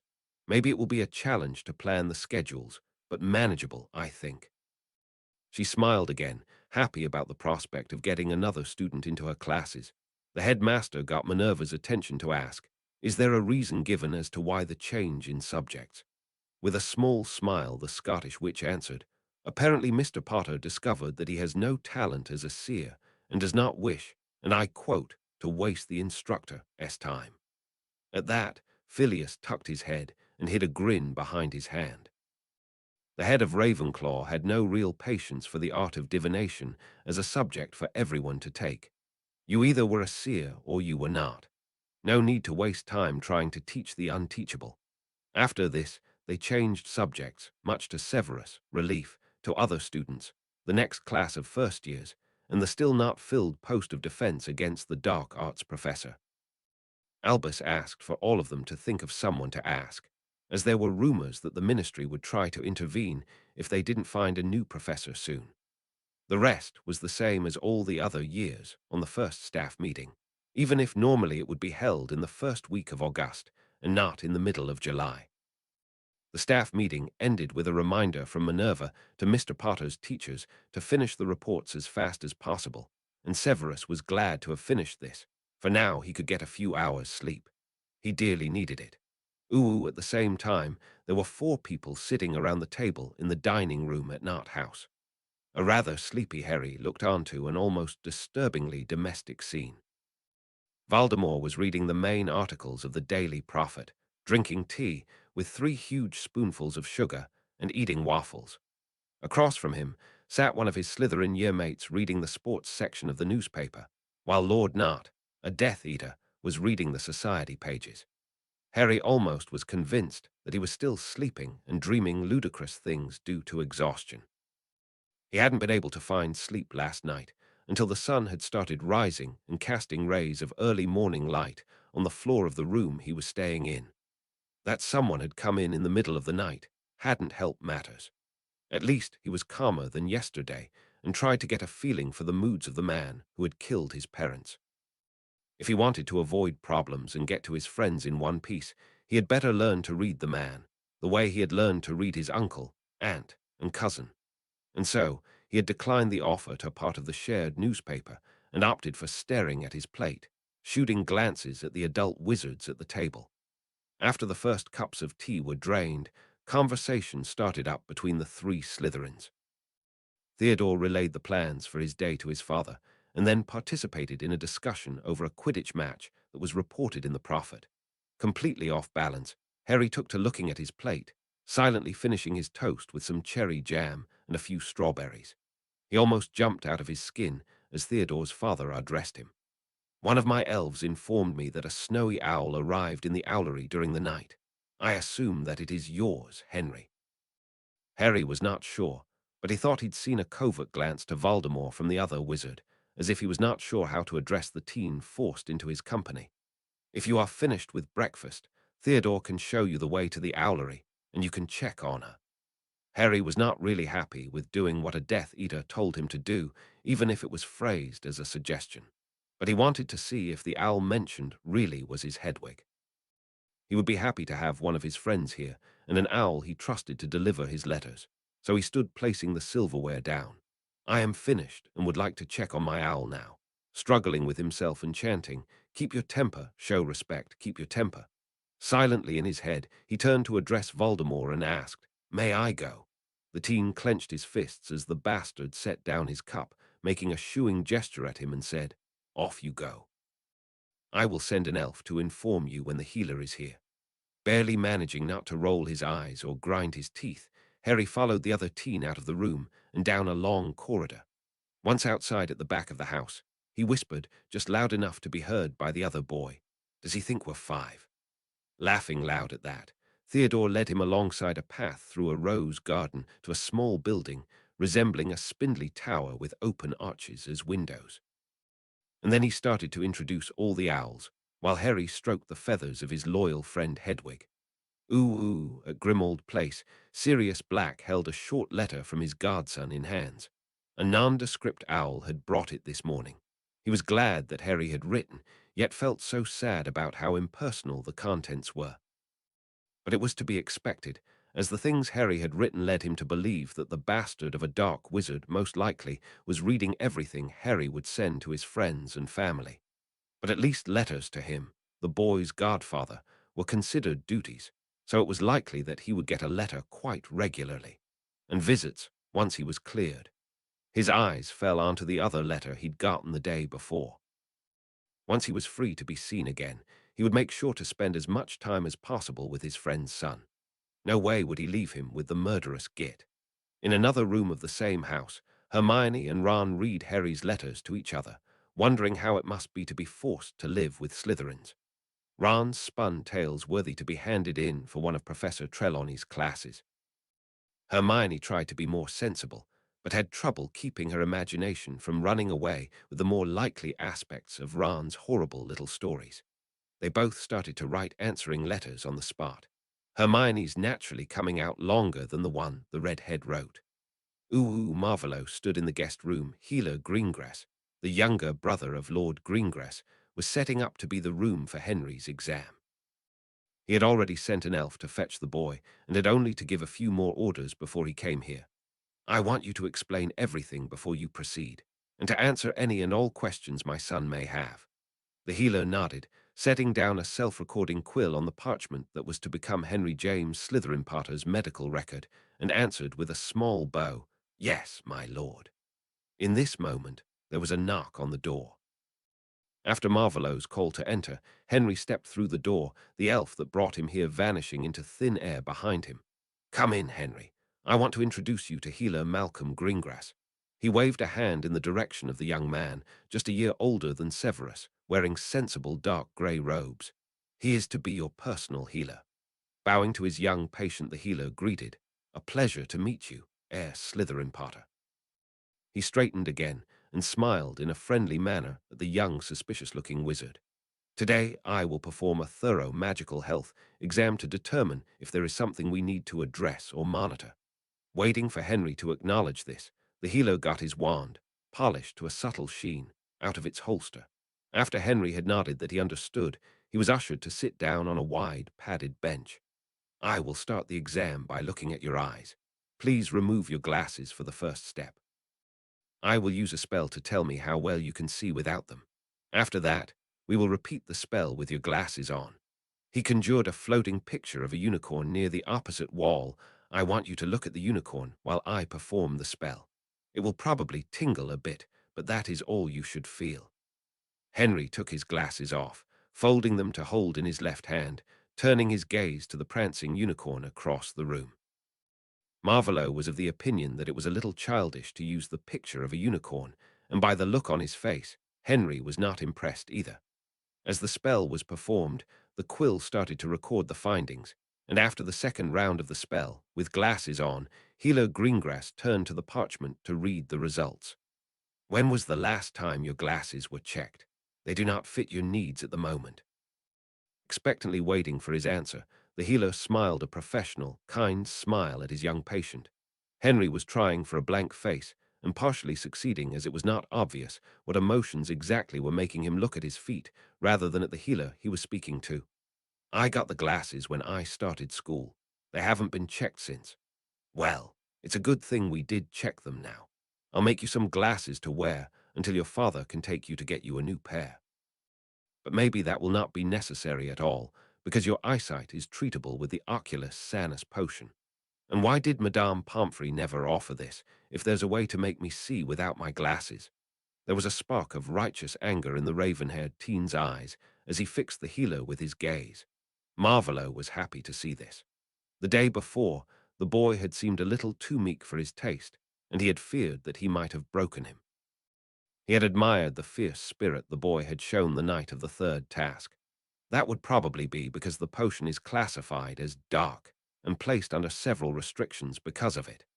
Answering to the confusion on the teen's face, Malcolm continued, "It's not illegal to use the potion, but it is illegal to distribute the recipe in any way or teach how to brew it. It's also illegal to sell the potion or to use it in a public clinic. Basically, it can only be used if a potion's master, who is already in possession of the recipe, brews it for free." Rapidly blinking a few times, Henry asked, "And why is the potion considered dark? As far as I know, the potion uses the blood of the patient it's intended for, but I never have actually seen the recipe due to the restrictions, so I'm not really sure." After a short silent exchange between the healer and his lord, he turned to the teen once more. "But I am certain that your father can explain in more detail." He straightened his robes and went over to a leather doctor's bag sitting on a low table. He took out a simple pair of glasses with gold wire frames and slightly oval glass, tapping them with his wand and mumbling something under his breath. The glasses shimmered golden for a moment before Malcolm handed them over to Henry. "Try these." Placing the new glasses on his nose, Henry's eyes grew round, making it obvious that he had not seen this clearly in a very long time. While the teen looked excitedly around, testing his new glasses, the healer returned to his bag, taking out several small objects. He came over to the low bench, laid the small stone-like objects down, and made his way back to the low table to get some candles out of the bag. Eyeing the man warily, Henry ceased to look around the room wildly and sat uneasily in his spot. "What's that all for?" the teen demanded to know. "These are rune stones." The healer held them so Henry could examine the symbols engraved into them. "To get a really thorough examination, I can either cast diagnostic spells for the next 2 hours, or I can perform a diagnostic ritual and be done in under 15 minutes. And as the ritual is more precise in its results and fairly straightforward, I prefer this over casting spells one after the other." Malcolm gave his patient a once-over, as it is you I will examine, you can choose. Marvolo watched the exchange silently, standing to the side, observing but not interfering. He wanted to see how Henry would react, how he would decide. Within suspicion-narrowed eyes, Henry regarded the healer and the rune stones. "Is this illegal as well?"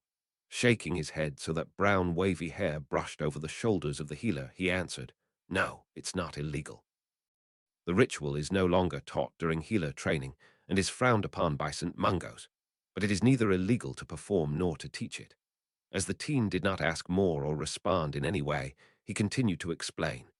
"If we go with the ritual, you would need to change from your clothes into a linen shirt I have here. After laying down on the bench, I would place these rune stones on several places along your body while chanting the necessary words. After that, I would place candles around you, lighting them and waiting for the results to be recorded.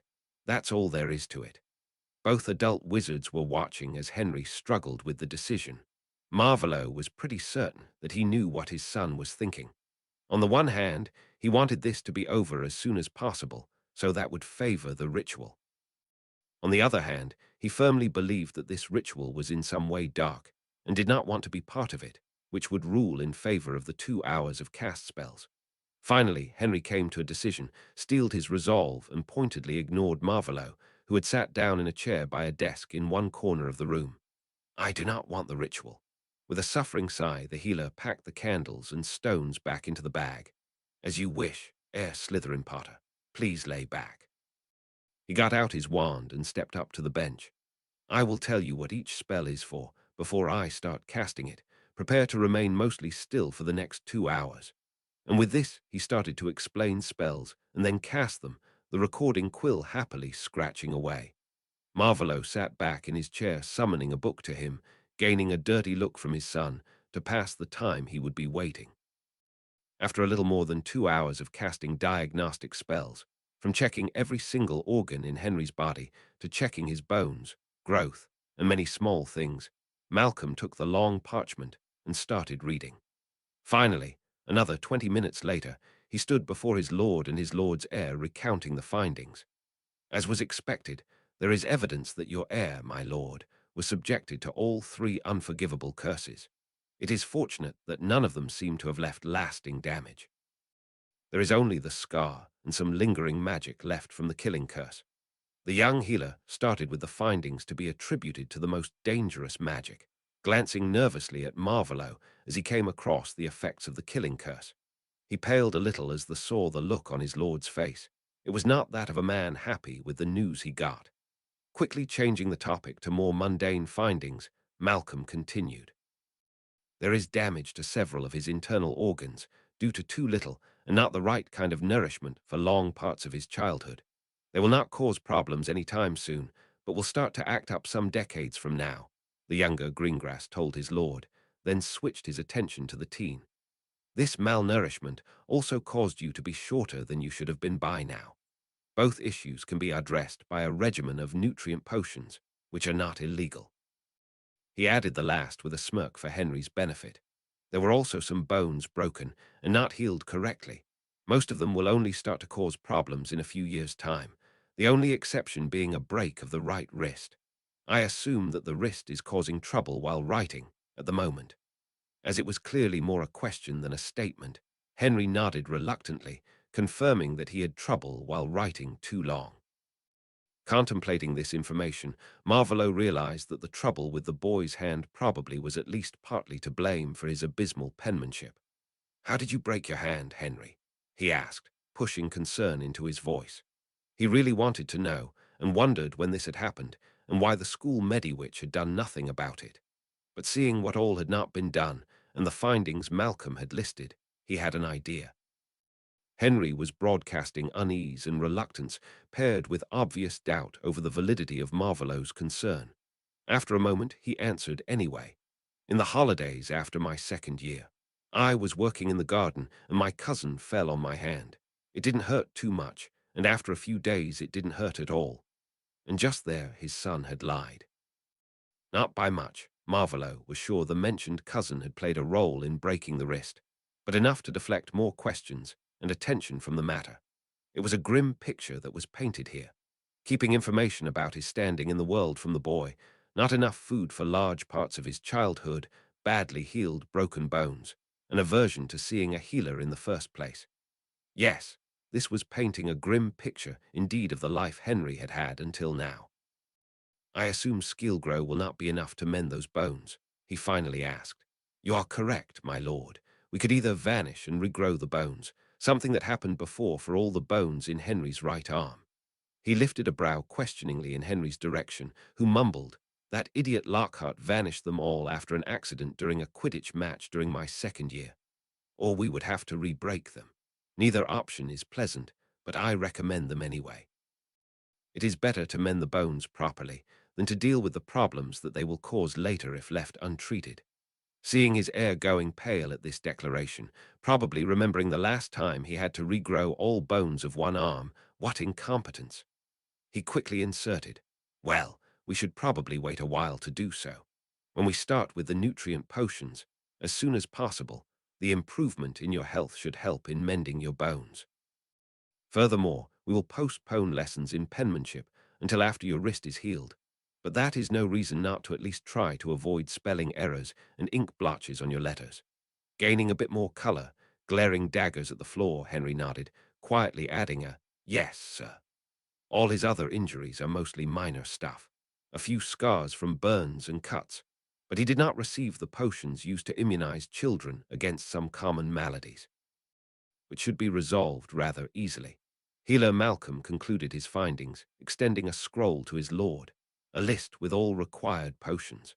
Taking the small scroll from the healer, Marvolo rearranged his plans for the day. "I want you to pick one of your summer assignments, Henry. Have a rough draft of what you want to write ready by dinner. You should also think about if you want to see without glasses again. If you have questions about the potion, you can ask them later today. Either way, we will go to Diagon tomorrow." Marvolo walked over to his son, looking him in the eyes, and was met with defiance. But there was confusion as well. With enough time, he would get the teenager on his side. "You may go now. We will see each other again at dinner." Swallowing and visibly forcing himself to remain respectful, Henry stood straight, nodding to the healer and then his father. "Have a good day, sir." After this, he turned and left the room. Ooh, with a start, Severus shot out of his bed. His arm was so hot it hurt. It took him a moment to register that he was being summoned. Fumbling to get dressed, he began to work on waking up fully. It would not do to be half asleep before the Dark Lord. Only 2 minutes later, Severus walked up the hall to the study his lord was in. As soon as he opened the door in answer to the harsh, "Come in," he stepped through and fell to the floor. It had been a long time since he'd seen his lord this angry, pacing the floor, muttering to himself, Nagini waving her head nervously from side to side. Suppressing a shudder, Severus stayed kneeling on the floor, his head bent to touch the carpet, waiting to be punished for his tardiness. How long had his lord been calling before he had awakened and made his way here? As no curse came his way, and he instead heard the measured breathing he associated with calming exercises, he dared to rise a little so he could chance a glance at his lord. Said man was standing facing away from his potions master, looking out of the one window, fists clenched as his sides, breathing in a pattern designed to calm himself down. Severus almost jumped up and drew his wand, as with a shout of, "He is doing it again." The Dark Lord violently knocked a porcelain ornament depicting a rearing Pegasus to the floor, where it shattered into 1,000 pieces. Having found an outlet for his rage, the Dark Lord became calmer and finally addressed his trembling follower without turning to face him. "Rise, Severus." As the dark-haired man did so, he saw a scroll of parchment bound with a green ribbon floating through the air to stop before him. "I need you to brew these potions for me." Severus heard the suppressed anger in his lord's voice and wondered what had happened to anger him so. Plucking the scroll from the air and untying it, he was prepared to find poison and some of the darker potions intended to do harm on the list. He was very surprised, to the point of actually making a sound, to find long-lasting and slow-acting healing potions, as well as nutrient potions, on the list. As he came to the end, he saw the Oculus Sanus potion and finally realized why his lord was as angry as he was and for whom these potions were intended. He felt the blood drain from his face, his breathing becoming shallow, as cold fury and utter despair battled for dominance. Lily's son, the boy he was sworn to protect, had been abused in the house he was living in. All the while the man he had trusted had persisted in claiming that the boy was safe and well cared for. Severus barely registered that a chair was levitated to stand behind him, and he himself was made to sit down in the chair. As he finally managed to get his feelings back under control and behind his shields, he became aware of his lords watching him with calculating and curious eyes. "It seems that I miscalculated. I thought I'd lost you to Dumbledore, but it seems I lost you to the boy I have now adopted as my son. My lord." Severus was still shaking from the revelation just made to him, and had trouble processing that he had just blown his cover, pretending never to have left the Dark Lord's service. Before he could come up with a way to react, a decision if he should flee or fight, or try to lie his way out of the trap he had just landed himself in, the Dark Lord patted him on the shoulder. "Loyal to my son. I can work with this." Taking a shuddering breath, Severus flattened the crumbled list, and without looking at his lord, tried to explain his reasons. To keep me out of Azkaban, and to find some way to ease my guilt, Dumbledore made me swear an oath to do all that I could to protect Lily's son. He traced the lines on the list with his finger.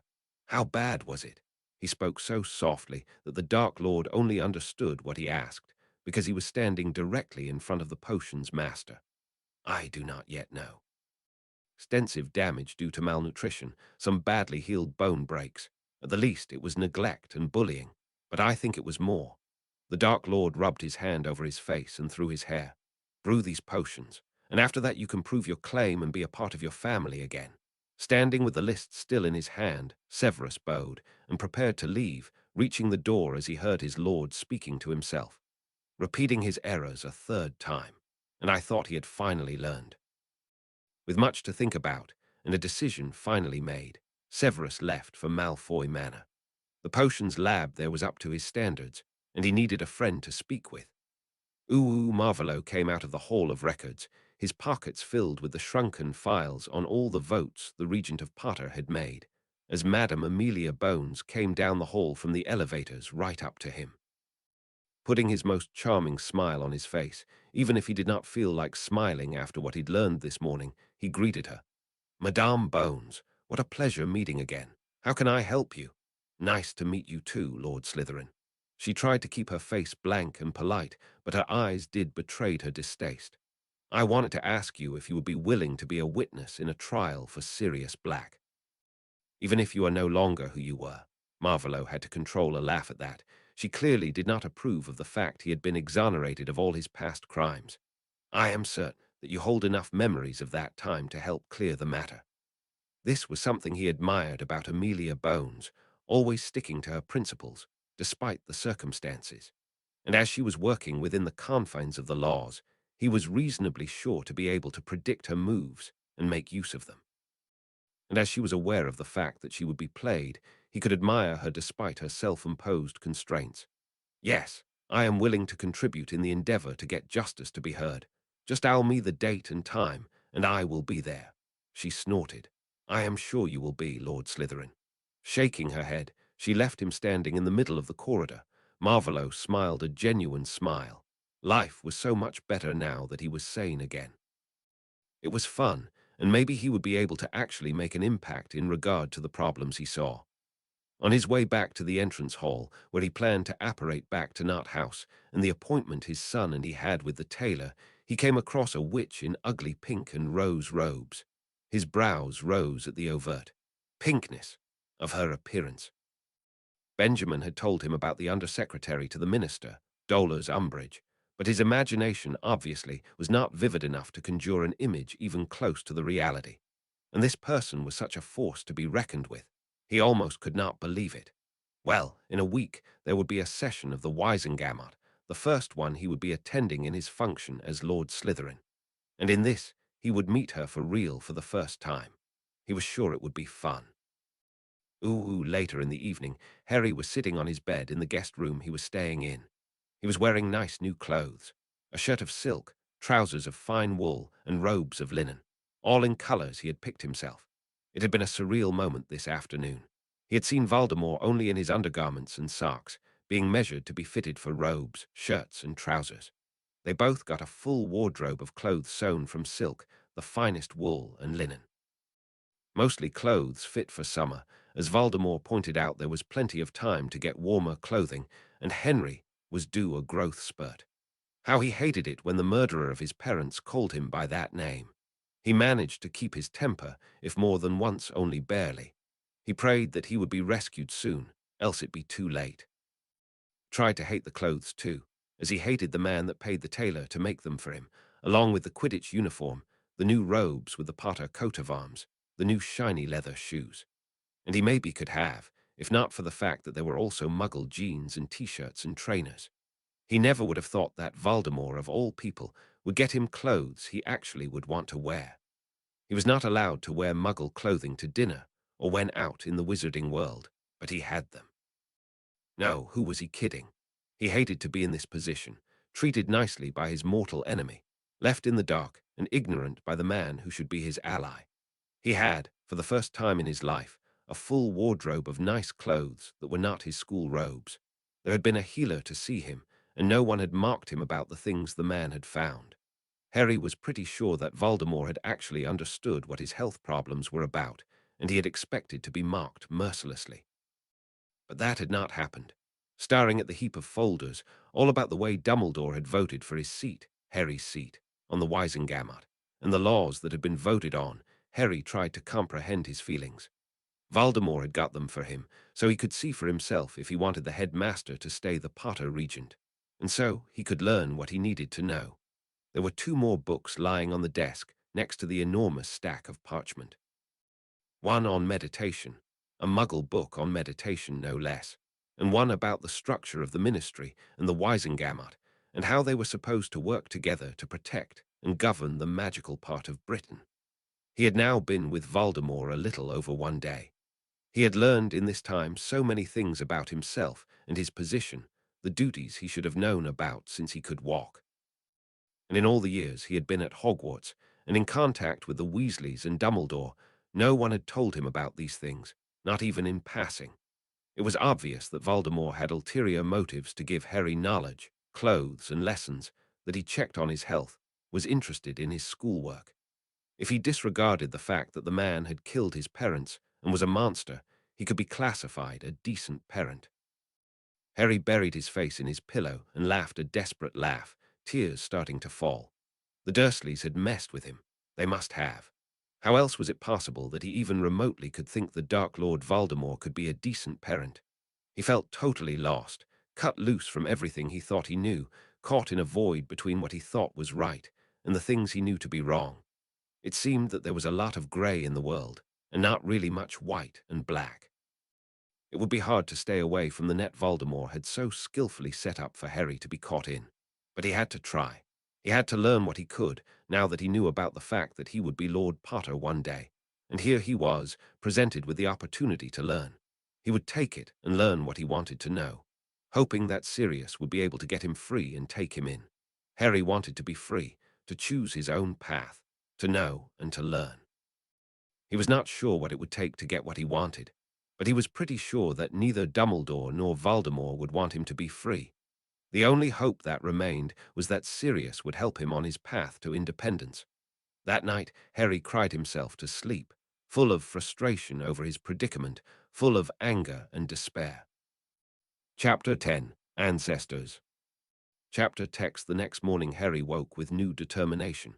He was going to seize the opportunity and learn as much as he could as long as he had to stay in the enemy's camp. With this thought, he made his way to his own bathroom to freshen up before getting dressed.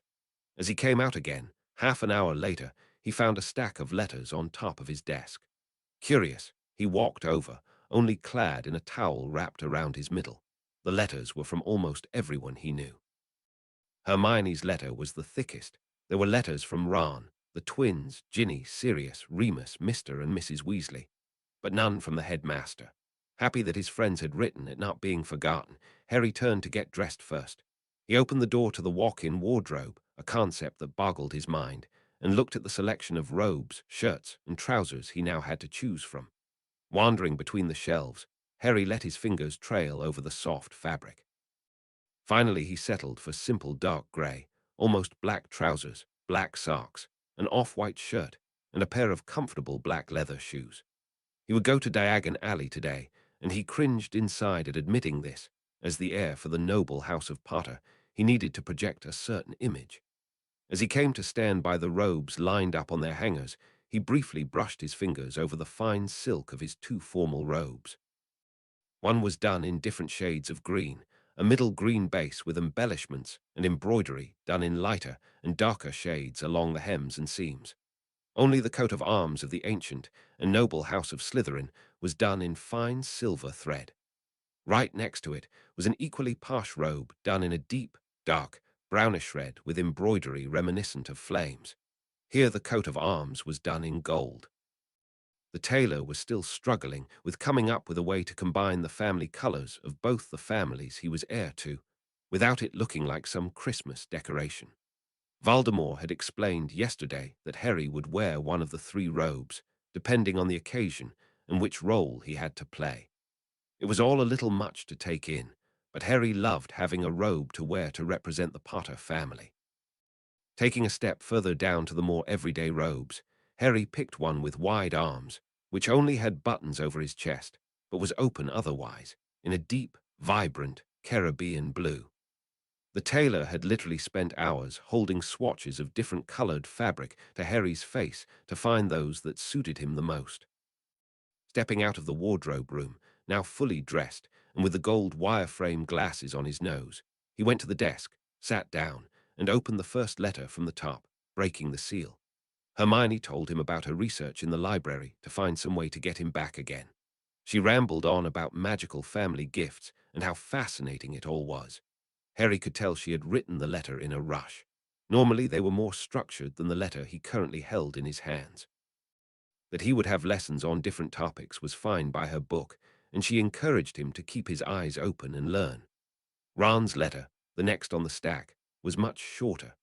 He promised some kind of rescue mission, like the one they had launched in the summer after first year, and lost track trying to come up with a substitute for the flying car. He told him to use the chance to try to spy on the enemy, maybe even sabotage the enemy's plans. The letter from the twins was written in two different hands. They had taken turns writing it, bringing a smile to Harry's face. They told him about the plans for their joke business, that they had started looking for a shop and were developing quite a bit during the holidays, whenever they managed to slip their mother's attention. They even asked if Harry thought he could use his in with the Slytherins to open a new market to them for their products. They closed on a promise to find a way to get him back, and a sentence stating that they would refrain from relaying their mother's orders to keep his head down and out of trouble. Sirius promised to keep in contact and to do all he could think of to get Harry home.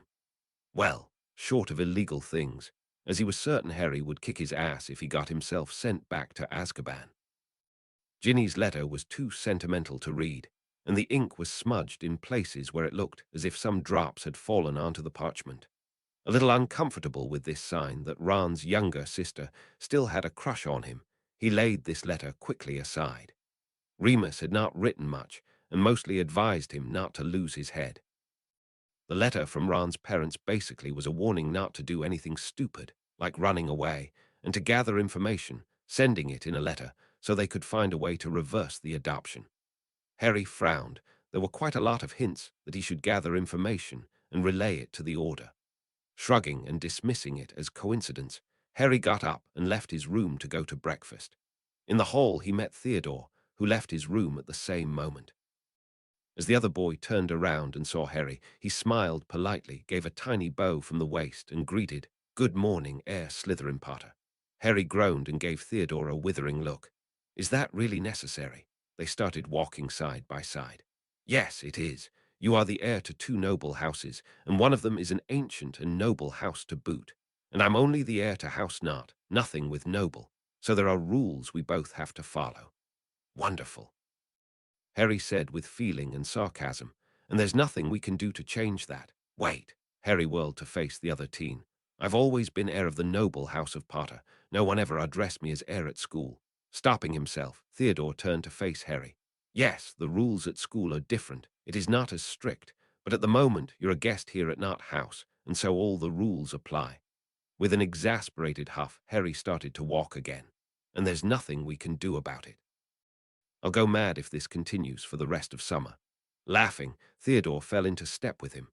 "Well, you could allow me to call you by your given name. There's no other way, and on occasion the formal address still would be the one to use." They turned a corner and started to descend the stairs. Oh, what a lovely hell. Harry weighed his options. He really did not want to be called Heir Slytherin Potter the entire time he would be staying here. Did he want a Slytherin, one of the people that had taunted and bullied him in the past, to call him Harry? With disgust, he realized that the name change he had not asked for now could come in handy. He could allow Theodore to call him Henry, or live with being called Heir Slytherin Potter all of the time. Remembering the nice afternoon they'd had together, flying on their brooms and playing chaser against each other, he took a good look at the Slytherin in front of him. Sighing, Harry rubbed his hand over his forehead. He composed himself and offered in a polite tone, "I would be glad if you would call me Henry." Extending his hand, Theodore answered, and you should call me Theodore." They shook hands and made their way down the hall and to the dining room. Harry's life had taken on a surreal feeling. He wondered if it ever would feel normal again. Sitting down at the breakfast table, after greeting the adult wizards already deep in the newspaper, Harry accepted a section of the Prophet, as reading seemed better than staring at the others while they were reading. He got the part with the advertisements and notices. He skimmed over them, at times pausing to have a closer look at one. There were witches offering to swap editions of Witch Weekly, offers of Krupp Pups or Kneasel Kittens. One mother of a 5-year-old boy was searching for others that would be willing to join in a sort of neighborhood school to teach the children reading, writing, and maths. Harry had always wondered how the students from wizarding families learned the basics. Now he knew of 2 ways: hiring teachers if you were rich, or doing everything alone if there was no money to waste. But homeschooling was seemingly the way to go. Taking a bite out of his toast with scrambled eggs, he read some of the job offers. The night bus was searching for a second driver to cover half of the shifts, and it seemed that Professor Dumbledore was still on the search for a new defense against the dark arts professor. Harry almost choked on his tea as he came across a job offer posted by Lord Slytherin. It read, "Tutor for History of Magic needed. Owl preparation. 1 student, several hours per week, possibly continuing after term start. Beginning at earliest possible time. Teaching experience and newt in history required. Pay negotiable." Dumbfounded, Harry dropped the paper to the table and set the cup down. The others were also looking up from their reading. Blushing, Harry realized that they had heard his reaction to the job offer. "What is the matter, Henry?" Voldemort asked. "Are you all right?" Taking a deep breath and coughing some more, Harry shook his head. "I'm fine, just surprised. You placed a job offer in the Daily Prophet, sir." "Why only for history? Did you already get an answer about my grades?" He felt off balance. Did he really only need tutoring for history? That didn't feel right. And it certainly was not enough time to get a report in his grades from Hogwarts, was it? Raising one brow and folding the newspaper, Voldemort turned slightly in his chair to face Harry more directly. "No, I have not yet received an answer. But you said that history and potions are your worst subjects. So it seems prudent to get you tutoring in these, regardless of what your actual grades are." Still looking confused, Harry debated if he should ask, and decided that yes, he would. Voldemort seemed to be determined to get him educated, so questions regarding said education should be at least remotely safe. Then why only search for a tutor to teach me history? But even before Voldemort could answer this, realization dawned on Harry, and a look of horror replaced the confusion. "As you realized, I have a tutor for potions already at hand. And," he said, in response to Harry getting paler by the second, "it would do you well to have a cordial working relationship with your potions professor once you are back at Hogwarts." An evil smirk appeared on Voldemort's handsome face, sending cold shivers down Harry's spine. "I think that Severus will be sufficiently motivated to do better in teaching you than he did before." Taking his napkin to dab at his mouth, Voldemort studied Harry and finally added, "And if it does not work out, after a decent try to make it work, mind you, I will find you another tutor." Contemplating this, Harry came to the conclusion that this maybe was not the worst possible outcome. Snape could be a link to Dumbledore and the Order. Even if they could not stand to be near each other, the potions professor had saved Harry's life in the past, and his advice, before Harry had been brought to the Ministry, to be handed over to the man who had tried to kill him, had proved valuable. He shuddered at the thought of how exactly Voldemort would make sure Snape was motivated. He probably ought to make a real effort to spare the most hated professor of Hogwarts the torture if they failed to work together. Deciding not to chance pushing too far too soon, Harry just nodded, said, "Yes, sir," and resumed his breakfast. It had been a whole day since Harry had left Grimmauld Place with Mr. Weasley, and spirits among those in the house were accordingly downtrodden. Eating their breakfast, the Weasleys, Hermione, Sirius, and Remus did not speak much. Dishes were passed back and forth between the people sitting at the table, the room filled with the scent of freshly baked bread, coffee, and fried sausages and bacon. The twins were bent over the Daily Prophet, searching for advertisements of shops to rent. They wanted to get a feel for how much money they needed to put aside for the rent of rooms to set their shop up in. And then Fred spotted a job offer that got his attention. Pointing it out to his brother, they both read it carefully once more before addressing their former defense professor across the room. "Professor Lupin, sir. Still looking for a job. We might have found the opportunity for you." Smiling despite the gloomy mood, the werewolf answered, "I am not a professor anymore, so please call me Remus. And you both know that I am searching for a job. I don't think that someone will hire a werewolf, though. We think that will probably not be an issue with this job offer." Fred charmed the page with the job offer to fly as a bird over to the confused and curious-looking Remus Lupin.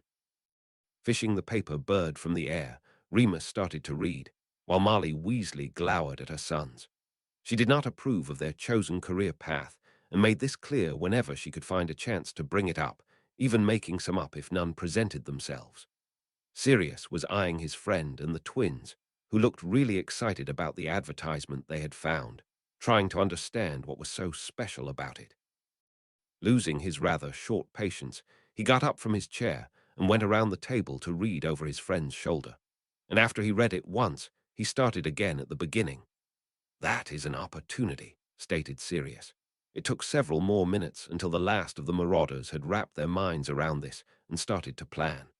In the end, Remus and Sirius decided that Remus would apply to be the history tutor for Harry, as they were pretty sure that you-know-who was not the one hiring a tutor for himself, even if Fred or George reminded them that he actually had to take his owls and newts again, startling a laugh out of everyone.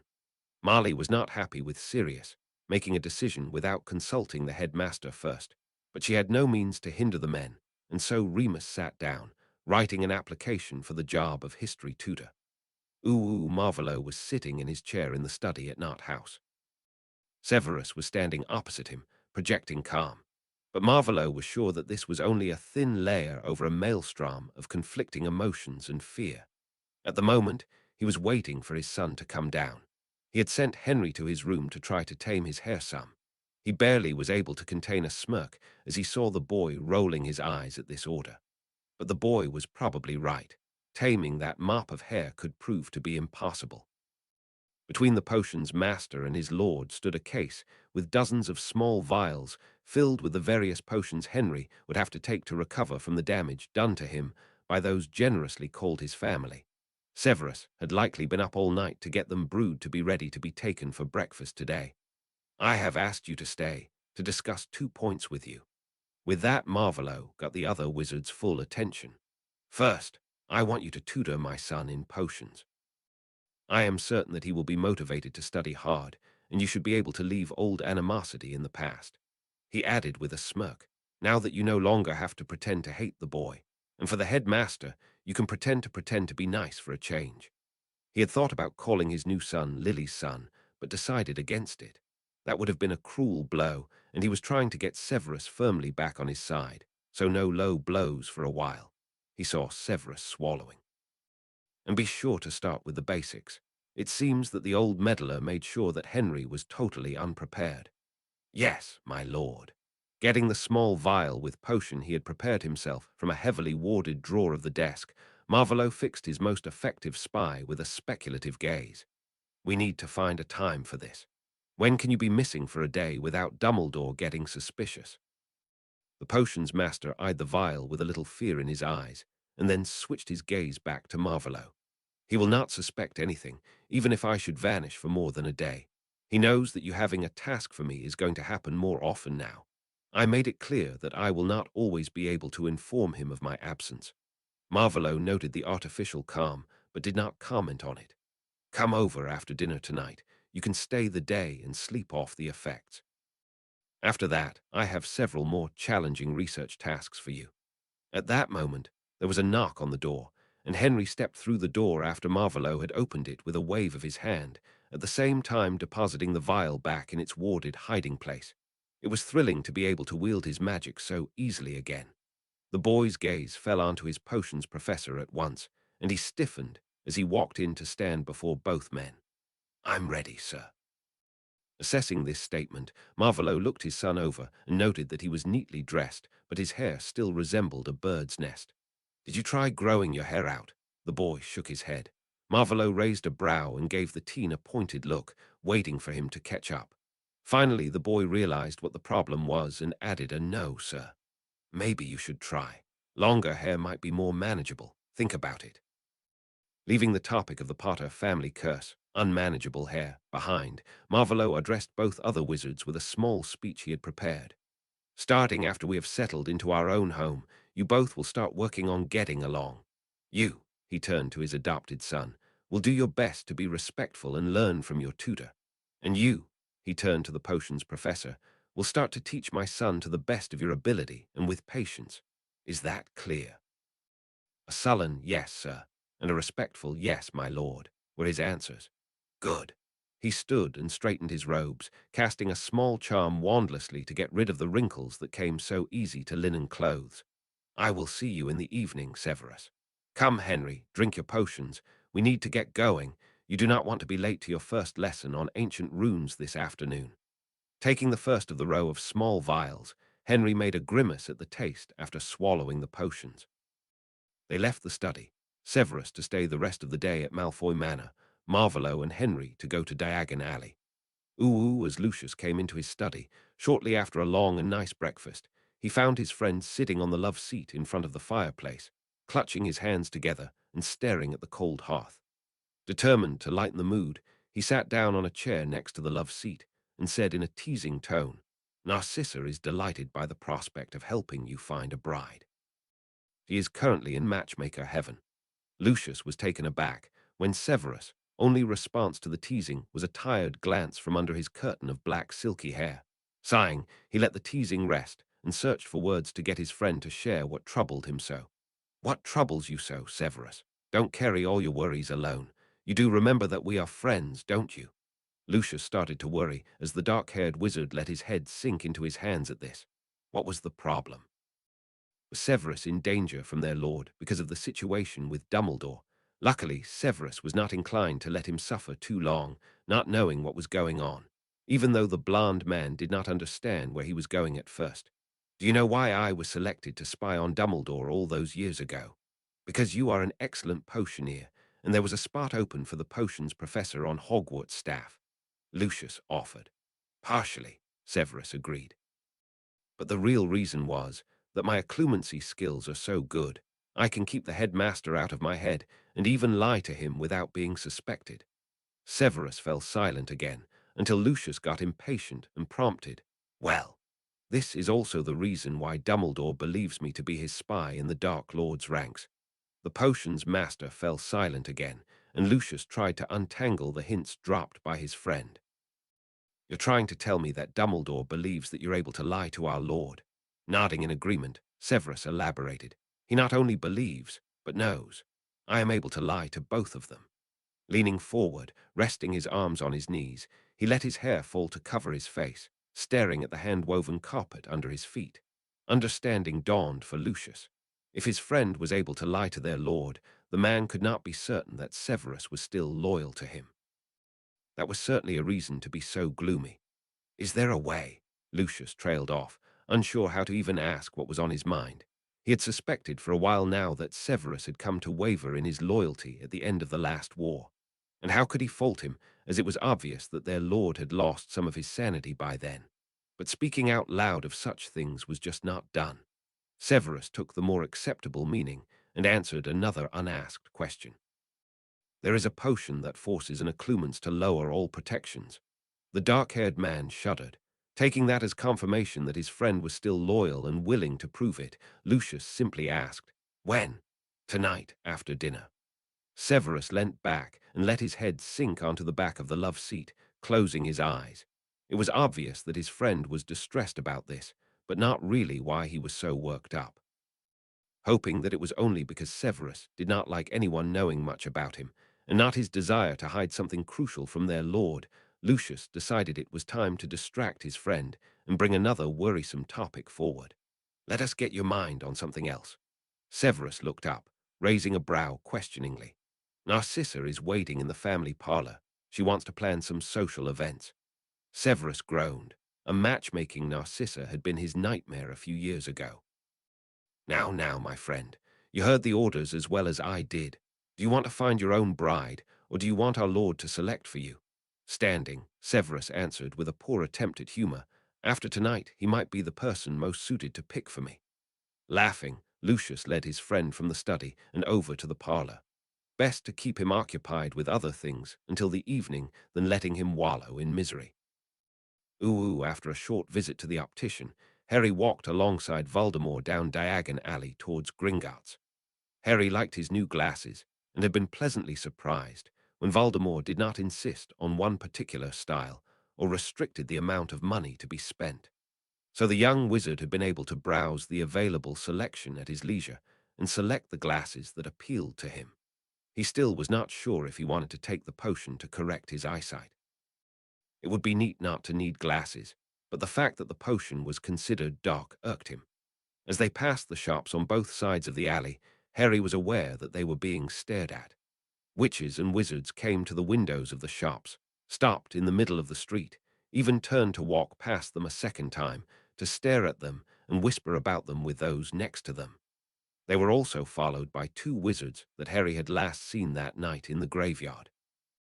Mr. Goyle and Mr. Crabbe had met them at the entrance to Diagon Alley, to be their lookouts and guards. Voldemort had insisted, and Harry had not dared to make much of a fuss.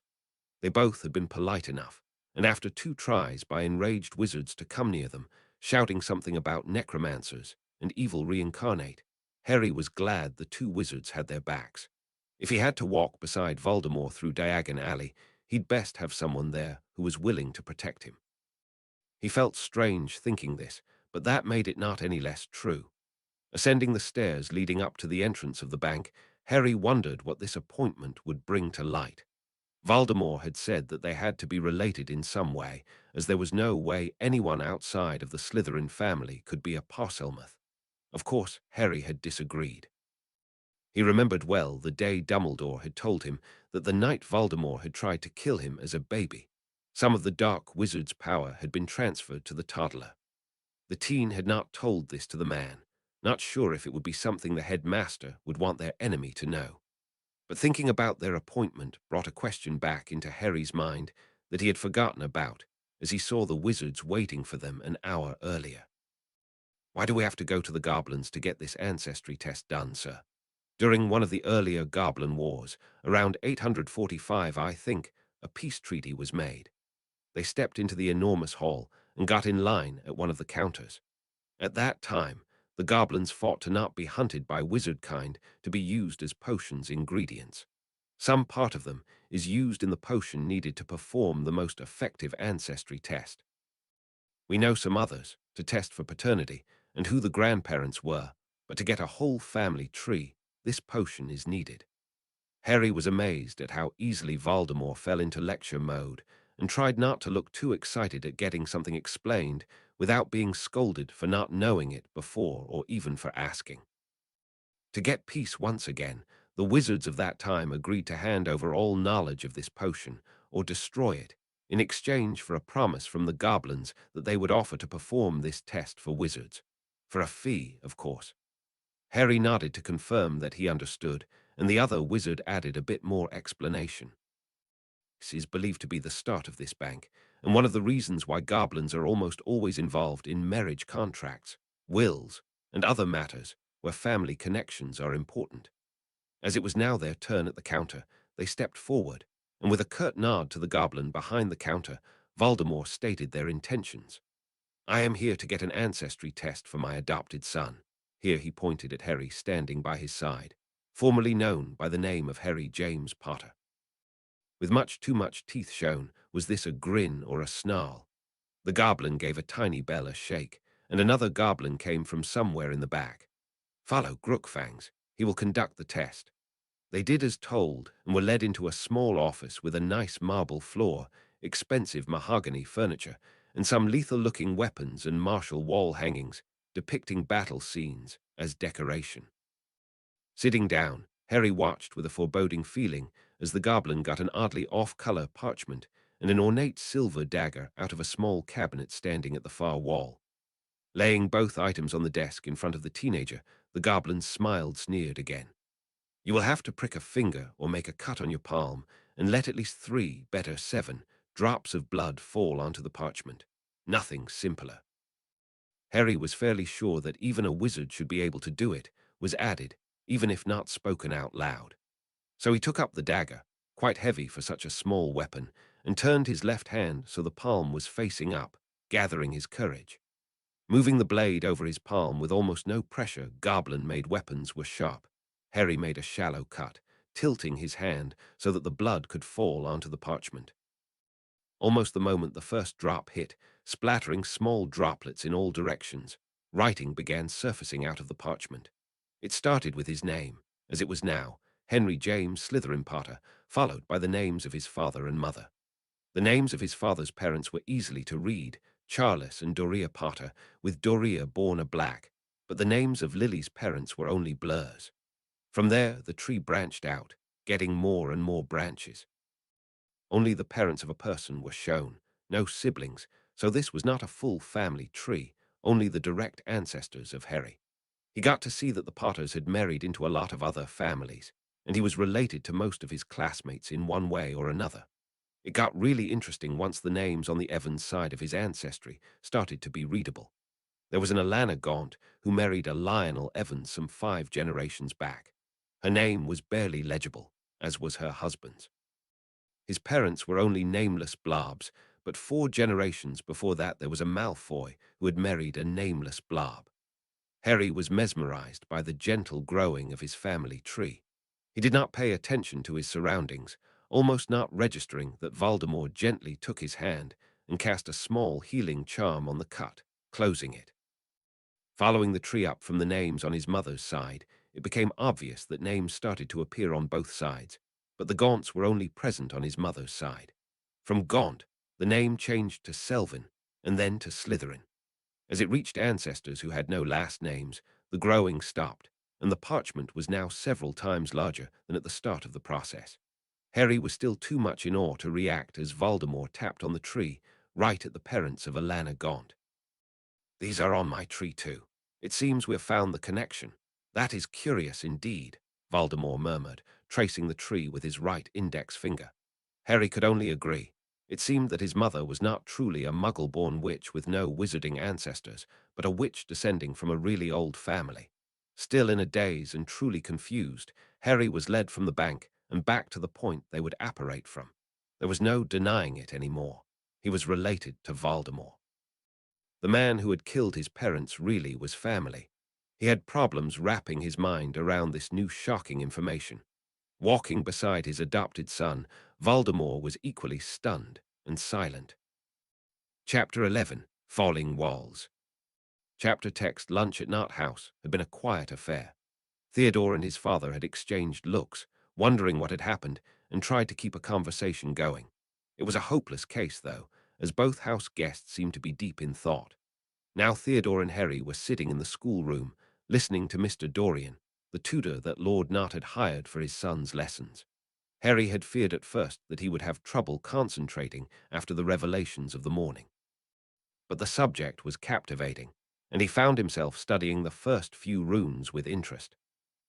After Mr. Dorian had listed all the possible applications for runes, wards, and permanently enchanted objects, like coats with warming charms, the teen had wondered why he had let himself be talked into taking the easy classes by Ron. Harry was glad he now got the opportunity to change his classes, dropping divination that had proven to be a waste of his time, and taking up ancient runes, which sounded interesting and like something he might actually use one day. Together with the usefulness of the name change, the uncovered family relation between himself and Voldemort, and the fact that he was cared for, at least regarding all his material and health needs, he started to fear that he would get to like the people he was surrounded by. And this thought alone made him feel uncomfortable. Why should he fear to get to like someone? Theodore had been nice enough. Healer Greengrass had been nice, for a healer poking him, and had accepted his decision to not use the ritual. Lord Knott had been nice, even if he was a Death Eater. He was also Theodore's father and lived in a cheerful house, not matching what was speculated about Slytherin homes by the Gryffindors. Maybe he should try to see what was really there, how the people acted, and not just take the rumors and prejudices repeated over and over for the truth. After an hour the lesson was wrapped up. Harry was given a book to read, and a few runes to draw repeatedly to memorize them, and Theodore was handed a longer text to translate. After the always happily smiling teacher had left, Harry and Theodore stayed a little longer, tidying up the room. While Harry was wiping the blackboard and Theodore swept the floor of the wood shavings resulting from the carving exercises he had done during the lesson, the older teen gathered his courage and started. "Henry, I wanted to ask you something." Looking over his shoulder to the other boy, Harry asked with a cautious look, "And what did you want to ask?" "My birthday is in the middle of our end-of-year exams. That is why I usually have a party sometime during the summer." He stopped what he was doing and leant on the broom. "That party will be tomorrow. Some of my friends will be coming over. There will be something to eat and we'll play Quidditch." He took a deep breath. "I want you to come too." Harry turned around and was now facing the other teen. "Are you serious?" He sounded exasperated. "A whole afternoon alone with the people who have done nothing but ridicule and taunt me. You're okay, but I don't really want to meet the rest." Theodore stood a while, contemplating. Harry just stared at him, past hurts clearly visible on his face.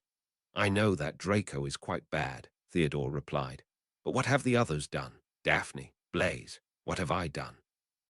Harry noticed that Malfoy's bookends and the girl Parkinson had not been mentioned, but it was of no real importance either way. And what was last year? The incident with those buttons?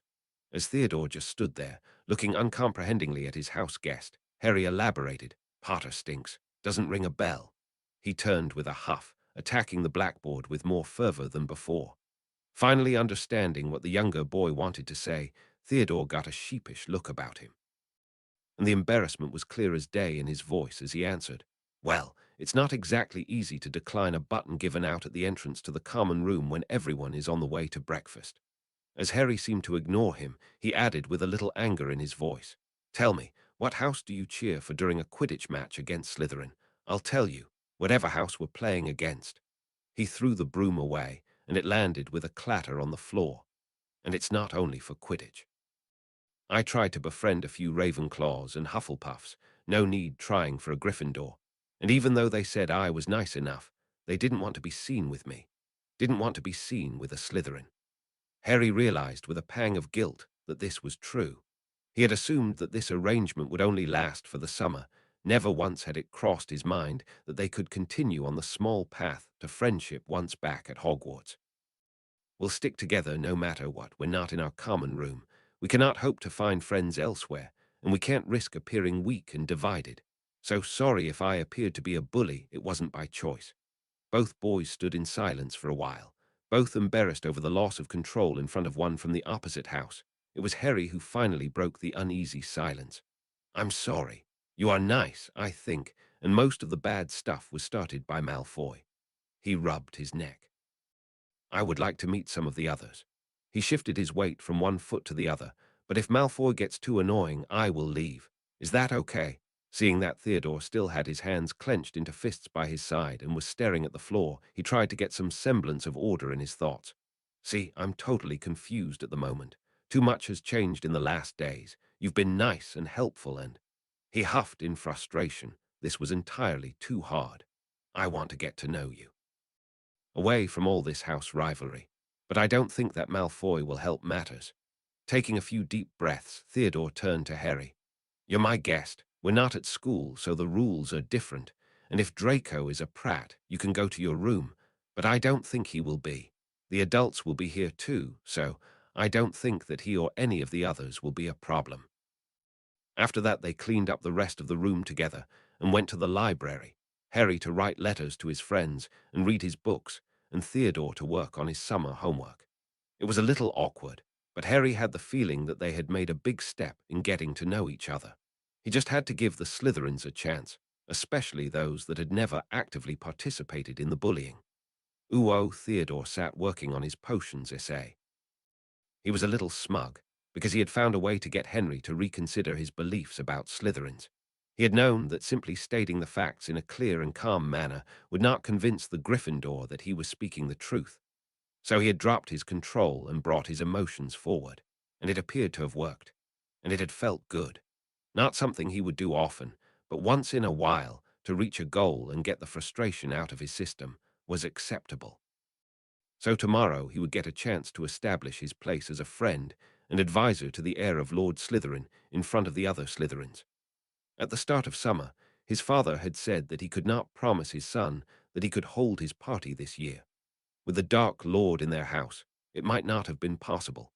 Considering the possible complications of a slightly mad man staying, he understood, but was sad none the less. But now the man had been proven to be sane and quite nice company, so the party would be held. Theodore suspected that the Dark Lord had ordered his father to organize the gathering, so Henry would get the opportunity to meet with the others. Not that he would complain, this was better than missing out on the party. He opened the book he was using as reference, inked his quill, and started on a rough draft of his essay. At the same time, Lord Slytherin and Lord Nut were sitting in the study on the ground floor, with a nice view of the rose garden at the back of the house. They had tea sitting on the desk between them, Marvolo sitting behind the desk, as if this was his study. He really needed to look over the houses he now had available, so he and Henry could move, and he no longer had to borrow studies from his followers. Benjamin looked on curiously as he pulled out the folded family tree and laid it flat on the unoccupied part of the desk. Do you think it is possible for you to find records on squibs that were born into the Nut family in the last 200 years? Red eyes fixed on the point on Henry's tree where there was a squib of his own family that had married another squib, just to have at least one Muggle child together. It went against everything he thought he knew about the way magic was passed on from parents to their children. He had thought that magic was lost when a squib was born, but it seemed to only go dormant for a few generations, only to resurface again some decades later. In a way, this could prove useful for his plans. It would be so much easier to get the pureblood families to accept Muggle-borns. Well, they needed a new term for them if they were distant descendants from their own families. But for this to work, he would need to track the ancestry without going to Gringotts. At least to begin with, it would be best to not attract too much attention. Benjamin gave him a puzzled look. "I'm not sure," he answered, obviously thinking about the problem. "There are the family tomes, of course, but normally there wouldn't be anything written about such failures." He drummed the fingers of his right hand lightly on the desk. "All children born are named, with date of birth, parents, and so on. Maybe I can compile a list and see what is written about each of them. I would guess that squibs are just not mentioned after the point they were identified." The older-looking wizard frowned. "May I ask why you want this list?" By way of explanation, Marvolo turned the tree so Benjamin could get a good look at it. "This is the ancestry test we had made this morning for Henry. And here," he laid his finger on the crucial point, "is a squib of the Gaunt family, married to a man who is also noted as a squib." He moved his finger down the line until he reached the name of Lily Potter née Evans, and this is the first witch born in generations from this family. But the magic did not come out of nowhere. She actually was family to me. Benjamin's eyes grew bigger at this explanation. He leant forward and let his gaze wander up the part of the tree that was mostly Muggle, and thus unreadable, but had sprinkles of squib names here and there. But this implies that all squibs thrown out to live with Muggles are responsible for the catastrophe of witches and wizards born to Muggles. It would seem so, Marvolo confirmed in an even tone. "We need to find the families that have dormant magical blood, and we need to bring the squibs back." He sighed, but one step at a time. He took the tree and folded it back again. "I want to bring magical orphans and those that are in foster care back into our world as fast as possible. I want to place them with good, traditional families so they can learn our way of living." Benjamin nodded thoughtfully and listened with rapt attention while Marvolo explained his plan for the children. "I would like to place them with actual family, but as I want us to use the Muggle system for the adoption, we would need to know of the family connection before they are brought into our world." Now Benjamin looked apprehensive. "You wanted to speak with me about the order to marry and get children." Understanding the man's worries, he just could not see himself with another woman than his beloved Juliet. Marvolo attempted a friendly and soothing smile. "I do not require you to marry, but I want you to adopt at least 2 more children. You could hire a nanny, a squib maybe, and fill this house with the laughter of small, happy little witches and wizards again." Benjamin smiled, relieved, a little amused over the rather overdone speech about children. By the way Marvolo smirked, it was done on purpose, maybe to lighten the mood, which it certainly did. I also want you to visit with the others and deliver my task to them. I need time to check over the houses so Henry and I can move. I want to have it done well before my son's birthday." Giving an almost bow in his lord's direction, Benjamin answered, "I'll pass the task along, my lord."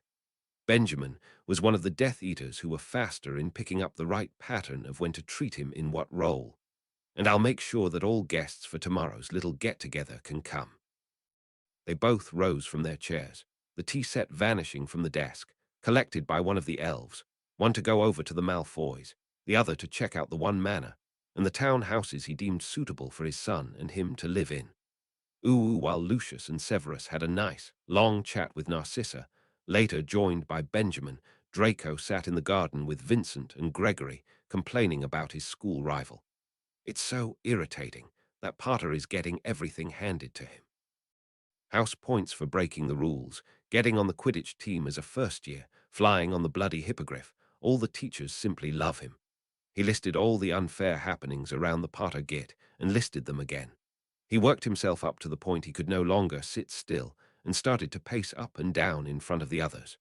On the first train ride to Hogwarts, he had tried to make friends with Potter, and he had rejected him.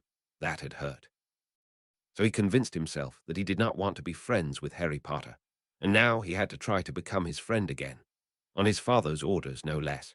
He saw that it was a smart move to be friends with the son of the man he would swear his loyalty to once he was of age, but he saw no way to achieve this. He huffed in frustration and stalked in tight circles over the well-tended grass. Greg and Vince were not particularly helpful, but they were patient and listened to his tirade. He was aware that he was behaving like a child. Today he could be like this, but tomorrow he would have to be grown up and swallow his pride to try to make amends. He only hoped that Theo had not made his task impossible. After over an hour of aimless rambling and pacing, Greg got his two friends to the Quidditch pitch, and they started to fly. A much better way to spend an afternoon.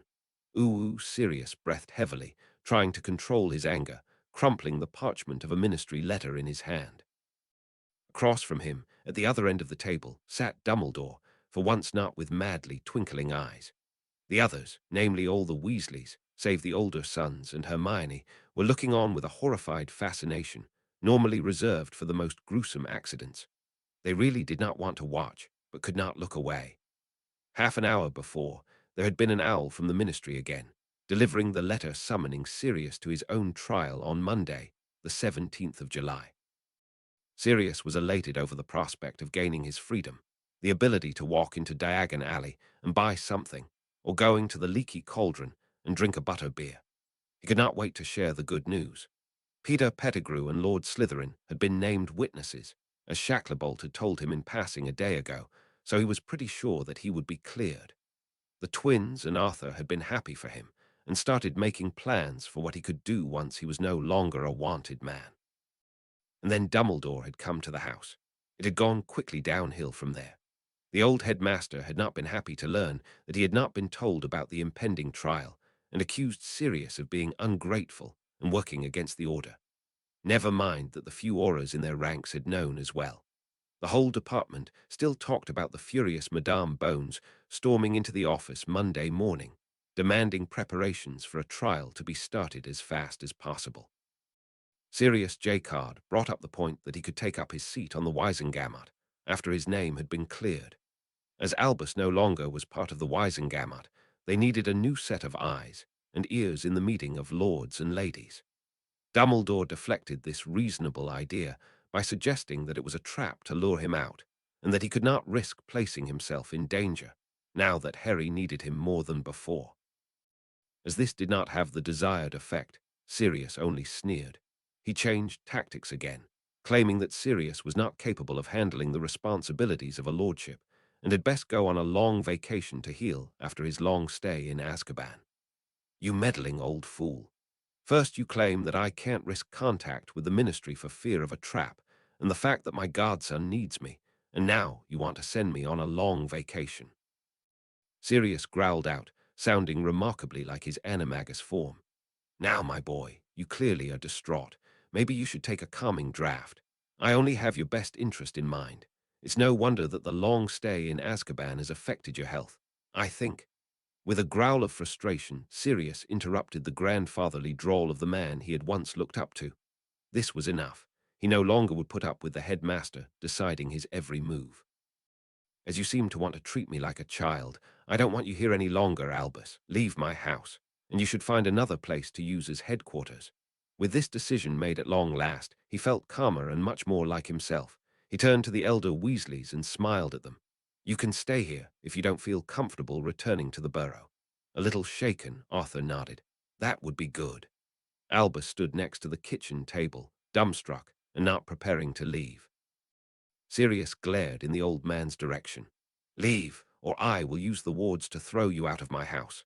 Without a word, the headmaster gathered his robes around him, nodded in Arthur's and Marley's direction, and left. Sirius took a deep breath and made his way to the wardstone down in the basement. He needed to adjust the wards, and after that, he would have to write a response to Madame Bones and find a solicitor. No time to lose. He wondered idly what Moony would say to this. After dinner, Marvolo went into the study to prepare. He set up candles for soft light and transformed one of the visitor chairs into a wingback chair. Only minutes after he was finished with his preparations, he felt a person crossing some of the wards he had set up and not yet fully activated. A moment later, there was a knock on the door. Come in, Severus, he called out. Severus stepped in, closed the door, and sank gracefully into a kneeling position, head bowed. Setting 2 vials filled with potion down on the desk, Marvolo sat down on a stool in front of the new, well-padded wingback chair regarding his potions master. The man seemed calm and collected on the surface, but he was anything but calm. Do you want to talk before we start? Nodding, Severus took a shaking breath and directed his gaze up to his lord's eyes. When I realized that Lily became your target, my lord, I did not only beg you to spare her. I also went to Dumbledore to warn him, and by extension her. He closed his eyes, steeling his resolve before he opened them again. He demanded I spy for him, and I did. I would have done anything to get my Lily to safety again. Severus watched his lord with wary eyes, and as the man only waited calmly for the kneeling wizard to continue, he got to the next bit of his story. After the night she died, I wanted to die as well. He struggled to keep the tears from falling. Dumbledore used my mourning, my despair and guilt, to bind me with an oath. He was sure you would be back, my lord, and I could not bear the thought that the last bit of Lily would vanish as well. Marvolo listened with rapt attention. The potion's master sounded sincere, but so had he all the other times he had told lies. But tonight he would see for himself what the truth was. But first he needed to calm the man down a little more. The task would be easier on him if the man did not attempt to struggle and was calmer overall. Regardless of what I will find in your mind tonight, I do not intend to kill you, but my findings will determine how much you will know and how deeply you will be involved. Still kneeling just inside the door, Severus breathed in a pattern Marvolo recognized as one from the typical calming exercises taught for meditation. 2 tasks are set, tutoring my son and brewing the potions he will need to overcome the damage done by those vile muggles. Marvolo smirked inwardly at seeing a spark of hatred in the dark eyes of the spy. Good. Hatred for the people who had harmed his son was an emotion he could approve of. Come here, Severus. Cautiously the man stood and sat in the wingback chair his lord indicated. Both potion vials rose from the desk and floated over to the 2 men. This, Marvolo took the vial nearest to him, containing a light lavender-colored, milky liquid, is a strong calming potion. It will hopefully help in dampening the panic you most likely will feel after your shields are rendered useless. Severus nodded reluctantly. The other will lower those impressive shields around your mind. He handed Severus the calming potion and grasped the other vial with the extremely obscure potion out of the air, removing the stopper. Down with it, Severus, he said in a hard, commanding voice. He did not like the fact that his suspicions had been proven correct, that he had miscalculated so badly and had not seen that Severus would change his allegiance over a witch. With shaking hands, the potion's master opened the vial in his hand, and after sniffing at it, downed it with one big gulp. Marvolo smirked despite himself. Old habits died hard. The effect was almost immediate. His eyes began to droop. The shaking lessened, and then vanished altogether. The dark man's breathing evened out and became deeper. Knowing that the man was now no longer capable of doing much on his own, Marvolo stood and conjured some silken ropes to bind the man to the chair he was sitting in. All texts he had read concerning the potion he was about to use mentioned that strong occluments were known to jerk around while under the influence of it, and as he needed to keep eye contact, that was not an option. He did not want to cause any permanent damage to his potion's master, after all. Gently tipping the head of the younger wizard back, Marvolo let the potion, stinking of foul eggs, flow into the slightly opened mouth, causing Severus to swallow sluggishly. Fixing his head to the wing chair, Marvolo began to prepare himself for the task before him. He started with activating the wards, keeping everyone away. He could not afford to be interrupted. Next, he made himself more comfortable on his low stool, casting a cushioning charm on the hard seat. Lastly, he cast a curse on Severus that would keep the man's eyes open until it was removed. He saw the raw terror in the dark, almost black eyes. Gently picking up one of Severus' hands, placing his own fingers so he could monitor the heartbeat, he met the dazed and panicked gaze and delved into the usually well-protected mind. First, he moved through the panic and fear that dominated the thoughts of the potion's professor. He carefully erected a weak barrier around those feelings, containing them so they would not get in his way, making sure that barrier would fall as soon as Severus' shields came back up. Then he started his search for the crucial memories and thoughts. He started with Lily. She was the reason Severus had turned traitor, so he needed to see exactly what had happened. The first memories were of two children, friends spending time together, peaceful afternoons in the park, and with Lily's parents. At least he thought they were her parents, and always linked with those happy memories, the contrasting ones from Severus' home. Those he had seen before, as Severus had shown him his motivation to join him, his reason to hate muggles. As the years of Hogwarts raced past his eyes, he realized that Lily Evans had been the young Severus, only happiness. No wonder a threat to her had shaken his loyalty. He saw the night Severus had taken the mark, and felt how good the young man had felt despite the pain. He saw the day he had heard the first part of a prophecy, felt the shock seeing the announcement of the birth of the son of James and Lily Potter, painting a big target on his only true friend. Saw the moment Dumbledore had wrenched the oath out of the grieving man. Marvolo moved with the utmost care from memory to memory, getting to more recent ones. It was obvious that Severus did not enjoy teaching young students, preferring to tutor those that had talent for the subtle art. On more than one occasion, Marvolo got to witness Severus resenting an order given by Dumbledore, the old man using guilt to get the younger wizard to do his bidding. Marvolo saw the world through the other wizard's eyes, and what he saw answered the question he wanted the answer to. Severus Snape wanted to preserve traditions, and he did not see the reason to eradicate the so-called dark arts. Monitor, yes. Make sure those that learned them knew what they were doing, yes, but not ban them. He wanted to change the world he lived in, and neither of his masters had the right way to go about it. Retreating, Marvolo found himself in the study again. The candles were almost gone, and one look at the clock told him that he had been in the other's mind for close to 4 hours. Standing up and working the kinks out of his back, Marvolo lifted the curse, holding the potion's master's eyes open. Carefully removing the ropes and checking that he had not done too much damage, he yawned. Time to go to bed. He lowered the wards and left the study, the floating body of his follower behind him. He would settle him into the room prepared for this occasion and go to his own room without further delay. Uo trapped in his body by the extremely powerful calming potion, Severus cried silent tears. To live through all those memories again had been painful.